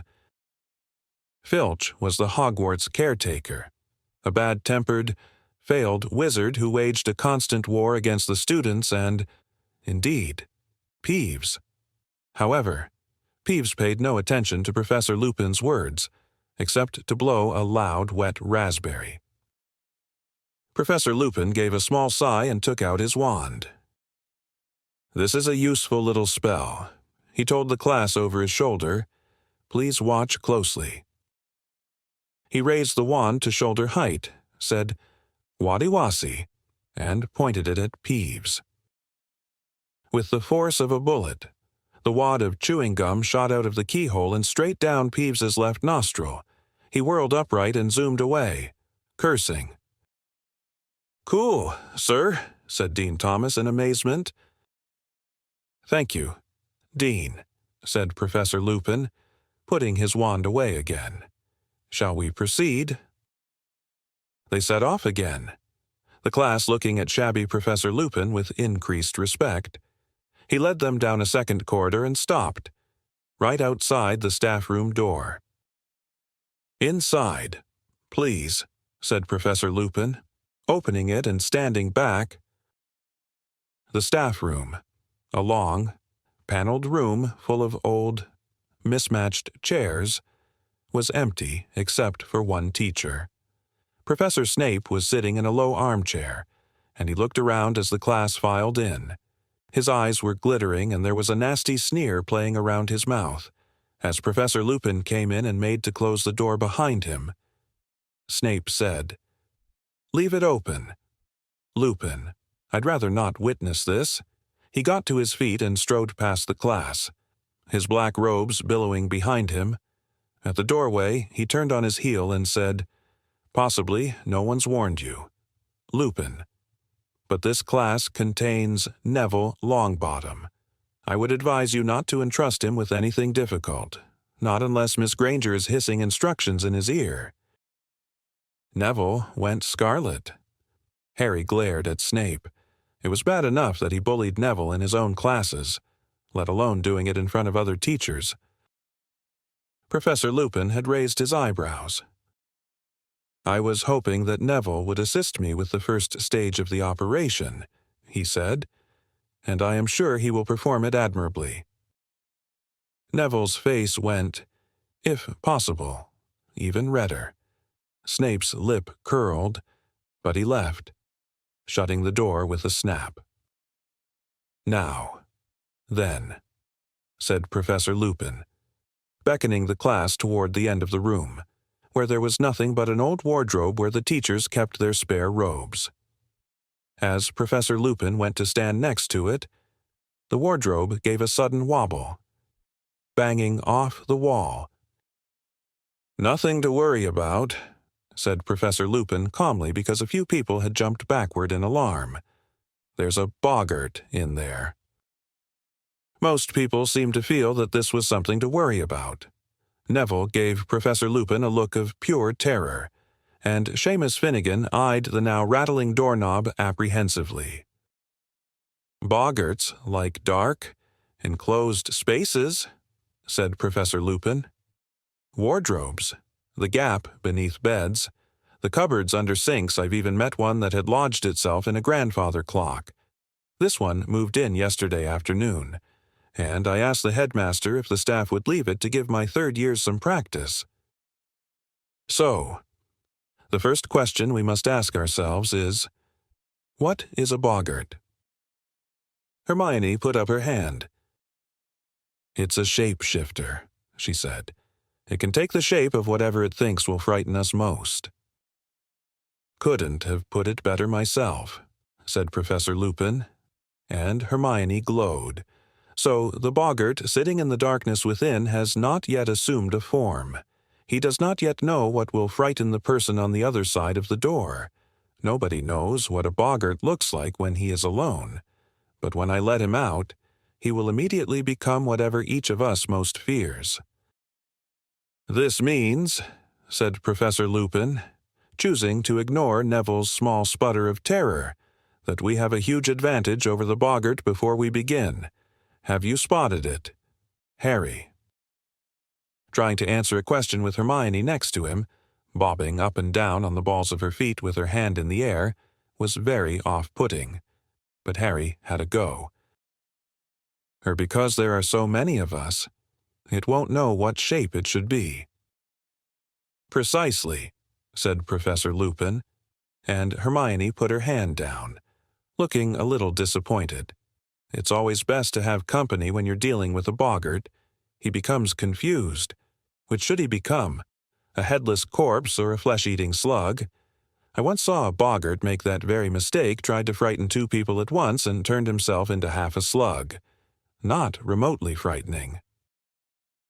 The charm that repels a boggart is simple, yet it requires force of mind. You see, the thing that really finishes a boggart is laughter. What you need to do is force it to assume a shape that you find amusing. We will practice the charm without wands first. After me. Please. Ridiculous. Ridiculous, said the class together. Good, said Professor Lupin. Very good. But that was the easy part. I'm afraid. You see, the word alone is not enough, and this is where you come in, Neville. The wardrobe shook again, though not as much as Neville, who walked forward as though he were heading for the gallows. Right. Neville, said Professor Lupin. First things first. What would you say is the thing that frightens you most in the world? Neville's lips moved, but no noise came out. I didn't catch that. Neville. Sorry, said Professor Lupin cheerfully. Neville looked around rather wildly, as though begging someone to help him, then said, in barely more than a whisper, Professor Snape. Nearly everyone laughed, even Neville grinned apologetically. Professor Lupin, however, looked thoughtful. Professor Snape. Neville. I believe you live with your grandmother. Yes, said Neville nervously, but I don't want the boggart to turn into her either. No. You misunderstand me, said Professor Lupin, now smiling. I wonder, could you tell us what sort of clothes your grandmother usually wears? Neville looked startled, but said, well, always the same hat, a tall one with a stuffed vulture on top, and a long dress, green, normally, and sometimes a fox fur scarf. And a handbag, prompted Professor Lupin. A big red one, said Neville. Right then, said Professor Lupin. Can you picture those clothes very clearly? Neville, can you see them in your mind's eye? Yes, said Neville, uncertainty, plainly wondering what was coming next. When the boggart bursts out of this wardrobe, Neville, and sees you, it will assume the form of Professor Snape, said Lupin, and you will raise your wand thus and cry ridiculous and concentrate hard on your grandmother's clothes. If all goes well, Professor Boggart Snape will be forced into that vulture-topped hat and that green dress with that big red handbag. There was a great shout of laughter. The wardrobe wobbled more violently. If Neville is successful, the boggart is likely to shift his attention to each of us in turn, said Professor Lupin. I would like all of you to take a moment now to think of the thing that scares you most, and imagine how you might force it to look comical. The room went quiet. Harry thought, what scared him most in the world? His first thought was Lord Voldemort, a Voldemort returned to full strength. But before he had even started to plan a possible counterattack on a boggart Voldemort, a horrible image came floating to the surface of his mind. A rotting, glistening hand, slithering back beneath a black cloak, a long, rattling breath from an unseen mouth, then a cold so penetrating it felt like drowning. Harry shivered, then looked around, hoping no one had noticed. Many people had their eyes shut tight. Ron was muttering to himself, "Take its legs off."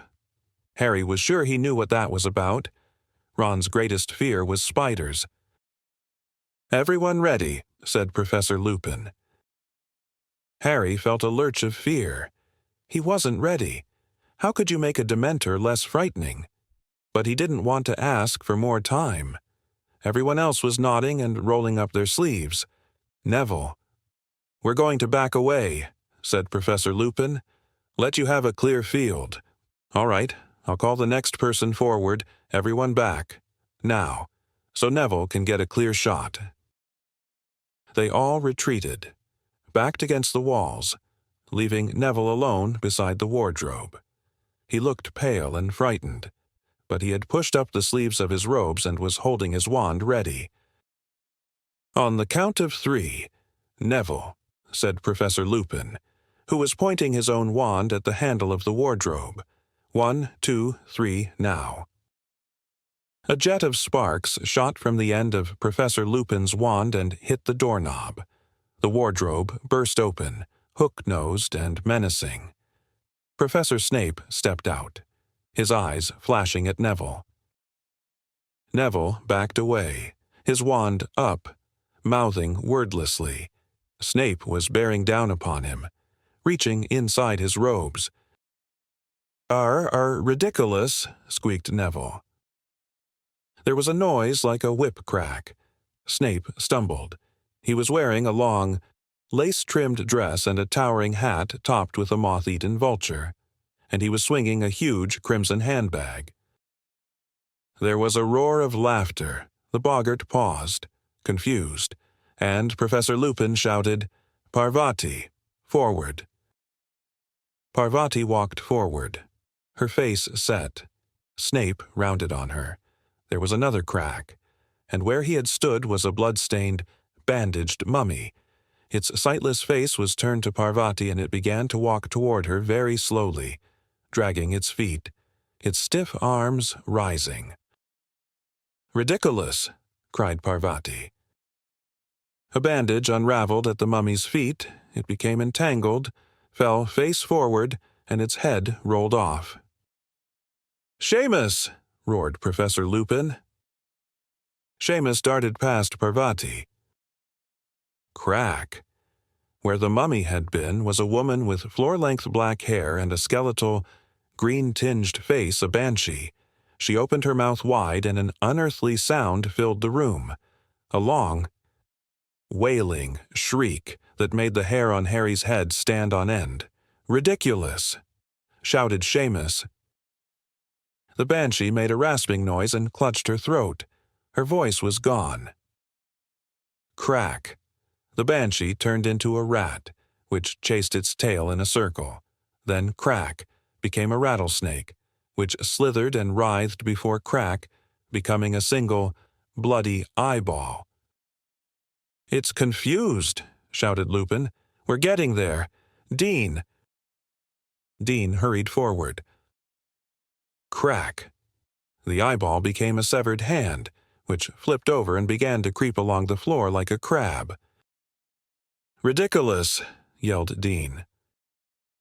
There was a snap, and the hand was trapped in a mousetrap. "Excellent. Ron, you next." Ron leapt forward. Crack. Quite a few people screamed. A giant spider, 6 feet tall and covered in hair, was advancing on Ron, clicking its pincers menacingly. For a moment, Harry thought Ron had frozen. Then, "Ridiculous!" bellowed Ron, and the spider's legs vanished. It rolled over and over. Lavender Brown squealed and ran out of its way, and it came to a halt at Harry's feet. He raised his wand. Ready. But... "Here!" shouted Professor Lupin suddenly, hurrying forward. Crack.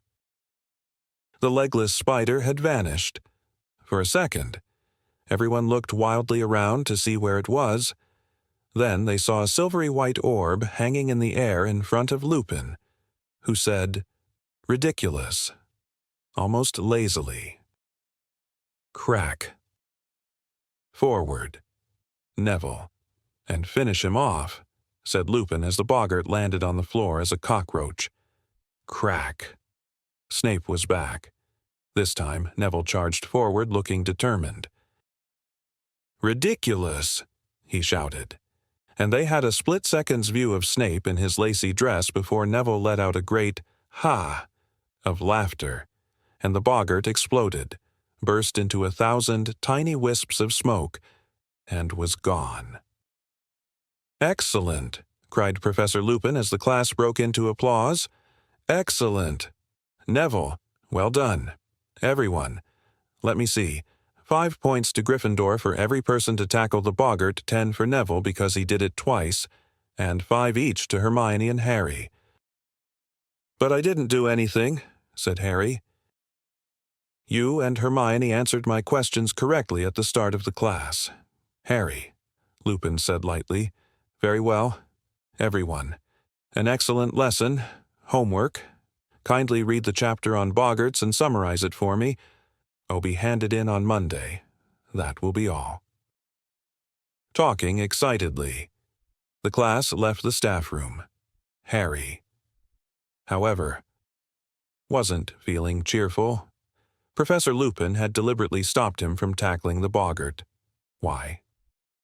Was it because he'd seen Harry collapse on the train and thought he wasn't up to much? Had he thought Harry would pass out again? But no one else seemed to have noticed anything. "Did you see me take that banshee?" shouted Seamus. "And the hand," said Dean, waving his own around. "And Snape in that hat. And my mummy. I wonder why Professor Lupin's frightened of crystal balls," said Lavender thoughtfully. "That was the best defense against the dark arts lesson we've ever had, wasn't it?" said Ron excitedly as they made their way back to the classroom to get their bags. "He seems like a very good teacher," said Hermione approvingly, "but I wish I could have had a turn with the boggart." "What would it have been for you?" said Ron, sniggering. "A piece of homework that only got 9 out of 10. Chapter 8. Flight of the Fat Lady. In no time at all, Defense Against the Dark Arts had become most people's favorite class. Only Draco Malfoy and his gang of Slytherins had anything bad to say about Professor Lupin. "Look at the state of his robes," Malfoy would say in a loud whisper as Professor Lupin passed. "He dresses like our old house elf." But no one else cared that Professor Lupin's robes were patched and frayed. His next few lessons were just as interesting as the first. After boggarts, they studied red caps, nasty little goblin-like creatures that lurked wherever there had been bloodshed, in the dungeons of castles and the potholes of deserted battlefields, waiting to bludgeon those who had gotten lost. From red caps they moved on to kappas, creepy, water-dwellers that looked like scaly monkeys, with webbed hands itching to strangle unwitting waiters in their ponds. Harry only wished he was as happy with some of his other classes. Worst of all was potions. Snape was in a particularly vindictive mood these days, and no one was in any doubt why. The story of the boggart assuming Snape's shape, and the way that Neville had dressed it in his grandmother's clothes, had traveled through the school like wildfire. Snape didn't seem to find it funny. His eyes flashed menacingly at the very mention of Professor Lupin's name, and he was bullying Neville worse than ever. Harry was also growing to dread the hours he spent in Professor Trelawney's stifling tower room, deciphering lopsided shapes and symbols, trying to ignore the way Professor Trelawney's enormous eyes filled with tears every time she looked at him. He couldn't like Professor Trelawney, even though she was treated with respect bordering on reverence by many of the class. Parvati Patil and Lavender Brown had taken to haunting Professor Trelawney's tower room at lunchtimes, and always returned with annoyingly superior looks on their faces, as though they knew things the others didn't. They had also started using hushed voices whenever they spoke to Harry, as though he were on his deathbed. Nobody really liked Care of Magical Creatures, which, after the action-packed first class, had become extremely dull. Hagrid seemed to have lost his confidence. They were now spending lesson after lesson learning how to look after flobberworms, which had to be some of the most boring creatures in existence. "Why would anyone bother looking after them?" said Ron, after yet another hour of poking shredded lettuce down the flobberworms' throats. At the start of October, however, Harry had something else to occupy him, something so enjoyable it more than made up for his unsatisfactory classes. The Quidditch season was approaching, and Owen Ivor Wood, captain of the Gryffindor team, called a meeting on Thursday evening to discuss tactics for the new season.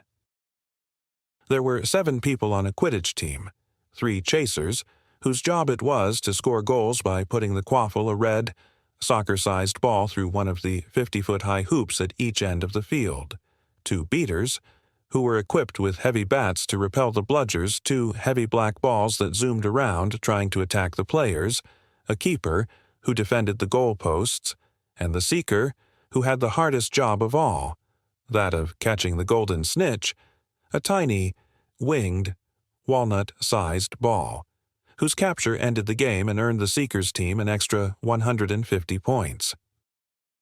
Oliver Wood was a burly 17-year-old, now in his 7th and final year at Hogwarts. There was a quiet sort of desperation in his voice as he addressed his 6 fellow team members in the chilly locker rooms on the edge of the darkening Quidditch field. "This is our last chance, my last chance to win the Quidditch Cup," he told them, striding up and down in front of them. "I'll be leaving at the end of this year. I'll never get another shot at it. Gryffindor hasn't won for 7 years now. Okay, so we've had the worst luck in the world. Injuries, then the tournament getting called off last year." Wood swallowed, as though the memory still brought a lump to his throat. "But we also know we've got the best ruddy team in the school," he said, punching a fist into his other hand, the old manic glint back in his eye. "We've got 3 superb chasers." Wood pointed at Alicia Spinner, Angelina Johnson, and Katie Bell. "We've got 2 unbeatable beaters." "Stop it. Oliver, you're embarrassing us," said Fred and George Weasley together, pretending to blush. "And we've got a seeker who has never failed to win us a match," Wood rumbled, glaring at Harry with a kind of furious pride. "And me," he added as an afterthought. "We think you're very good too, Oliver," said George. "Spanking good keeper," said Fred. "The point is," Wood went on, resuming his pacing, "the Quidditch Cup should have had our name on it these last 2 years. Ever since Harry joined the team, I've thought the thing was in the bag, but we haven't got it. And this year's the last chance we'll get to finally see our name on the thing." Wood spoke so dejectedly that even Fred and George looked sympathetic. "Oliver, this year's our year," said Fred. "We'll do it. Oliver," said Angelina. "Definitely," said Harry, full of determination. The team started training sessions, 3 evenings a week. The weather was getting colder and wetter, the nights darker, but no amount of mud, wind, or rain could tarnish Harry's wonderful vision of finally winning the huge, silver Quidditch Cup. Harry returned to the Gryffindor common room one evening after training, cold and stiff but pleased with the way practice had gone, to find the room buzzing excitedly. "What's happened?" he asked Ron and Hermione, who were sitting in 2 of the best chairs by the fireside and completing some star charts for astronomy. "First Hogsmeade weekend," said Ron, pointing at a notice that had appeared on the battered old bulletin board. "End of October, Halloween." "Excellent," said Fred, who had followed Harry through the portrait hole. "I need to visit Zonko's. I'm nearly out of stink pellets." Harry threw himself into a chair beside Ron, his high spirits ebbing away. Hermione seemed to read his mind. "Harry, I'm sure you'll be able to go next time," she said. "They're bound to catch Black soon. He's been sighted once already." "Black's not fool enough to try anything in Hogsmeade," said Ron. "Ask McGonagall if you can go this time. Harry, the next one might not be for ages." "Ron," said Hermione, Harry's supposed to stay in school."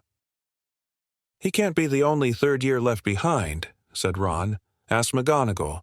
Go on, Harry." "Yeah, I think I will," said Harry, making up his mind. Hermione opened her mouth to argue, but at that moment Crookshanks leapt lightly onto her lap. A large, dead spider was dangling from his mouth. "Does he have to eat that in front of us?" said Ron, scowling. "Clever Crookshanks! Did you catch that all by yourself?" said Hermione. Crookshanks slowly chewed up the spider, his yellow eyes fixed insolently on Ron. "Just keep him over there. That's all," said Ron irritably, turning back to his star chart. "I've got Scabbers asleep in my bag." Harry yawned. He really wanted to go to bed, but he still had his own star chart to complete.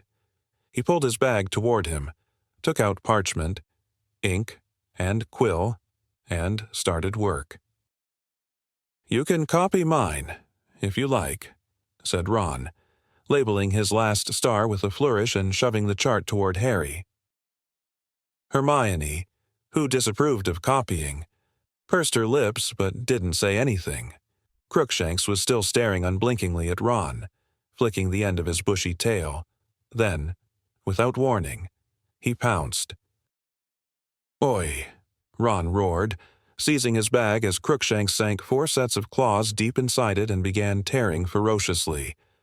"Get off, you stupid animal!" Ron tried to pull the bag away from Crookshanks, but Crookshanks clung on, spitting and slashing. "Ron, don't hurt him," squealed Hermione. The whole common room was watching. Ron whirled the bag around, Crookshanks still clinging to it, and Scabbers came flying out of the top. "Catch that cat!" Ron yelled as Crookshanks freed himself from the remnants of the bag, sprang over the table, and chased after the terrified Scabbers. George Weasley made a lunge for Crookshanks but missed. Scabbers streaked through 20 pairs of legs and shot beneath an old chest of drawers. Crookshanks skidded to a halt, crouched low on his bandy legs, and started making furious swipes beneath it with his front paw. Ron and Hermione hurried over. Hermione grabbed Crookshanks around the middle and heaved him away. Ron threw himself onto his stomach and, with great difficulty, pulled Scabbers out by the tail. "Look at him," he said furiously to Hermione, dangling Scabbers in front of her. "He's skin and bone. You keep that cat away from him." "Crookshanks doesn't understand it's wrong," said Hermione, her voice shaking. "All cats chase rats." "Ron." "There's something funny about that animal," said Ron, who was trying to persuade a frantically wiggling Scabbers back into his pocket. It heard me say that Scabbers was in my bag. "Oh, what rubbish," said Hermione impatiently. "Crookshanks could smell him. Ron, how else do you think?" "That cat's got it in for Scabbers," said Ron, ignoring the people around him, who were starting to giggle. "And Scabbers was here first, and he's ill." Ron marched through the common room and out of sight up the stairs to the boys' dormitories. Ron was still in a bad mood with Hermione next day. He barely talked to her all through. Herbology. Even though Harry, and Hermione were working together on the same puffapod. "How's Scabbers?" Hermione asked timidly as they stripped fat pink pods from the plants and emptied the shining beans into a wooden pail. "He's hiding at the bottom of my bed. Shaking," said Ron angrily, missing the pail and scattering beans over the greenhouse floor. "Careful! Weasley, careful!" cried Professor Sprout as the beans burst into bloom before their very eyes. They had Transfiguration next. Harry, who had resolved to ask Professor McGonagall after the lesson whether he could go into Hogsmeade with the rest, joined the line outside the class trying to decide how he was going to argue his case. He was distracted, however, by a disturbance at the front of the line. Lavender Brown seemed to be crying. Parvati had her arm around her and was explaining something to Seamus Finnegan and Dean Thomas, who were looking very serious. "What's the matter?" "Lavender," said Hermione anxiously as she... Harry. And Ron went to join the group. "She got a letter from home this morning," Parvati whispered. "It's her rabbit. Binky. He's been killed by a fox." "Oh," said Hermione. "I'm sorry. Lavender." "I should have known," said Lavender tragically. "You know what day it is." Air. The 16th of October. That thing you're dreading. It will happen on the 16th of October. Remember, she was right. She was right. The whole class was gathered around Lavender now. Seamus shook his head seriously. Hermione hesitated. Then she said, You were dreading Binky being killed by a fox." "Well, not necessarily by a fox," said Lavender, looking up at Hermione with streaming eyes. "But I was obviously dreading him dying. Wasn't I?" "Oh," said Hermione. She paused again. Then, "Was Binky an old rabbit?" "No," sobbed Lavender. He was only a baby." Parvati tightened her arm around Lavender's shoulders. "But then, why would you dread him dying?" said Hermione. Parvati glared at her. "Well, look at it logically," said Hermione, turning to the rest of the group. "I mean, Binky didn't even die today, did he? Lavender just got the news today." Lavender wailed loudly, and she can't have been dreading it, because it's come as a real shock. "Don't mind Hermione. Lavender," said Ron loudly. "She doesn't think other people's pets matter very much."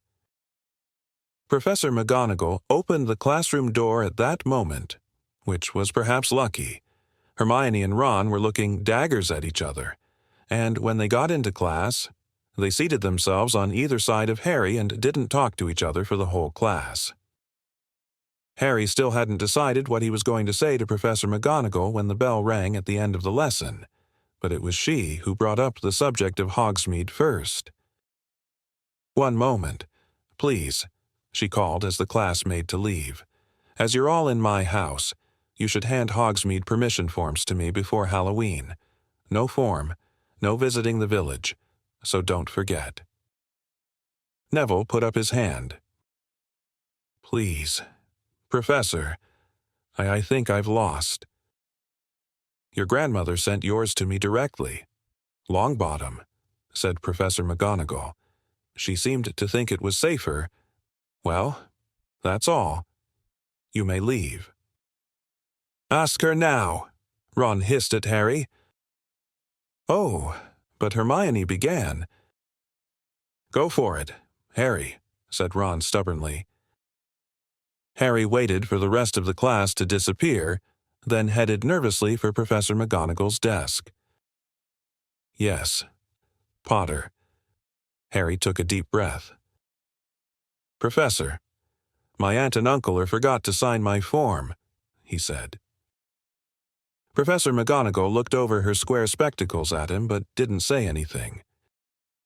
"So, do you think it would be all right? Will it be okay if I go to Hogsmeade?" Professor McGonagall looked down and began shuffling papers on her desk. "I'm afraid not, Potter," she said. "You heard what I said. No form. No visiting the village. That's the rule." "But, Professor, my aunt and uncle, they're muggles. They don't really understand about Hogwarts forms and stuff," Harry said, while Ron egged him on with vigorous nods. "If you said I could go—" "But I don't say so," said Professor McGonagall, standing up and piling her papers neatly into a drawer. "The form clearly states that the parent or guardian must give permission." She turned to look at him, with an odd expression on her face. Was it pity? "I'm sorry," Potter. But that's my final word. You'd better hurry, or you'll be late for your next lesson." There was nothing to be done. Ron called Professor McGonagall a lot of names that greatly annoyed Hermione. Hermione assumed an all-for-the-best expression that made Ron even angrier. And Harry had to endure everyone in the class talking loudly and happily about what they were going to do first, once they got into Hogsmeade. "There's always the feast," said Ron, in an effort to cheer Harry up. "You know, the Halloween feast, in the evening." "Yeah," said Harry gloomily. "Great." The Halloween feast was always good, but it would taste a lot better if he was coming to it after a day in Hogsmeade with everyone else. Nothing anyone said made him feel any better about being left behind. Dean Thomas, who was good with a quill, had offered to forge Uncle Vernon's signature on the form. But as Harry had already told Professor McGonagall he hadn't had it signed, that was no good. Ron half-heartedly suggested the invisibility cloak, but Hermione stamped on that one, reminding Ron what Dumbledore had told them about the Dementors being able to see through them. Percy had what were possibly the least helpful words of comfort. "They make a fuss about Hogsmeade, but I assure you, Harry, it's not all it's cracked up to be," he said seriously. "All right, the sweet shop's rather good, and Zonko's joke shop's frankly dangerous. And, yes, the Shrieking Shack's always worth a visit. But really, Harry, apart from that, you're not missing anything." On Halloween morning, Harry awoke with the rest and went down to breakfast, feeling thoroughly depressed, though doing his best to act normally. "We'll bring you lots of sweets back from Honeydukes," said Hermione, looking desperately sorry for him. "Yeah, loads," said Ron. He and Hermione had finally forgotten their squabble about Crookshanks in the face of Harry's difficulties. "Don't worry about me," said Harry, in what he hoped was an offhand voice. "I'll see you at the feast. Have a good time." He accompanied them to the entrance hall, where Filch, the caretaker, was standing inside the front doors, checking off names against a long list, peering suspiciously into every face, and making sure that no one was sneaking out who shouldn't be going. "Staying here. Potter!" shouted Malfoy, who was standing in line with Crabbe and Goyle, scared of passing the Dementors. Harry ignored him and made his solitary way up the marble staircase, through the deserted corridors, and back to Gryffindor Tower. "Password," said the fat lady, jerking out of a doze. "Fortuna Major," said Harry listlessly. The portrait swung open, and he climbed through the hole into the common room. It was full of chattering first and second years, and a few older students, who had obviously visited Hogsmeade so often the novelty had worn off. "Harry, Harry, hi, Harry." It was Colin Creevey, a second year who was deeply in awe of Harry and never missed an opportunity to speak to him. "Aren't you going to Hogsmeade?" "Harry, why not?" "Hey," Colin looked eagerly around at his friends. "You can come and sit with us, if you like." "Harry." No, thanks." "Colin," said Harry, who wasn't in the mood to have a lot of people staring avidly at the scar on his forehead. I've got to go to the library. Got to get some work done." After that, he had no choice but to turn right around and head back out of the portrait hole again. "What was the point of waking me up?" the fat lady called grumpily after him as he walked away. Harry wandered dispiritedly toward the library, but halfway there he changed his mind. He didn't feel like working.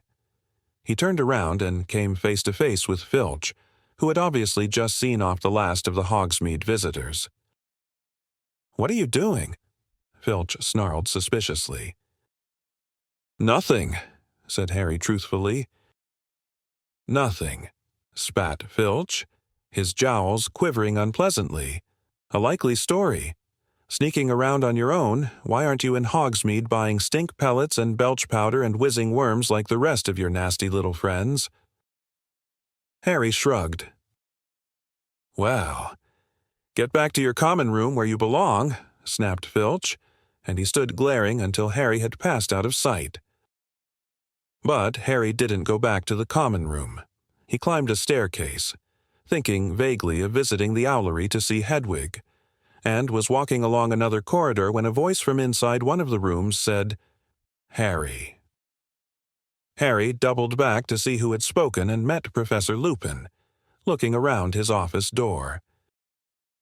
"What are you doing?" said Lupin, though in a very different voice from Filch. "Where are Ron and Hermione?" "Hogsmeade," said Harry, in a would-be casual voice. "Ah," said Lupin. He considered Harry for a moment. "Why don't you come in? I've just taken delivery of a Grindylow for our next lesson." "A what?" said Harry. He followed Lupin into his office. In the corner stood a very large tank of water. A sickly green creature with sharp little horns had its face pressed against the glass, pulling faces and flexing its long, spindly fingers. "Water demon," said Lupin, surveying the Grindylow thoughtfully. "We shouldn't have much difficulty with him. Not after the Kappas. The trick is to break his grip. You notice the abnormally long fingers. Strong, but very brittle." The Grindylow bared its green teeth and then buried itself in a tangle of weeds in a corner. "Cup of tea," Lupin said, looking around for his kettle. "I was just thinking of making one." "All right," said Harry awkwardly. Lupin tapped the kettle with his wand and a blast of steam issued suddenly from the spout. "Sit down," said Lupin, taking the lid off a dusty tin. "I've only got tea bags. I'm afraid, but I dare say you've had enough of tea leaves." Harry looked at him. Lupin's eyes were twinkling. "How did you know about that?" Harry asked. "Professor McGonagall told me," said Lupin, passing Harry a chipped mug of tea. "You're not worried, are you?" "No," said Harry. He thought for a moment of telling Lupin about the dog he'd seen in Magnolia Crescent, but decided not to.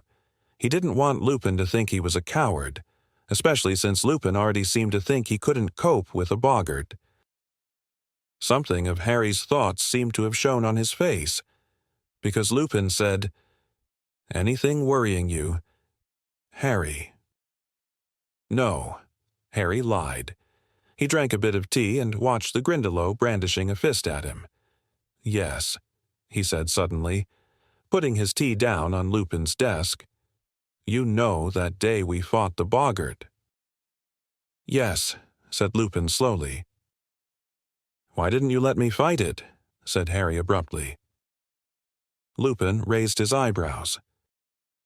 "I would have thought that was obvious." "Harry," he said, sounding surprised. Harry, who had expected Lupin to deny that he'd done any such thing, was taken aback. "Why?" he said again. "Well," said Lupin, frowning slightly, "I assumed that if the boggart faced you, it would assume the shape of Lord Voldemort." Harry stared. Not only was this the last answer he'd expected, but Lupin had said Voldemort's name. The only person Harry had ever heard say the name aloud apart from himself was Professor Dumbledore. "Clearly." "I was wrong," said Lupin, still frowning at Harry, "but I didn't think it a good idea for Lord Voldemort to materialize in the staff room. I imagined that people would panic." "I didn't think of Voldemort," said Harry honestly. "I remembered those Dementors." "I see," said Lupin thoughtfully. Well, I'm impressed." He smiled slightly at the look of surprise on Harry's face. "That suggests that what you fear most of all is fear. Very wise, Harry." Harry didn't know what to say to that, so he drank some more tea. "So, you've been thinking that I didn't believe you capable of fighting the boggart," said Lupin shrewdly. "Well, yeah," said Harry. He was suddenly feeling a lot happier. "Professor Lupin, you know the Dementors." He was interrupted by a knock on the door. "Come in," called Lupin. The door opened, and in came Snape. He was carrying a goblet, which was smoking faintly, and stopped at the sight of Harry, his black eyes narrowing. "Ah, Severus," said Lupin, smiling. "Thanks very much. Could you leave it here on the desk for me?" Snape set down the smoking goblet, his eyes wandering between Harry and Lupin. "I was just showing Harry my Grindylow," said Lupin pleasantly, pointing at the tank. "Fascinating," said Snape, without looking at it. "You should drink that directly." Lupin. Yes, I will," said Lupin. "I made an entire cauldron full," Snape continued.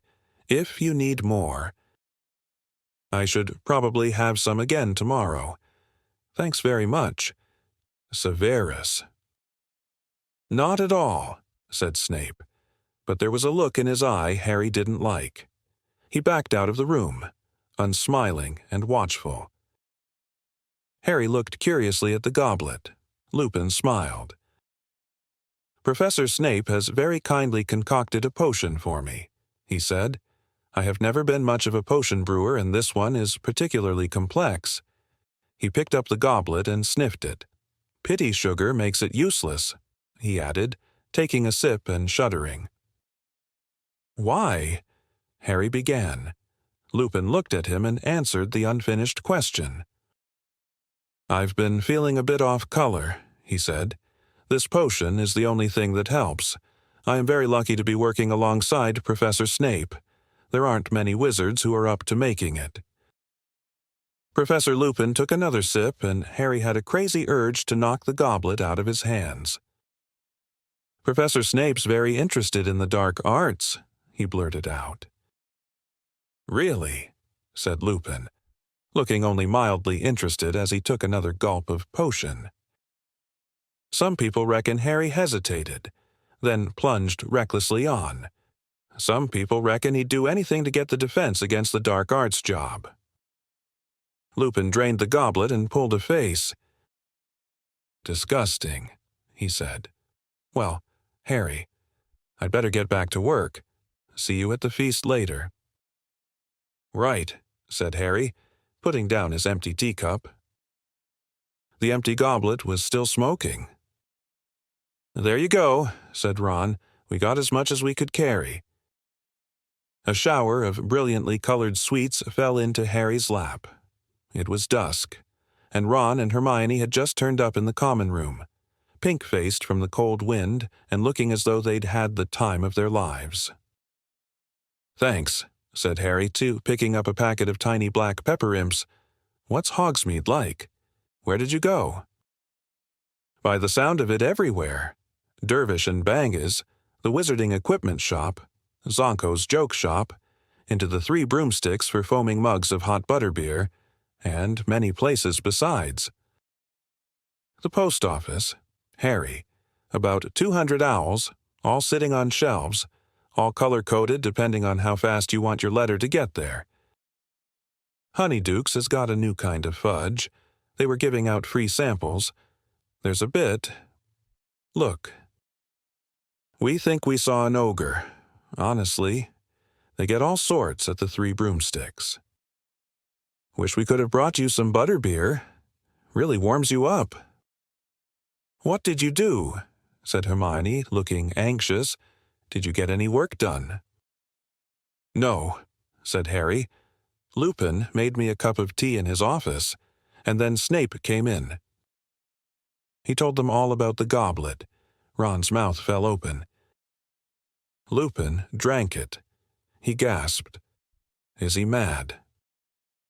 Hermione checked her watch. "We'd better go down. You know. The feast'll be starting in 5 minutes. They hurried through the portrait hole and into the crowd, still discussing Snape. But if Hermione dropped her voice, glancing nervously around. If he was trying to poison Lupin, he wouldn't have done it in front of Harry. "Yeah, maybe," said Harry as they reached the entrance hall and crossed into the great hall. It had been decorated with hundreds and hundreds of candle-filled pumpkins, a cloud of fluttering live bats, and many flaming orange streamers, which were swimming lazily across the stormy ceiling like brilliant water snakes. The food was delicious. Even Hermione and Ron, who were full to bursting with honeydew sweets, managed second helpings of everything. Harry kept glancing at the staff table. Professor Lupin looked cheerful and as well as he ever did. He was talking animatedly to tiny little Professor Flitwick, the charms teacher. Harry moved his eyes along the table, to the place where Snape sat. Was he imagining it? Or were Snape's eyes flickering toward Lupin more often than was natural? The feast finished with an entertainment provided by the Hogwarts ghosts. They popped out of the walls and tables to do a bit of formation gliding. Nearly Headless Nick, the Gryffindor ghost, had a great success with a reenactment of his own botched beheading. It had been such a pleasant evening that Harry's good mood couldn't even be spoiled by Malfoy, who shouted through the crowd as they all left the hall, "The Dementors send their love. Potter." Harry, Ron, and Hermione followed the rest of the Gryffindors along the usual path to Gryffindor Tower, but when they reached the corridor that ended with the portrait of the Fat Lady, they found it jammed with students. "Why isn't anyone going in?" said Ron curiously. Harry peered over the heads in front of him. The portrait seemed to be closed. "Let me through, please," came Percy's voice, and he came bustling importantly through the crowd. "What's the holdup here? You can't all have forgotten the password, excuse me. I'm head boy." And then a silence fell over the crowd, from the front first, so that a chill seemed to spread down the corridor. They heard Percy say, in a suddenly sharp voice, "Somebody get Professor Dumbledore. Quick." People's heads turned. Those at the back were standing on tiptoe. "What's going on?" said Ginny, who had just arrived. A moment later, Professor Dumbledore was there, sweeping toward the portrait. The Gryffindors squeezed together to let him through, and Harry, Ron, and Hermione moved closer to see what the trouble was. "Oh," my Hermione grabbed Harry's arm. The Fat Lady had vanished from her portrait, which had been slashed so viciously that strips of canvas littered the floor. Great chunks of it had been torn away completely. Dumbledore took one quick look at the ruined painting and turned, his eyes somber, to see Professors McGonagall, Lupin, and Snape hurrying toward him. "We need to find her," said Dumbledore. "Professor McGonagall, please go to Mr. Filch at once and tell him to search every painting in the castle for the Fat Lady." "You'll be lucky," said a cackling voice. It was Peeves the poltergeist, bobbing over the crowd and looking delighted, as he always did, at the sight of wreckage or worry. "What do you mean?" "Peeves," said Dumbledore calmly. And Peeves's grin faded a little. He didn't dare taunt Dumbledore. Instead, he adopted an oily voice that was no better than his cackle. "Ashamed. Your headship, sir, doesn't want to be seen. She's a horrible mess. Saw her running through the landscape up on the 4th floor. Sir, dodging between the trees, crying something dreadful," he said happily. "Poor thing," he added unconvincingly. "Did she say who did it?" said Dumbledore quietly. "Oh, yes, Professor Head," said Peeves, with the air of one cradling a large bombshell in his arms. He got very angry when she wouldn't let him in. You see, Peeves flipped over and grinned at Dumbledore from between his own legs. Nasty temper he's got, that Sirius Black. Chapter 9. Grim Defeat.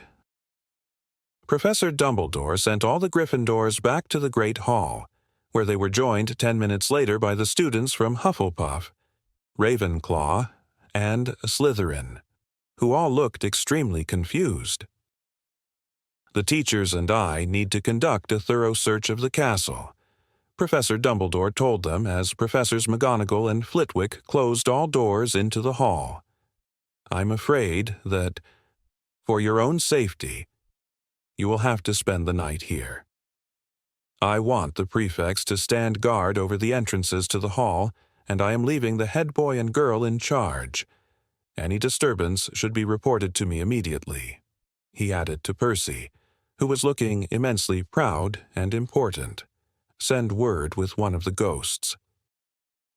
Professor Dumbledore paused, about to leave the hall, and said, "Oh, yes, you'll be needing—" One casual wave of his wand and the long tables flew to the edges of the hall and stood themselves against the walls. Another wave, and the floor was covered with hundreds of squashy purple sleeping bags. "Sleep well," said Professor Dumbledore, closing the door behind him. The hall immediately began to buzz excitedly. The Gryffindors were telling the rest of the school what had just happened. "Everyone into their sleeping bags," shouted Percy. "Come on, now. No more talking. Lights out in 10 minutes. "Come on," Ron said to Harry and Hermione. They seized 3 sleeping bags and dragged them into a corner. "Do you think Black's still in the castle?" Hermione whispered anxiously. "Dumbledore obviously thinks he might be," said Ron. "It's very lucky he picked tonight, you know," said Hermione as they climbed fully dressed into their sleeping bags and propped themselves on their elbows to talk. "The one night we weren't in the tower. I reckon he's lost track of time. Being on the run," said Ron. "Didn't realize it was Halloween. Otherwise he'd have come bursting in here." Hermione shuddered. All around them, people were asking one another the same question. How did he get in? "Maybe he knows how to apparate," said a Ravenclaw a few feet away. "Just appear out of thin air, you know." "Disguised himself? Probably," said a Hufflepuff 5th year. "He could have flown in," suggested Dean Thomas. "Honestly, am I the only person who's ever bothered to read Hogwarts?" "A history," said Hermione crossly to Harry and Ron. "Probably," said Ron. "Why?" "Because the castle's protected by more than walls." "You know," said Hermione, "there are all sorts of enchantments on it, to stop people entering by stealth. You can't just apparate in here, and I'd like to see the disguise that could fool those Dementors. They're guarding every single entrance to the grounds. They'd have seen him fly in too, and Filch knows all the secret passages. They'll have them covered." "The lights are going out now," Percy shouted. "I want everyone in their sleeping bags and no more talking." The candles all went out at once. The only light now came from the silvery ghosts, who were drifting about talking seriously to the prefects, and the enchanted ceiling, which, like the sky outside, was scattered with stars. What with that, and the whispering that still filled the hall, Harry felt as though he were sleeping outdoors in a light wind. Once every hour, a teacher would reappear in the hall to check that everything was quiet. Around 3 in the morning, when many students had finally fallen asleep, Professor Dumbledore came in. Harry watched him looking around for Percy, who had been prowling between the sleeping bags, telling people off for talking. Percy was only a short way away from Harry, Ron, and Hermione, who quickly pretended to be asleep as Dumbledore's footsteps drew nearer. "Any sign of him, Professor?" asked Percy in a whisper. "No, all well here." "Everything under control, sir." "Good. There's no point moving them all now. I found a temporary guardian for the Gryffindor portrait hole. You'll be able to move them back in tomorrow." "And the fat lady, sir, hiding in a map of Argyllshire on the second floor. Apparently, she refused to let Black in without the password, so he attacked. She's still very distressed, but once she's calmed down, I'll have Mr. Filch restore her." Harry heard the door of the hall creak open again, and more footsteps. Headmaster. It was Snape. Harry kept quite still, listening hard. The whole of the third floor has been searched. He's not there, and Filch has done the dungeons. Nothing there either. What about the astronomy tower? Professor Trelawney's room? The owlery? All searched. Very well. Severus. I didn't really expect Black to linger. Have you any theory as to how he got in? Professor, asked Snape. Harry raised his head very slightly off his arms to free his other ear. Many. Severus. Each of them as unlikely as the next. Harry opened his eyes a fraction and squinted up to where they stood. Dumbledore's back was to him, but he could see Percy's face, rapt with attention, and Snape's profile, which looked angry. You remember the conversation we had? Headmaster. Just before, the start of term, said Snape, who was barely opening his lips, as though trying to block Percy out of the conversation. I do. Severus, said Dumbledore, and there was something like warning in his voice. It seems almost impossible that Black could have entered the school without inside help. I did express my concerns when you appointed. I do not believe a single person inside this castle would have helped Black enter it, said Dumbledore, and his tone made it so clear that the subject was closed that Snape didn't reply. I must go down to the Dementors, said Dumbledore. I said I would inform them when our search was complete. Didn't they want to help? Sir? Said Percy. Oh, yes, said Dumbledore coldly, but I'm afraid no Dementor will cross the threshold of this castle while I am headmaster. Percy looked slightly abashed. Dumbledore left the hall, walking quickly and quietly. Snape stood for a moment, watching the headmaster with an expression of deep resentment on his face. Then he too left. Harry glanced sideways at Ron and Hermione. Both of them had their eyes open too, reflecting the starry ceiling. What was all that about? Ron mouthed. The school talked of nothing but Sirius Black for the next few days. The theories about how he had entered the castle became wilder and wilder. Hannah Abbott, from Hufflepuff, spent much of their next herbology class telling anyone who'd listen that Black could turn into a flowering shrub. The fat lady's ripped canvas had been taken off the wall and replaced with the portrait of Sir Cadogan and his fat gray pony. Nobody was very happy about this. Sir Cadogan spent half his time challenging people to duels, and the rest thinking up ridiculously complicated passwords, which he changed at least twice a day. He's a complete lunatic, said Seamus Finnegan angrily to Percy. Can't we get anyone else? None of the other pictures wanted the job, said Percy, frightened of what happened to the fat lady.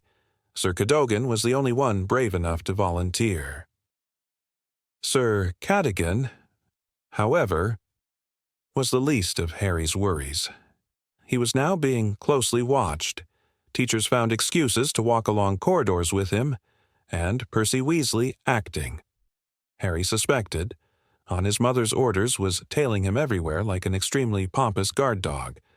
To cap it all, Professor McGonagall summoned Harry into her office. With such a somber expression on her face, Harry thought someone must have died. There's no point hiding it from you any longer. Potter, she said in a very serious voice, I know this will come as a shock to you, but Sirius Black. I know he's after me, said Harry wearily. I heard Ron's dad telling his mum. Mr. Weasley works for the Ministry of Magic. Professor McGonagall seemed very taken aback. She stared at Harry for a moment or two, then said, "I see. Well, in that case, Potter. You'll understand why I don't think it's a good idea for you to be practicing Quidditch in the evenings. Out on the field with only your team members, it's very exposed. Potter." "We've got our first match on Saturday," said Harry, outraged. "I've got to train. Professor." Professor McGonagall considered him intently. Harry knew she was deeply interested in the Gryffindor team's prospects. It had been she, after all, who'd suggested him as seeker in the first place. He waited, holding his breath. Professor McGonagall stood up and stared out of the window at the Quidditch field, just visible through the rain. "Well, goodness knows. I'd like to see us win the cup at last. But all the same, Potter, I'd be happier if a teacher were present. I'll ask Madam Hooch to oversee your training sessions." The weather worsened steadily as the first Quidditch match drew nearer.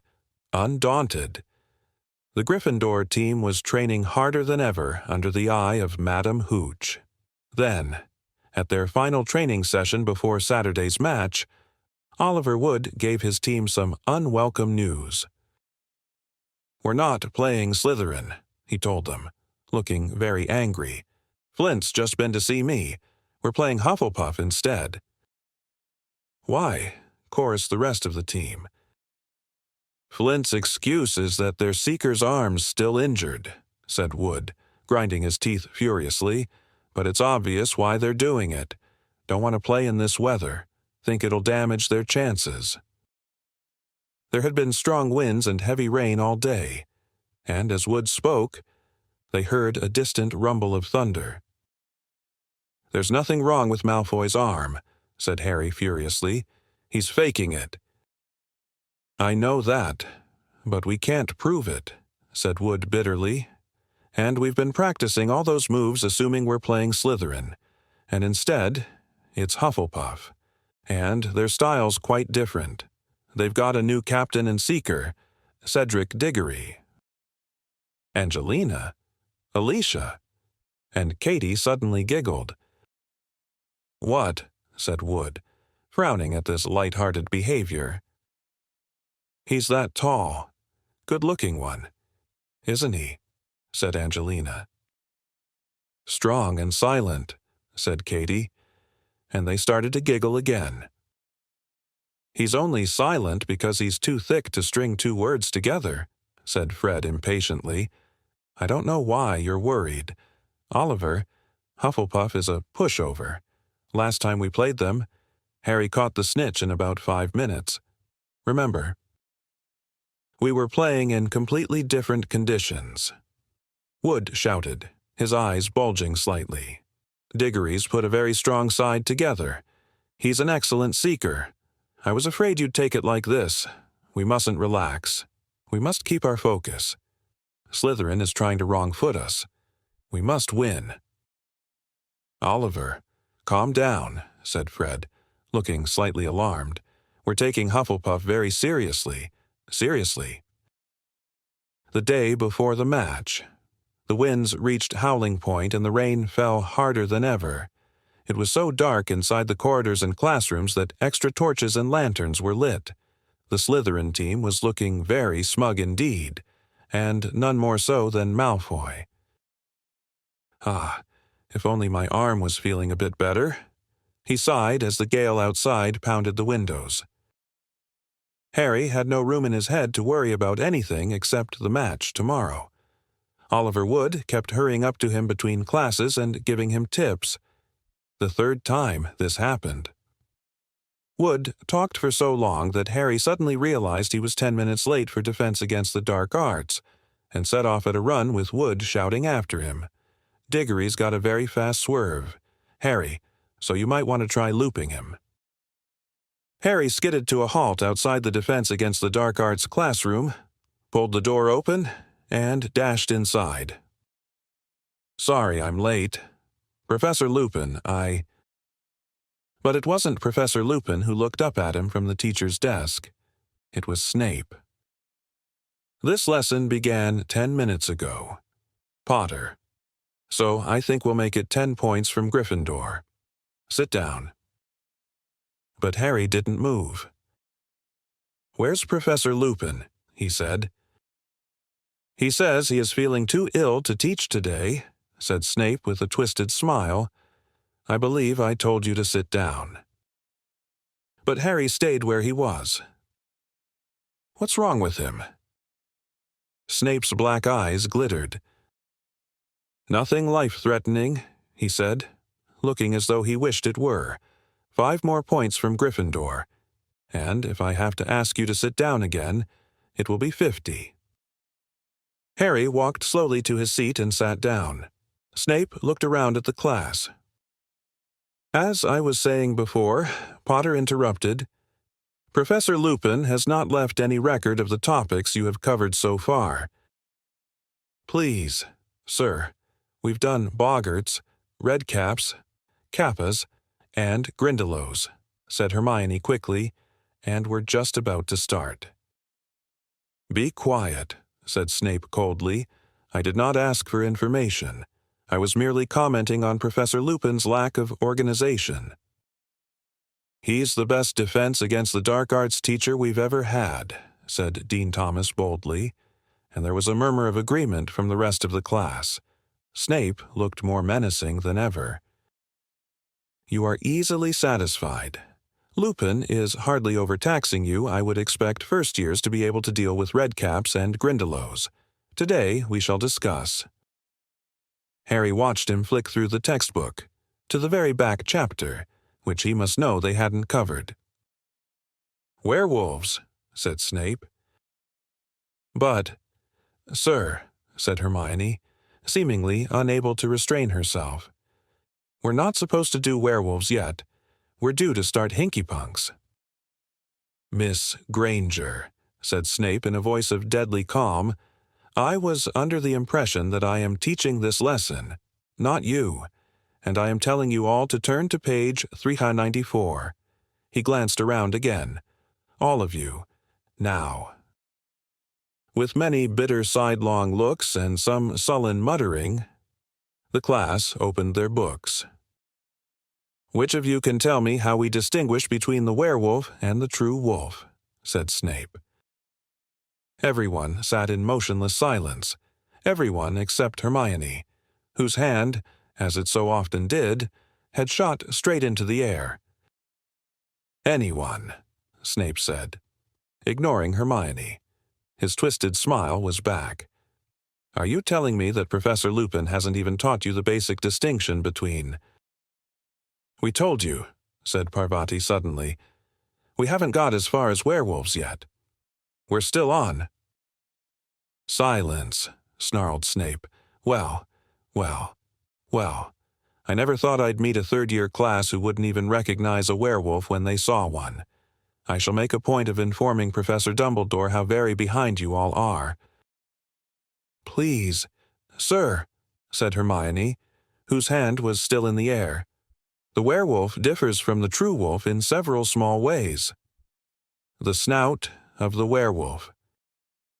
"That is the second time you have spoken out of turn. Miss Granger," said Snape coolly, 5 more points from Gryffindor for being an insufferable know-it-all." Hermione went very red, put down her hand, and stared at the floor with her eyes full of tears.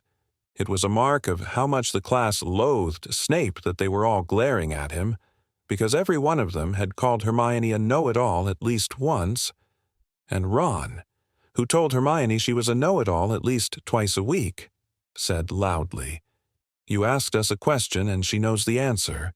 Why ask if you don't want to be told?" The class knew instantly he'd gone too far. Snape advanced on Ron slowly, and the room held its breath. "Detention. Weasley," Snape said silkily, his face very close to Ron's, "and if I ever hear you criticize the way I teach a class again, you will be very sorry indeed." No one made a sound throughout the rest of the lesson. They sat and made notes on werewolves from the textbook, while Snape prowled up and down the rows of desks, examining the work they had been doing with Professor Lupin. "Very poorly explained. That is incorrect. The kappa is more commonly found in Mongolia. Professor Lupin gave this 8 out of 10. I wouldn't have given it 3. When the bell rang at last, Snape held them back. "You will each write an essay, to be handed in to me, on the ways you recognize and kill werewolves. I want 2 rolls of parchment on the subject, and I want them by Monday morning. It is time somebody took this class in hand. Weasley, stay behind. We need to arrange your detention." Harry and Hermione left the room with the rest of the class, who waited until they were well out of earshot, then burst into a furious tirade about Snape.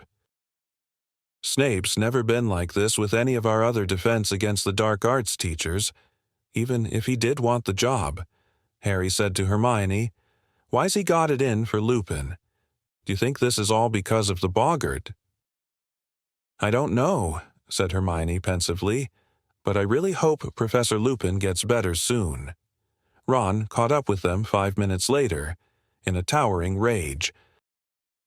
"Do you know what that he called Snape something that made Hermione say Ron? Is making me do.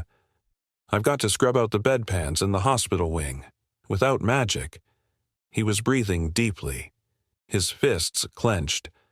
Why couldn't Black have hidden in Snape's office, eh? He could have finished him off for us. Harry woke extremely early the next morning, so early that it was still dark. For a moment he thought the roaring of the wind had woken him. Then he felt a cold breeze on the back of his neck and sat bolt upright. Peeves the poltergeist had been floating next to him, blowing hard in his ear. "What did you do that for?" said Harry furiously. Peeves puffed out his cheeks, blew hard, and zoomed backward out of the room, cackling. Harry fumbled for his alarm clock and looked at it. It was 4:30. Cursing Peeves, he rolled over and tried to get back to sleep, but it was very difficult, now that he was awake, to ignore the sounds of the thunder rumbling overhead, the pounding of the wind against the castle walls, and the distant creaking of the trees in the forbidden forest. In a few hours he would be out on the Quidditch field, battling through that gale. Finally, he gave up any thought of more sleep, got up, dressed, picked up his Nimbus 2000, and walked quietly out of the dormitory. As Harry opened the door, something brushed against his leg. He bent down just in time to grab Crookshanks by the end of his bushy tail and drag him outside. "You know, I reckon Ron was right about you," Harry told Crookshanks suspiciously. "There are plenty of mice around this place. Go and chase them. Go on," he added, nudging Crookshanks down the spiral staircase with his foot. "Leave Scabbers alone." The noise of the storm was even louder in the common room. Harry knew better than to think the match would be cancelled. Quidditch matches weren't called off for trifles like thunderstorms. Nevertheless, he was starting to feel very apprehensive. Wood had pointed out Cedric Diggory to him in the corridor. Diggory was a 5th year and a lot bigger than Harry. Seekers were usually light and speedy, but Diggory's weight would be an advantage in this weather because he was less likely to be blown off course. Harry whiled away the hours until dawn in front of the fire, getting up every now and then to stop Crookshanks from sneaking up the boys' staircase again. At long last, Harry thought it must be time for breakfast, so he headed through the portrait hole alone. "Stand and fight, you mangy cur," yelled Sir Cadogan. "Oh, shut up," Harry yawned. He revived a bit over a large bowl of porridge, and by the time he'd started on toast, the rest of the team had turned up. "It's going to be a tough one," said Wood, who wasn't eating anything. "Stop worrying. Oliver," said Alicia soothingly, "we don't mind a bit of rain." But it was considerably more than a bit of rain. Such was the popularity of Quidditch that the whole school turned out to watch the match as usual. But they ran down the lawns toward the Quidditch field, heads bowed against the ferocious wind, umbrellas being whipped out of their hands as they went, just before he entered the locker room.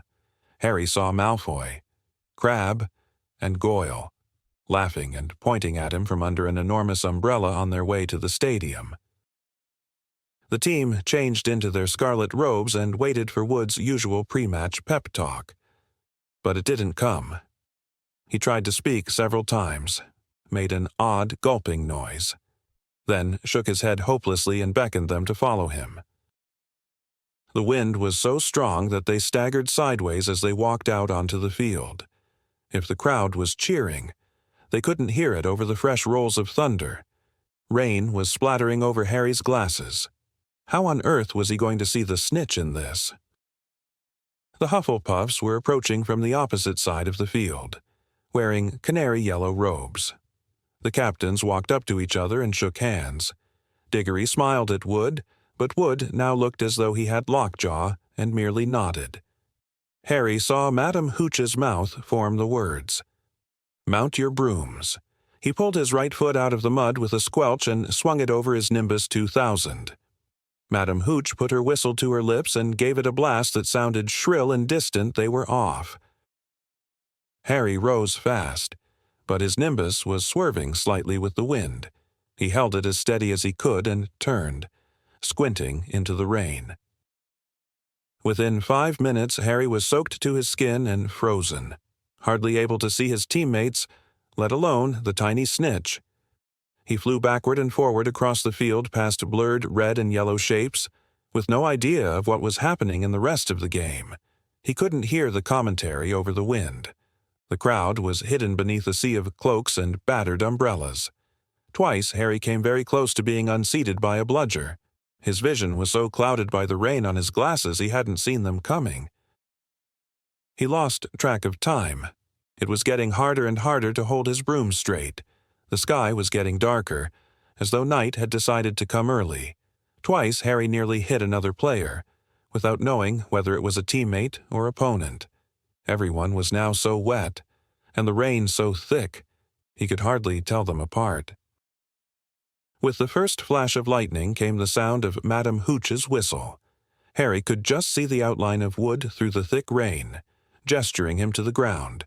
The whole team splashed down into the mud. I called for time out. Wood roared at his team, "Come on, under here." They huddled at the edge of the field under a large umbrella. Harry took off his glasses and wiped them hurriedly on his robes. "What's the score?" "We're 50 points up," said Wood. "But unless we get the snitch soon, we'll be playing into the night." "I've got no chance with these on," Harry said exasperatedly, waving his glasses. At that very moment, Hermione appeared at his shoulder. She was holding her cloak over her head and was, inexplicably, beaming. "I've had an idea. Harry, give me your glasses. Quick." He handed them to her, and as the team watched in amazement, Hermione tapped them with her wand and said, "Impervious." "There," she said, handing them back to Harry. "They'll repel water." Wood looked as though he could have kissed her. "Brilliant," he called hoarsely after her as she disappeared into the crowd. "Okay, team, let's go for it." Hermione's spell had done the trick. Harry was still numb with cold, still wetter than he'd ever been in his life, but he could see, full of fresh determination. He urged his broom through the turbulent air, staring in every direction for the snitch, avoiding a bludger, ducking beneath Diggory, who was streaking in the opposite direction. There was another clap of thunder, followed immediately by forked lightning. This was getting more and more dangerous. Harry needed to get the snitch quickly. He turned, intending to head back toward the middle of the field, but at that moment, another flash of lightning illuminated the stands, and Harry saw something that distracted him completely. The silhouette of an enormous shaggy black dog, clearly imprinted against the sky, motionless in the topmost, empty row of seats. Harry's numb hands slipped on the broom handle and his nimbus dropped a few feet, shaking his sodden bangs out of his eyes. He squinted back into the stands. The dog had vanished. "Harry!" came Wood's anguished yell from the Gryffindor goalposts. "Harry! Behind you!" Harry looked wildly around. Cedric Diggory was pelting up the field, and a tiny speck of gold was shimmering in the rain-filled air between them. With a jolt of panic, Harry threw himself flat to the broom handle and zoomed toward the snitch. "Come on," he growled at his nimbus as the rain whipped his face. "Faster!" But something odd was happening. An eerie silence was falling across the stadium. The wind, though as strong as ever, was forgetting to roar. It was as though someone had turned off the sound, as though Harry had gone suddenly deaf what was going on. And then a horribly familiar wave of cold swept over him, inside him, just as he became aware of something moving on the field below. Before he'd had time to think, Harry had taken his eyes off the snitch and looked down. At least 100 Dementors, their hidden faces pointing up at him, were standing beneath him. It was as though freezing water were rising in his chest, cutting at his insides. And then he heard it again. Someone was screaming. Screaming inside his head. A woman. Not Harry. Not Harry. Please, not Harry. "Stand aside. You silly girl. Stand aside. Now." "Not Harry. Please, no. Take me. Kill me instead." Numbing, swirling white mist was filling Harry's brain. What was he doing? Why was he flying? He needed to help her. She was going to die. She was going to be murdered. He was falling through the icy mist. "Not Harry. Please, have mercy, have mercy." A shrill voice was laughing. The woman was screaming, and Harry knew no more. Lucky the ground was so soft. I thought he was dead for sure. But he didn't even break his glasses. Harry could hear the voices whispering, but they made no sense whatsoever. He didn't have a clue where he was, or how he'd got there, or what he'd been doing before he got there. All he knew was that every inch of him was aching as though it had been beaten. That was the scariest thing I've ever seen in my life. Scariest, the scariest thing. Hooded black figures, cold, screaming. Harry's eyes snapped open. He was lying in the hospital wing. The Gryffindor Quidditch team, spattered with mud from head to foot, was gathered around his bed. Ron and Hermione were also there, looking as though they'd just climbed out of a swimming pool. "Harry," said Fred, who looked extremely white underneath. "The mud. How are you feeling?" It was as though Harry's memory was on fast forward. The lightning, the grim, the snitch, and the Dementors. "What happened?" he said. Sitting up so suddenly they all gasped. "You fell off," said Fred. "Must have been, 50 feet?" "We thought you died," said Alicia, who was shaking. Hermione made a small, squeaky noise. Her eyes were extremely bloodshot. "But the match," said Harry. "What happened? Are we doing a replay?" No one said anything. The horrible truth sank into Harry like a stone. "We didn't lose." "Diggory got the snitch," said George, "just after you fell. He didn't realize what had happened. When he looked back and saw you on the ground, he tried to call it off, wanted a rematch, but they won fair and square. Even Wood admits it." "Where is Wood?" said Harry, suddenly realizing he wasn't there. "Still in the showers," said Fred. "We think he's trying to drown himself." Harry put his face to his knees, his hands gripping his hair. Fred grabbed his shoulder and shook it roughly. "Come on, Harry. You've never missed the snitch before." "There had to be one time you didn't get it," said George. "It's not over yet," said Fred. "We lost by 100 points." "Right. So if Hufflepuff loses to Ravenclaw and we beat Ravenclaw and Slytherin, Hufflepuff will have to lose by at least 200 points," said George. "But if they beat Ravenclaw—" "No way. Ravenclaw is too good. But if Slytherin loses against Hufflepuff, it all depends on the points, a margin of 100 either way." Harry lay there, not saying a word. They had lost, for the first time ever. He had lost a Quidditch match. After 10 minutes or so, Madame Pomfrey came over to tell the team to leave him in peace. "We'll come and see you later," Fred told him. "Don't beat yourself up, Harry. You're still the best seeker we've ever had."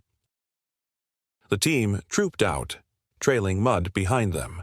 Madame Pomfrey shut the door behind them, looking disapproving. Ron and Hermione moved nearer to Harry's bed. "Dumbledore was really angry," Hermione said in a quaking voice. "I've never seen him like that before. He ran onto the field as you fell, waved his wand, and you sort of slowed down before you hit the ground. Then he whirled his wand at the Dementors, shot silver stuff at them. They left the stadium right away. He was furious they'd come onto the grounds. We heard him." "Then he magicked you onto a stretcher," said Ron, "and walked up to school with you floating on it. Everyone thought you were—" His voice faded, but Harry hardly noticed. He was thinking about what the Dementors had done to him, about the screaming voice. He looked up and saw Ron and Hermione looking at him so anxiously that he quickly cast around for something matter-of-fact to say. "Did someone get my nimbus?" Ron and Hermione looked quickly at each other. "What?" said Harry, looking from one to the other. "Well, when you fell off, it got blown away," said Hermione hesitantly. And it hit, Harry, it hit the Whomping Willow." Harry's insides lurched. The Whomping Willow was a very violent tree that stood alone in the middle of the grounds. "And," he said, dreading the answer. "Well, you know the Whomping Willow," said Ron. It doesn't like being hit." "Professor Flitwick brought it back just before you came around," said Hermione in a very small voice. Slowly, she reached down for a bag at her feet, turned it upside down, and tipped a dozen bits of splintered wood and twig onto the bed, the only remains of Harry's faithful, finally beaten broomstick. Chapter 10. The Marauder's Map. Madame Pomfrey insisted on keeping Harry in the hospital wing for the rest of the weekend. He didn't argue or complain, but he wouldn't let her throw away the shattered remnants of his Nimbus 2000. He knew he was being stupid, knew that the Nimbus was beyond repair. But Harry couldn't help it. He felt as though he'd lost one of his best friends. He had a stream of visitors, all intent on cheering him up. Hagrid sent him a bunch of earwiggy flowers that looked like yellow cabbages, and Ginny Weasley, blushing furiously, turned up with a get-well card she had made herself, which sang shrilly unless Harry kept it shut under his bowl of fruit. The Gryffindor team visited again on Sunday morning, this time accompanied by Wood, who told Harry in a hollow, dead sort of voice that he didn't blame him in the slightest. Ron and Hermione left Harry's bedside only at night, but nothing anyone said or did could make Harry feel any better, because they knew only half of what was troubling him. He hadn't told anyone about the Grim, not even Ron and Hermione, because he knew Ron would panic and Hermione would scoff. The fact remained, however, that it had now appeared twice, and both appearances had been followed by near-fatal accidents. The first time, he had nearly been run over by the night bus. The second, fallen 50 feet from his broomstick? Was the Grim going to haunt him until he actually died? Was he going to spend the rest of his life looking over his shoulder for the beast? And then there were the Dementors. Harry felt sick and humiliated every time he thought of them. Everyone said the Dementors were horrible, but no one else collapsed every time they went near one. No one else heard echoes in their head of their dying parents. Because Harry knew who that screaming voice belonged to now. He had heard her words, heard them over and over again during the night hours in the hospital wing while he lay awake, staring at the strips of moonlight on the ceiling. When the Dementors approached him, he heard the last moments of his mother's life, her attempts to protect him, Harry, from Lord Voldemort, and Voldemort's laughter before he murdered her.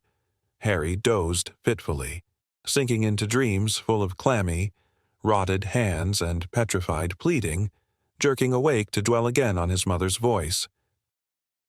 It was a relief to return to the noise and bustle of the main school on Monday, where he was forced to think about other things, even if he had to endure Draco Malfoy's taunting.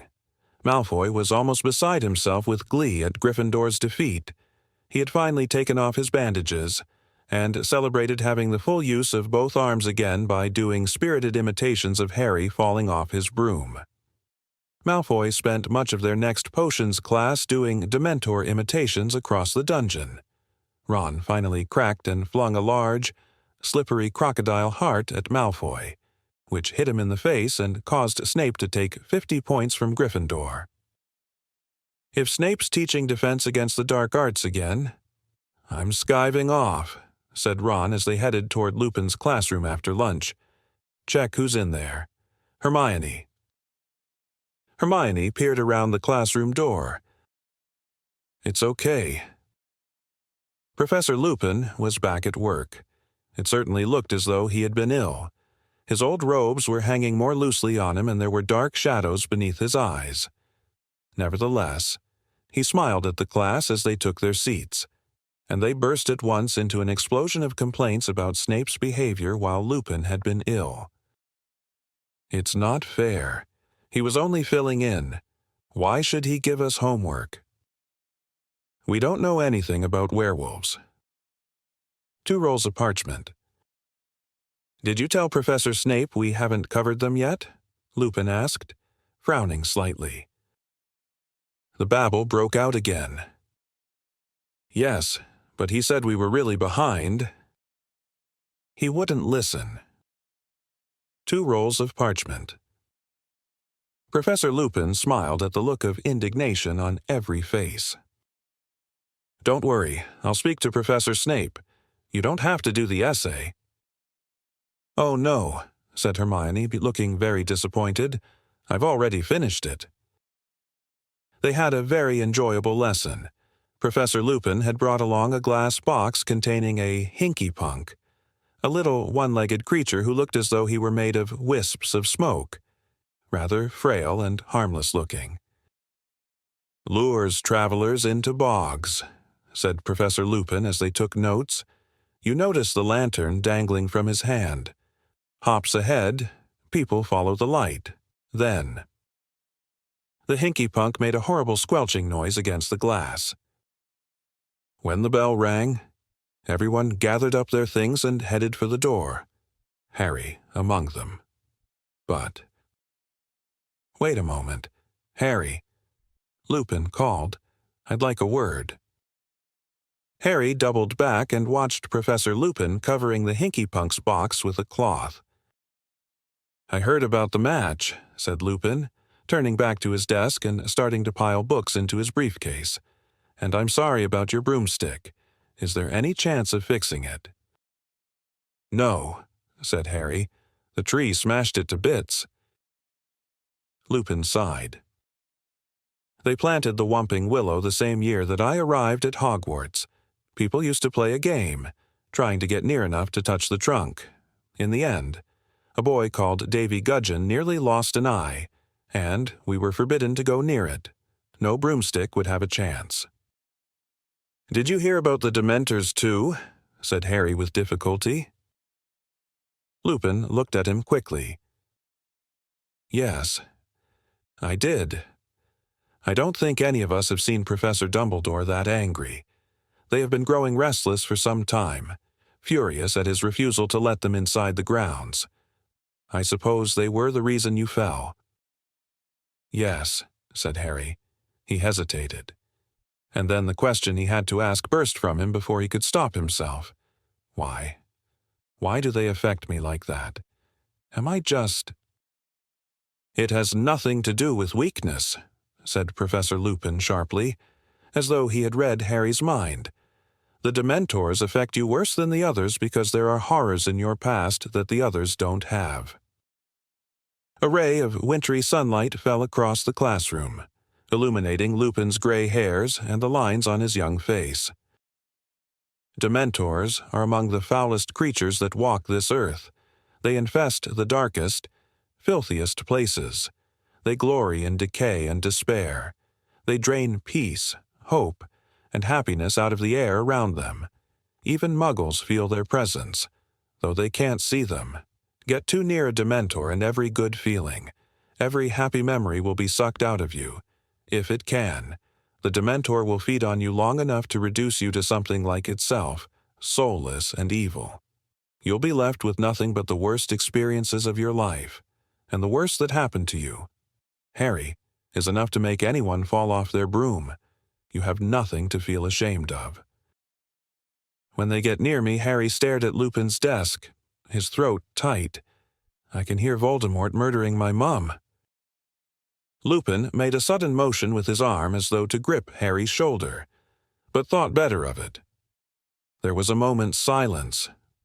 Then, "Why did they have to come to the match?" said Harry bitterly.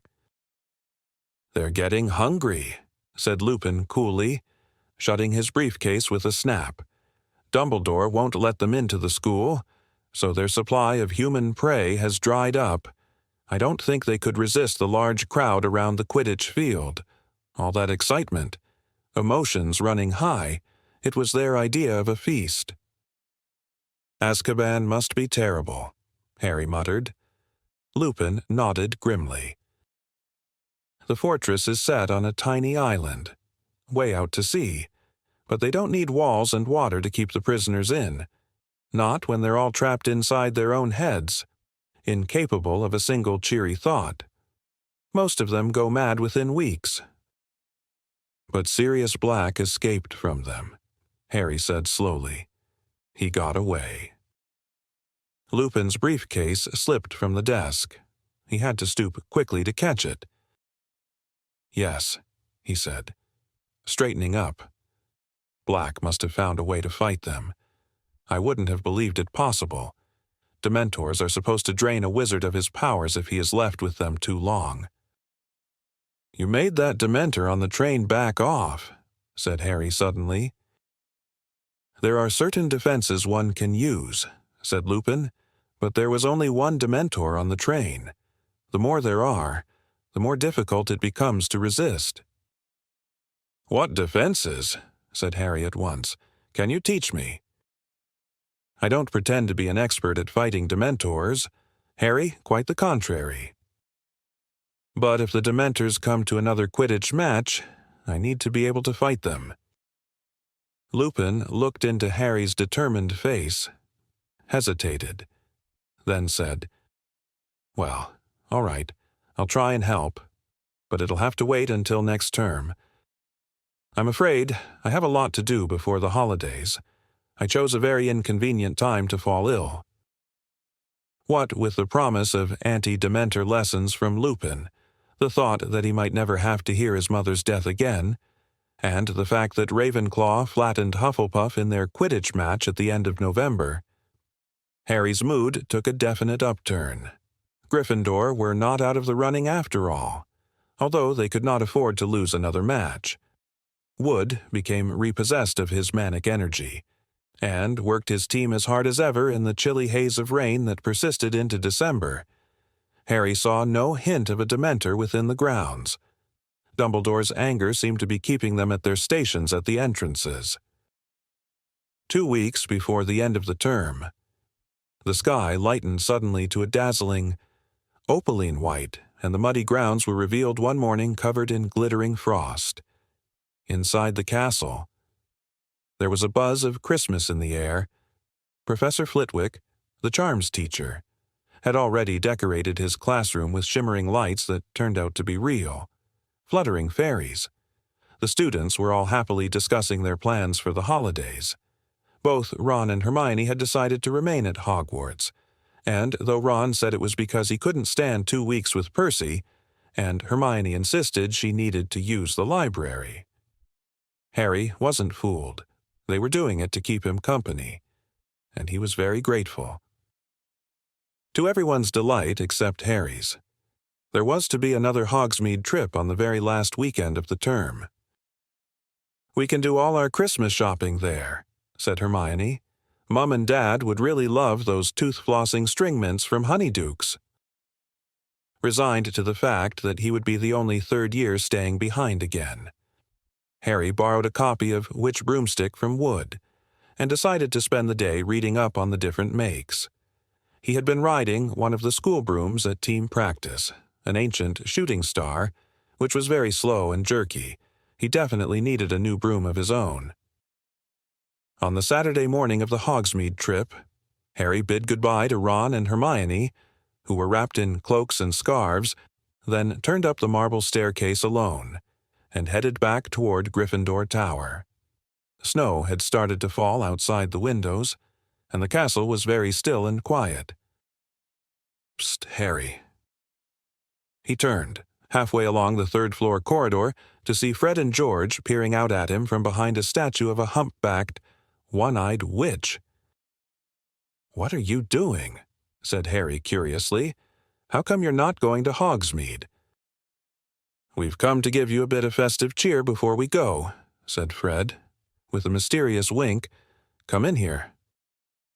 He nodded toward an empty classroom to the left of the one-eyed statue. Harry followed Fred and George inside. George closed the door quietly and then turned, beaming, to look at Harry. "Early Christmas present for you, Harry," he said. Fred pulled something from inside his cloak with a flourish and laid it on one of the desks. It was a large, square, very worn piece of parchment with nothing written on it. Harry, suspecting one of Fred and George's jokes, stared at it. "What's that supposed to be?" "This, Harry, is the secret of our success," said George, patting the parchment fondly. "It's a wrench. Giving it to you," said Fred, "but we decided last night, your need's greater than ours." "Anyway, we know it by heart," said George. "We bequeath it to you. We don't really need it anymore." "And what do I need with a bit of old parchment?" said Harry. "A bit of old parchment," said Fred, closing his eyes with a grimace as though Harry had mortally offended him. "Explain, George." "Well, when we were in our first year, Harry young, carefree, and innocent."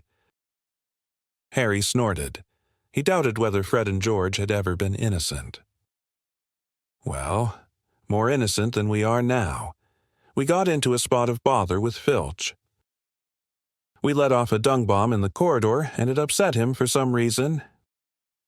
So he hauled us off to his office and started threatening us with the usual detention, disembowelment. And we couldn't help noticing a drawer in one of his filing cabinets marked confiscated and highly dangerous." "Don't tell me," said Harry, starting to grin. "Well, what would you've done?" said Fred. George caused a diversion by dropping another dung bomb. I whipped the drawer open and grabbed his. "It's not as bad as it sounds. You know," said George. "We don't reckon Filch ever found out how to work it. He probably suspected what it was, though, or he wouldn't have confiscated it." "And you know how to work it?" "Oh, yes," said Fred, smirking. "This little beauty's taught us more than all the teachers in this school." "You're winding me up," said Harry. looking at the ragged old bit of parchment. "Oh, are we?" said George. He took out his wand, touched the parchment lightly, and said, "I solemnly swear that I am up to no good." And at once, thin ink lines began to spread like a spider's web from the point that George's wand had touched. They joined each other. They crisscrossed. They fanned into every corner of the parchment. Then words began to blossom across the top. Great, curly green words that proclaimed. Messrs. Mooney, Wormtail, Padfoot, and Prongs. Purveyors of aids to magical mischief makers are proud to present The Marauder's Map. It was a map showing every detail of the Hogwarts castle and grounds, but the truly remarkable thing were the tiny ink dots moving around it, each labeled with a name in minuscule writing. Astounded, Harry bent over it.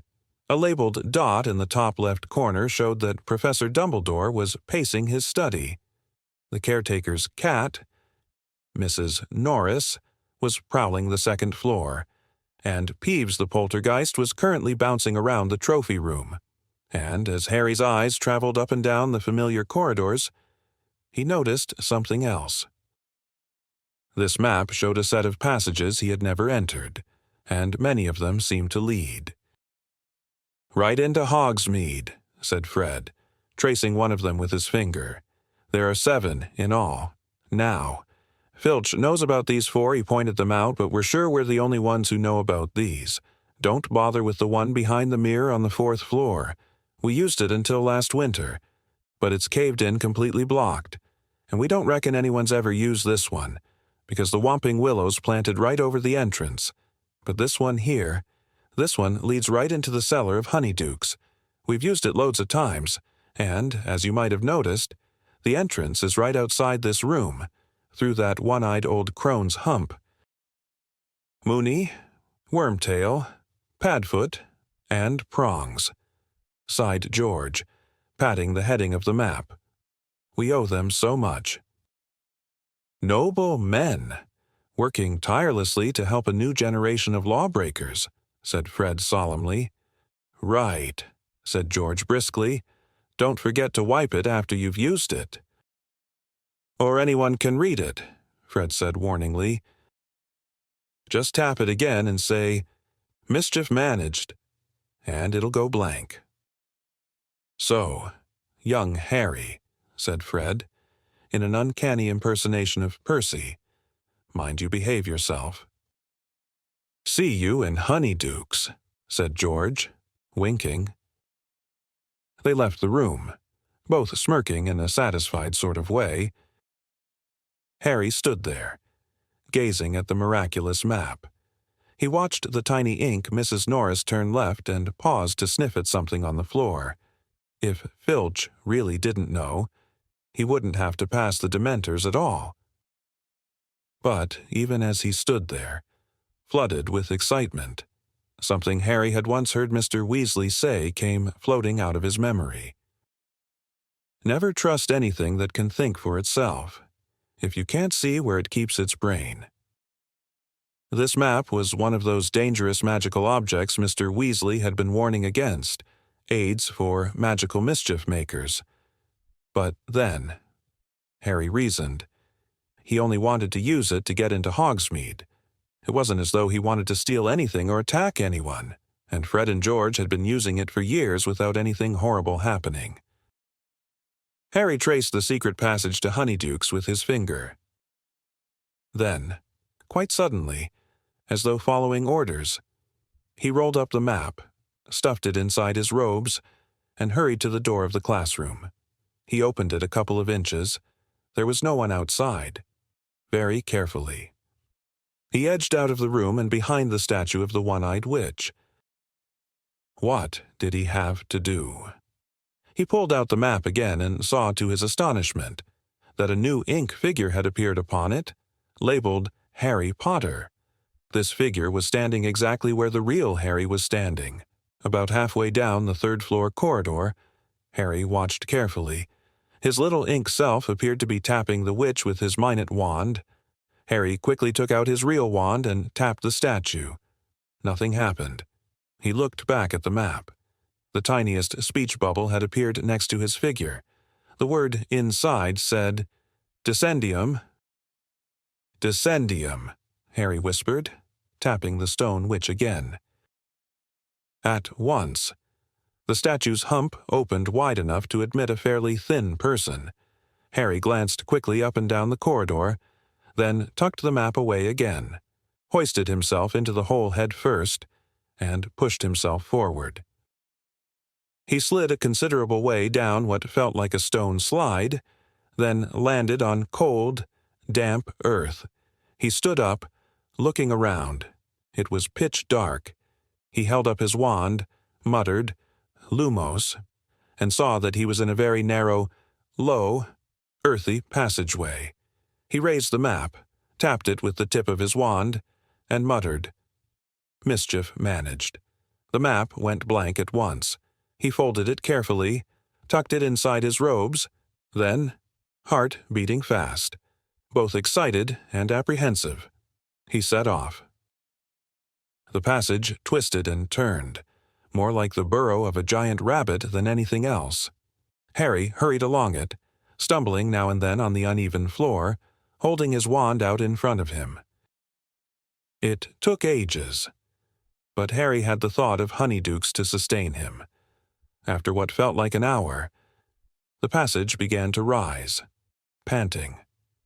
Harry sped up, his face hot, his feet very cold. 10 minutes later, he came to the foot of some worn stone steps, which rose out of sight above him. Careful not to make any noise, Harry began to climb. 100 steps, 200 steps, he lost count as he climbed, watching his feet. Then, without warning, his head hit something hard. It seemed to be a trap door. Harry stood there, massaging the top of his head, listening. He couldn't hear any sounds above him. Very slowly, he pushed the trapdoor open and peered over the edge. He was in a cellar, which was full of wooden crates and boxes. Harry climbed out of the trapdoor and replaced it. It blended so perfectly with the dusty floor that it was impossible to tell it was there. Harry crept slowly toward the wooden staircase that led upstairs. Now he could definitely hear voices, not to mention the tinkle of a bell and the opening and shutting of a door. Wondering what he ought to do, he suddenly heard a door open much closer at hand. Somebody was about to come downstairs. And get another box of jelly slugs? "Dear, they've nearly cleaned us out," said a woman's voice. A pair of feet was coming down the staircase. Harry leapt behind an enormous crate and waited for the footsteps to pass. He heard the man shifting boxes against the opposite wall. He might not get another chance. Quickly and silently, Harry dodged out from his hiding place and climbed the stairs. Looking back, he saw an enormous backside and shiny bald head, buried in a box. Harry reached the door at the top of the stairs, slipped through it, and found himself behind the counter of honeydukes. He ducked, crept sideways, and then straightened up. Honeydukes was so crowded with Hogwarts students that no one looked twice at Harry. He edged among them, looking around, and suppressed a laugh as he imagined the look that would spread over Dudley's piggy face if he could see where Harry was now. There were shelves upon shelves of the most succulent-looking sweets imaginable, creamy chunks of nougat, shimmering pink squares of coconut ice, fat, honey-colored toffees, hundreds of different kinds of chocolate in neat rows. There was a large barrel of every flavor beans, and another of fizzing Whizbees, the levitating sherbet balls that Ron had mentioned. Along yet another wall were special effects, sweets, Drooble's best blowing gum, which filled a room with bluebell-colored bubbles that refused to pop for days, the strange, splintery tooth-flossing string mints, tiny black pepper imps, breathe fire for your friends, ice mice, hear your teeth chatter and squeak, Peppermint creams shaped like toads hop realistically in the stomach, fragile sugar-spun quills, and exploding bonbons. Harry squeezed himself through a crowd of sixth years and saw a sign hanging in the farthest corner of the shop. Unusual tastes. Ron and Hermione were standing underneath it, examining a tray of blood-flavored lollipops. Harry sneaked up behind them. Ugh, no. Harry won't want one of those. They're for vampires. I expect, Hermione was saying. How about these? Said Ron, shoving a jar of cockroach clusters under Hermione's nose. Definitely not, said Harry. Ron nearly dropped the jar. Harry, squealed Hermione, what are you doing here? How did you... Wow, said Ron, looking very impressed. You've learned to apparate. Course I haven't, said Harry. He dropped his voice so that none of the sixth years could hear him and told them all about the Marauder's map. How come Fred and George never gave it to him? Said Ron, outraged. I'm their brother. But Harry isn't going to keep it, said Hermione, as though the idea were ludicrous. He's going to hand it in to Professor McGonagall. Aren't you, Harry? No, I'm not, said Harry. Are you mad? Said Ron, goggling at Hermione. Hand in something that good? If I hand it in, I'll have to say where I got it. Filch would know Fred and George had nicked it. But what about Sirius Black? Hermione hissed. He could be using one of the passages on that map to get into the castle. The teachers have got to know. He can't be getting in through a passage, said Harry quickly. There are 7 secret tunnels on the map. Right. Fred and George reckon Filch already knows about 4 of them, and of the other 3, one of them's caved in. So no one can get through it. One of them's got the whomping willow planted over the entrance. So you can't get out of it. And the one I just came through, well, it's really hard to see the entrance to it down in the cellar, so unless he knew it was there... Harry hesitated. What if Black did know the passage was there? Ron, however, cleared his throat significantly and pointed to a notice pasted on the inside of the sweet shop door. By order of the Ministry of Magic. Customers are reminded that until further notice, Dementors will be patrolling the streets of Hogsmeade every night after sundown, and this measure has been put in place for the safety of Hogsmeade residents and will be lifted upon the recapture of Sirius Black. It is therefore advisable that you complete your shopping well before nightfall. Merry Christmas. See, said Ron quietly. I'd like to see Black try and break into Honeydukes with Dementors swarming all over the village. Anyway, Hermione. The Honeydukes owners would hear a break-in, wouldn't they? They live over the shop. Yes, but heroines seem to be struggling to find another problem. Look, Harry still shouldn't be coming into Hogsmeade. He hasn't got a signed form. If anyone finds out, he'll be in so much trouble. And it's not nightfall yet. What if Sirius Black turns up today? Now. He'd have a job spotting Harry in this, said Ron, nodding through the mullioned windows at the thick, swirling snow. Come on. Hermione, it's Christmas. Harry deserves a break. Hermione bit her lip, looking extremely worried. Are you going to report me? Harry asked her, grinning. Oh, of course not, but honestly, Harry. Seen the fizzing Whizbees? Harry, said Ron, grabbing him and leading him over to their barrel, and the jelly slugs, and the acid pops. Fred gave me one of those when I was 7. It burnt a hole right through my tongue. I remember Mum walloping him with her broomstick. Ron stared broodingly into the acid pop box. Reckoned Fred'd take a bite of cockroach cluster if I told him they were peanuts. When Ron and Hermione had paid for all their sweets, the 3 of them left Honeydukes for the blizzard outside. Hogsmeade looked like a Christmas card. The little thatched cottages and shops were all covered in a layer of crisp snow. There were holly wreaths on the doors and strings of enchanted candles hanging in the trees. Harry shivered. Unlike the other two, he didn't have his cloak. They headed up the street, heads bowed against the wind, Ron and Hermione shouting through their scarves. "That's the post office. Zonko's is up there. We could go up to the Shrieking Shack." "Tell you what," said Ron, his teeth chattering. "Shall we go for a butterbeer in the Three Broomsticks?" Harry was more than willing. The wind was fierce and his hands were freezing. So they crossed the road, and in a few minutes were entering the tiny inn. It was extremely crowded, noisy, warm, and smoky. A curvy sort of woman with a pretty face was serving a bunch of rowdy warlocks up at the bar. "That's Madame Rosmerta," said Ron. "I'll get the drinks. Shall I?" he added, going slightly red. Harry and Hermione made their way to the back of the room, where there was a small, vacant table between the window and a handsome Christmas tree, which stood next to the fireplace. Ron came back 5 minutes later, carrying 3 foaming tankards of hot butterbeer.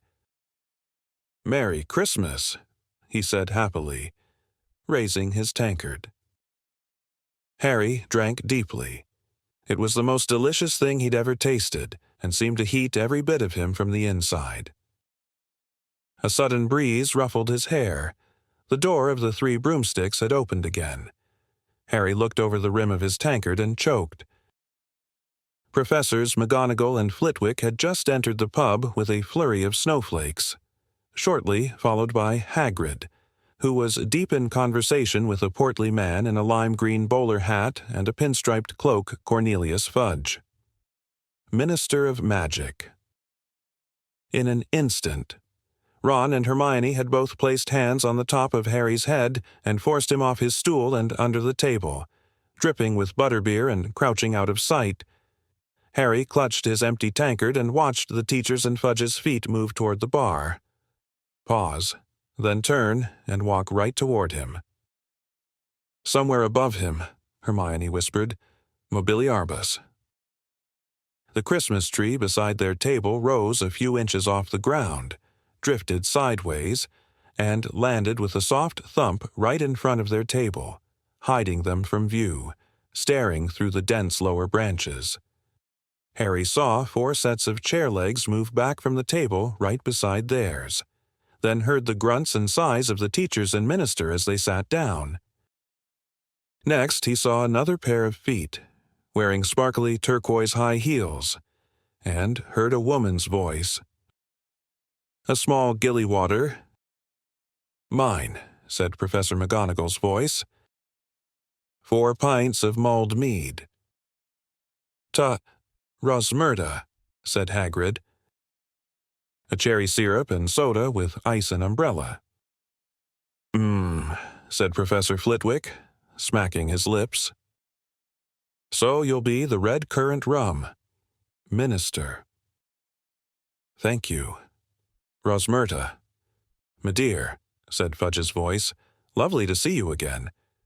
I must say, have one yourself. Won't you? Come and join us." "Well, thank you very much, Minister." Harry watched the glittering heels march away and back again.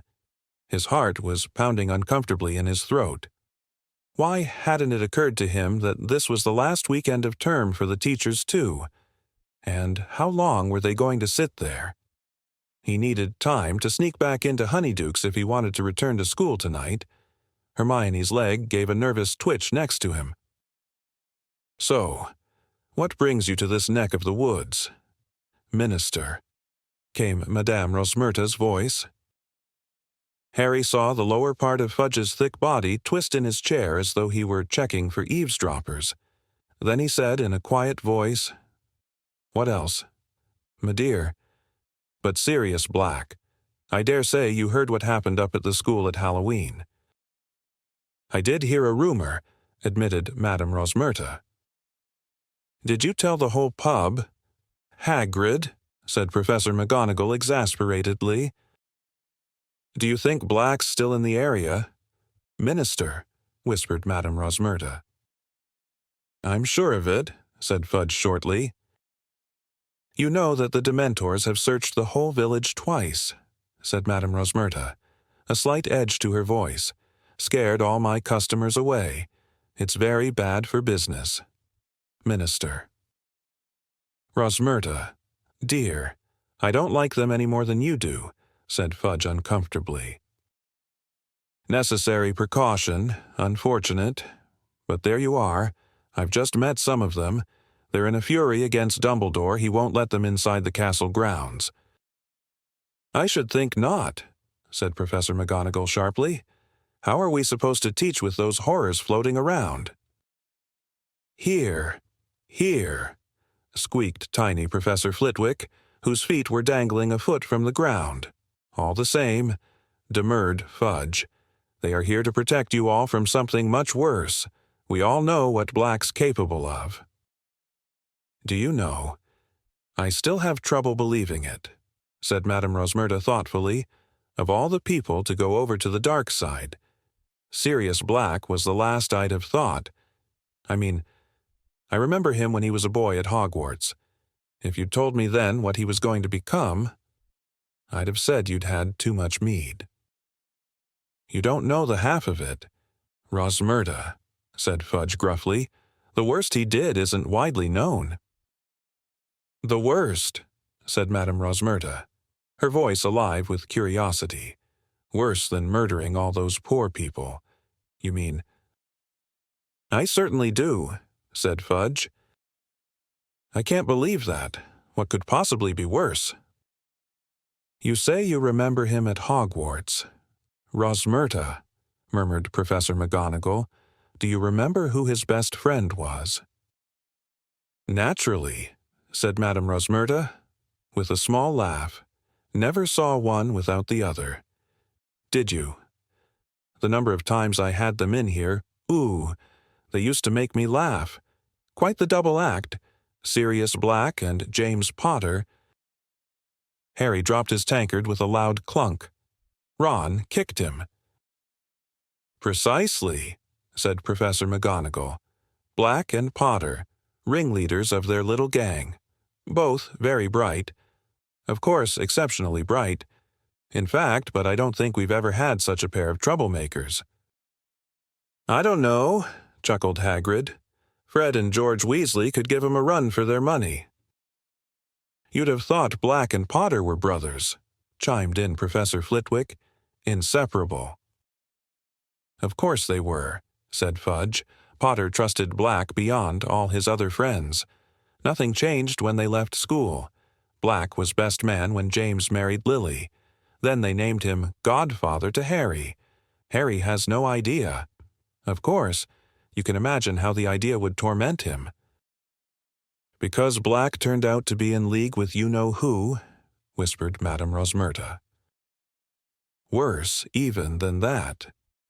My dear," Fudge dropped his voice and proceeded in a sort of low rumble, "not many people are aware that the Potters knew you-know-who was after them. Dumbledore, who was of course working tirelessly against you-know-who, had a number of useful spies. One of them tipped him off, and he alerted James and Lily at once. He advised them to go into hiding. Well, of course, you-know-who wasn't an easy person to hide from. Dumbledore told them that their best chance was the Fidelius charm." "How does that work?" said Madame Rosmerta, breathless with interest. Professor Flitwick cleared his throat.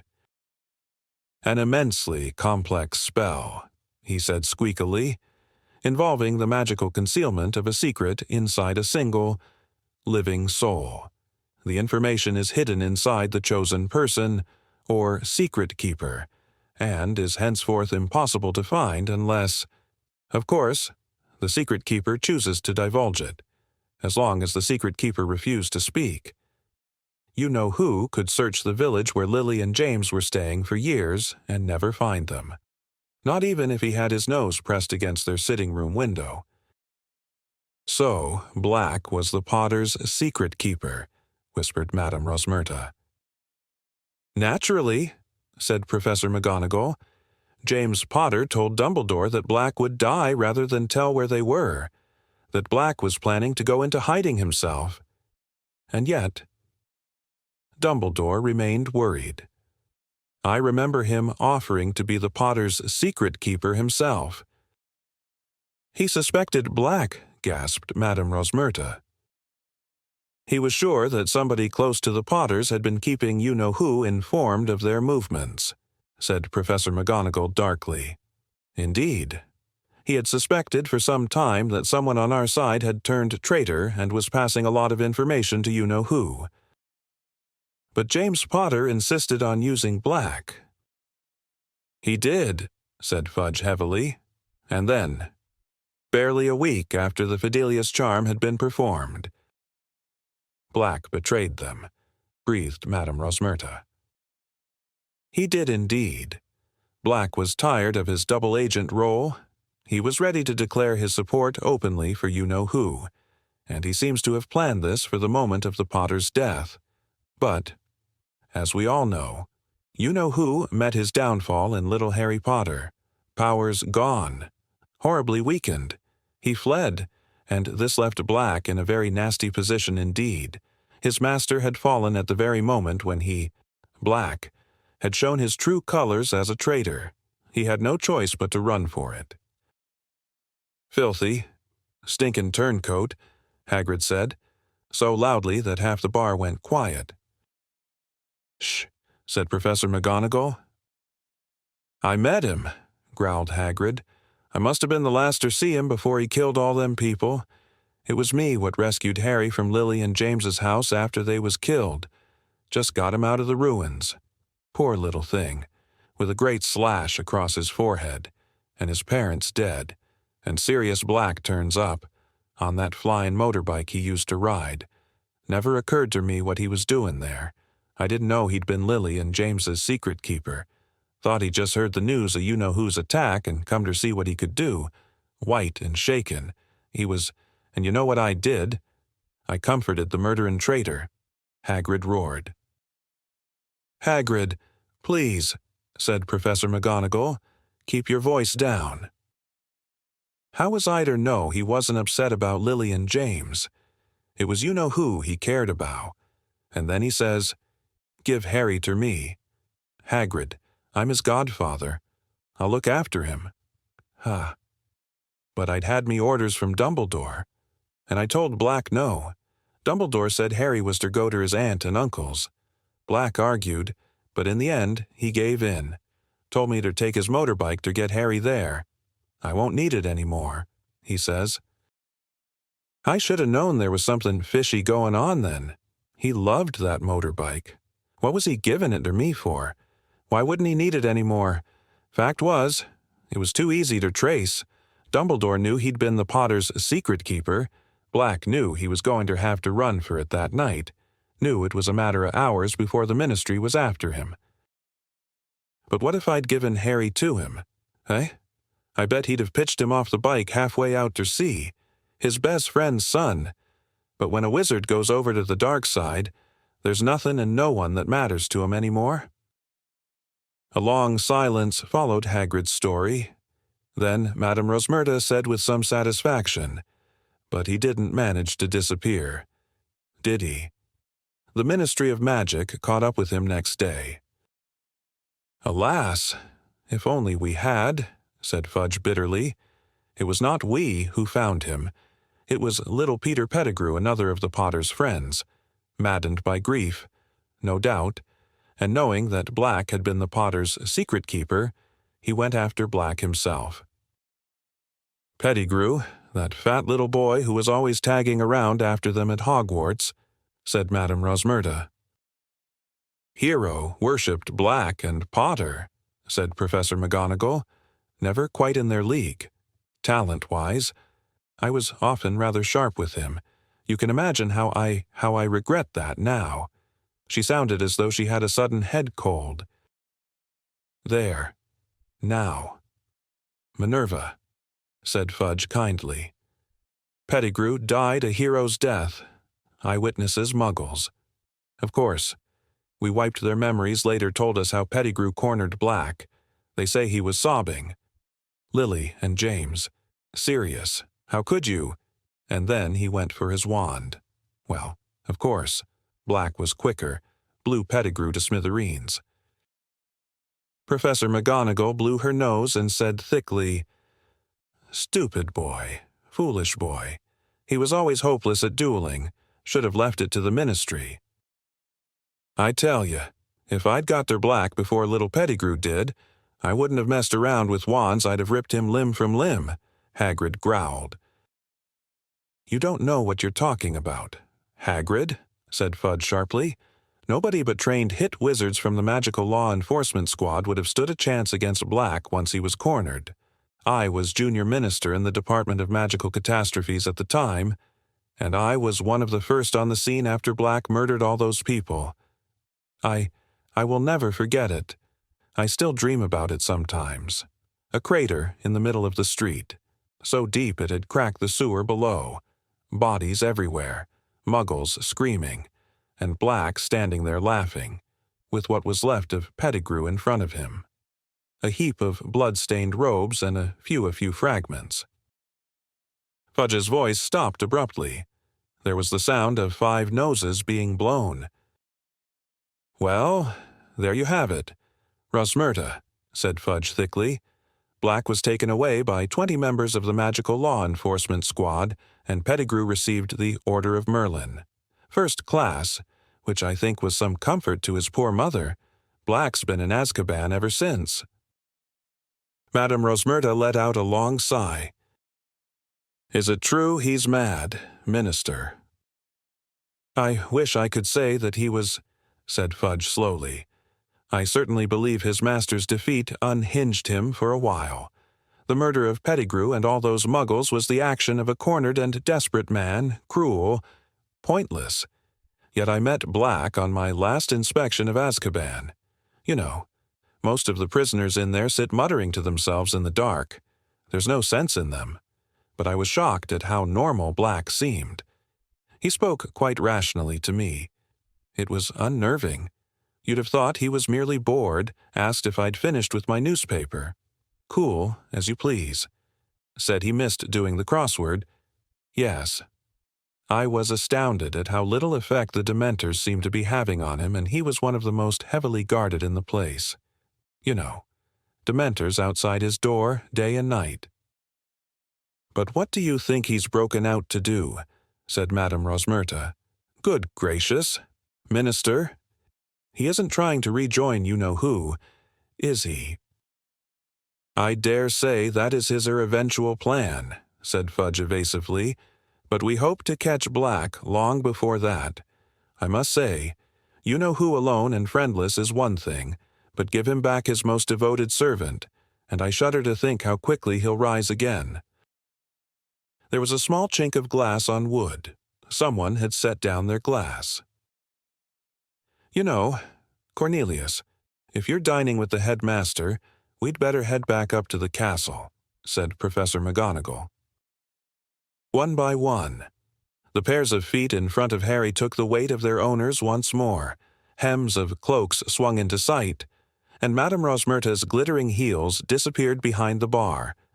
The door of the 3 broomsticks opened again. There was another flurry of snow, and the teachers had disappeared. Harry. Ron's and Hermione's faces appeared under the table. They were both staring at him, lost for words.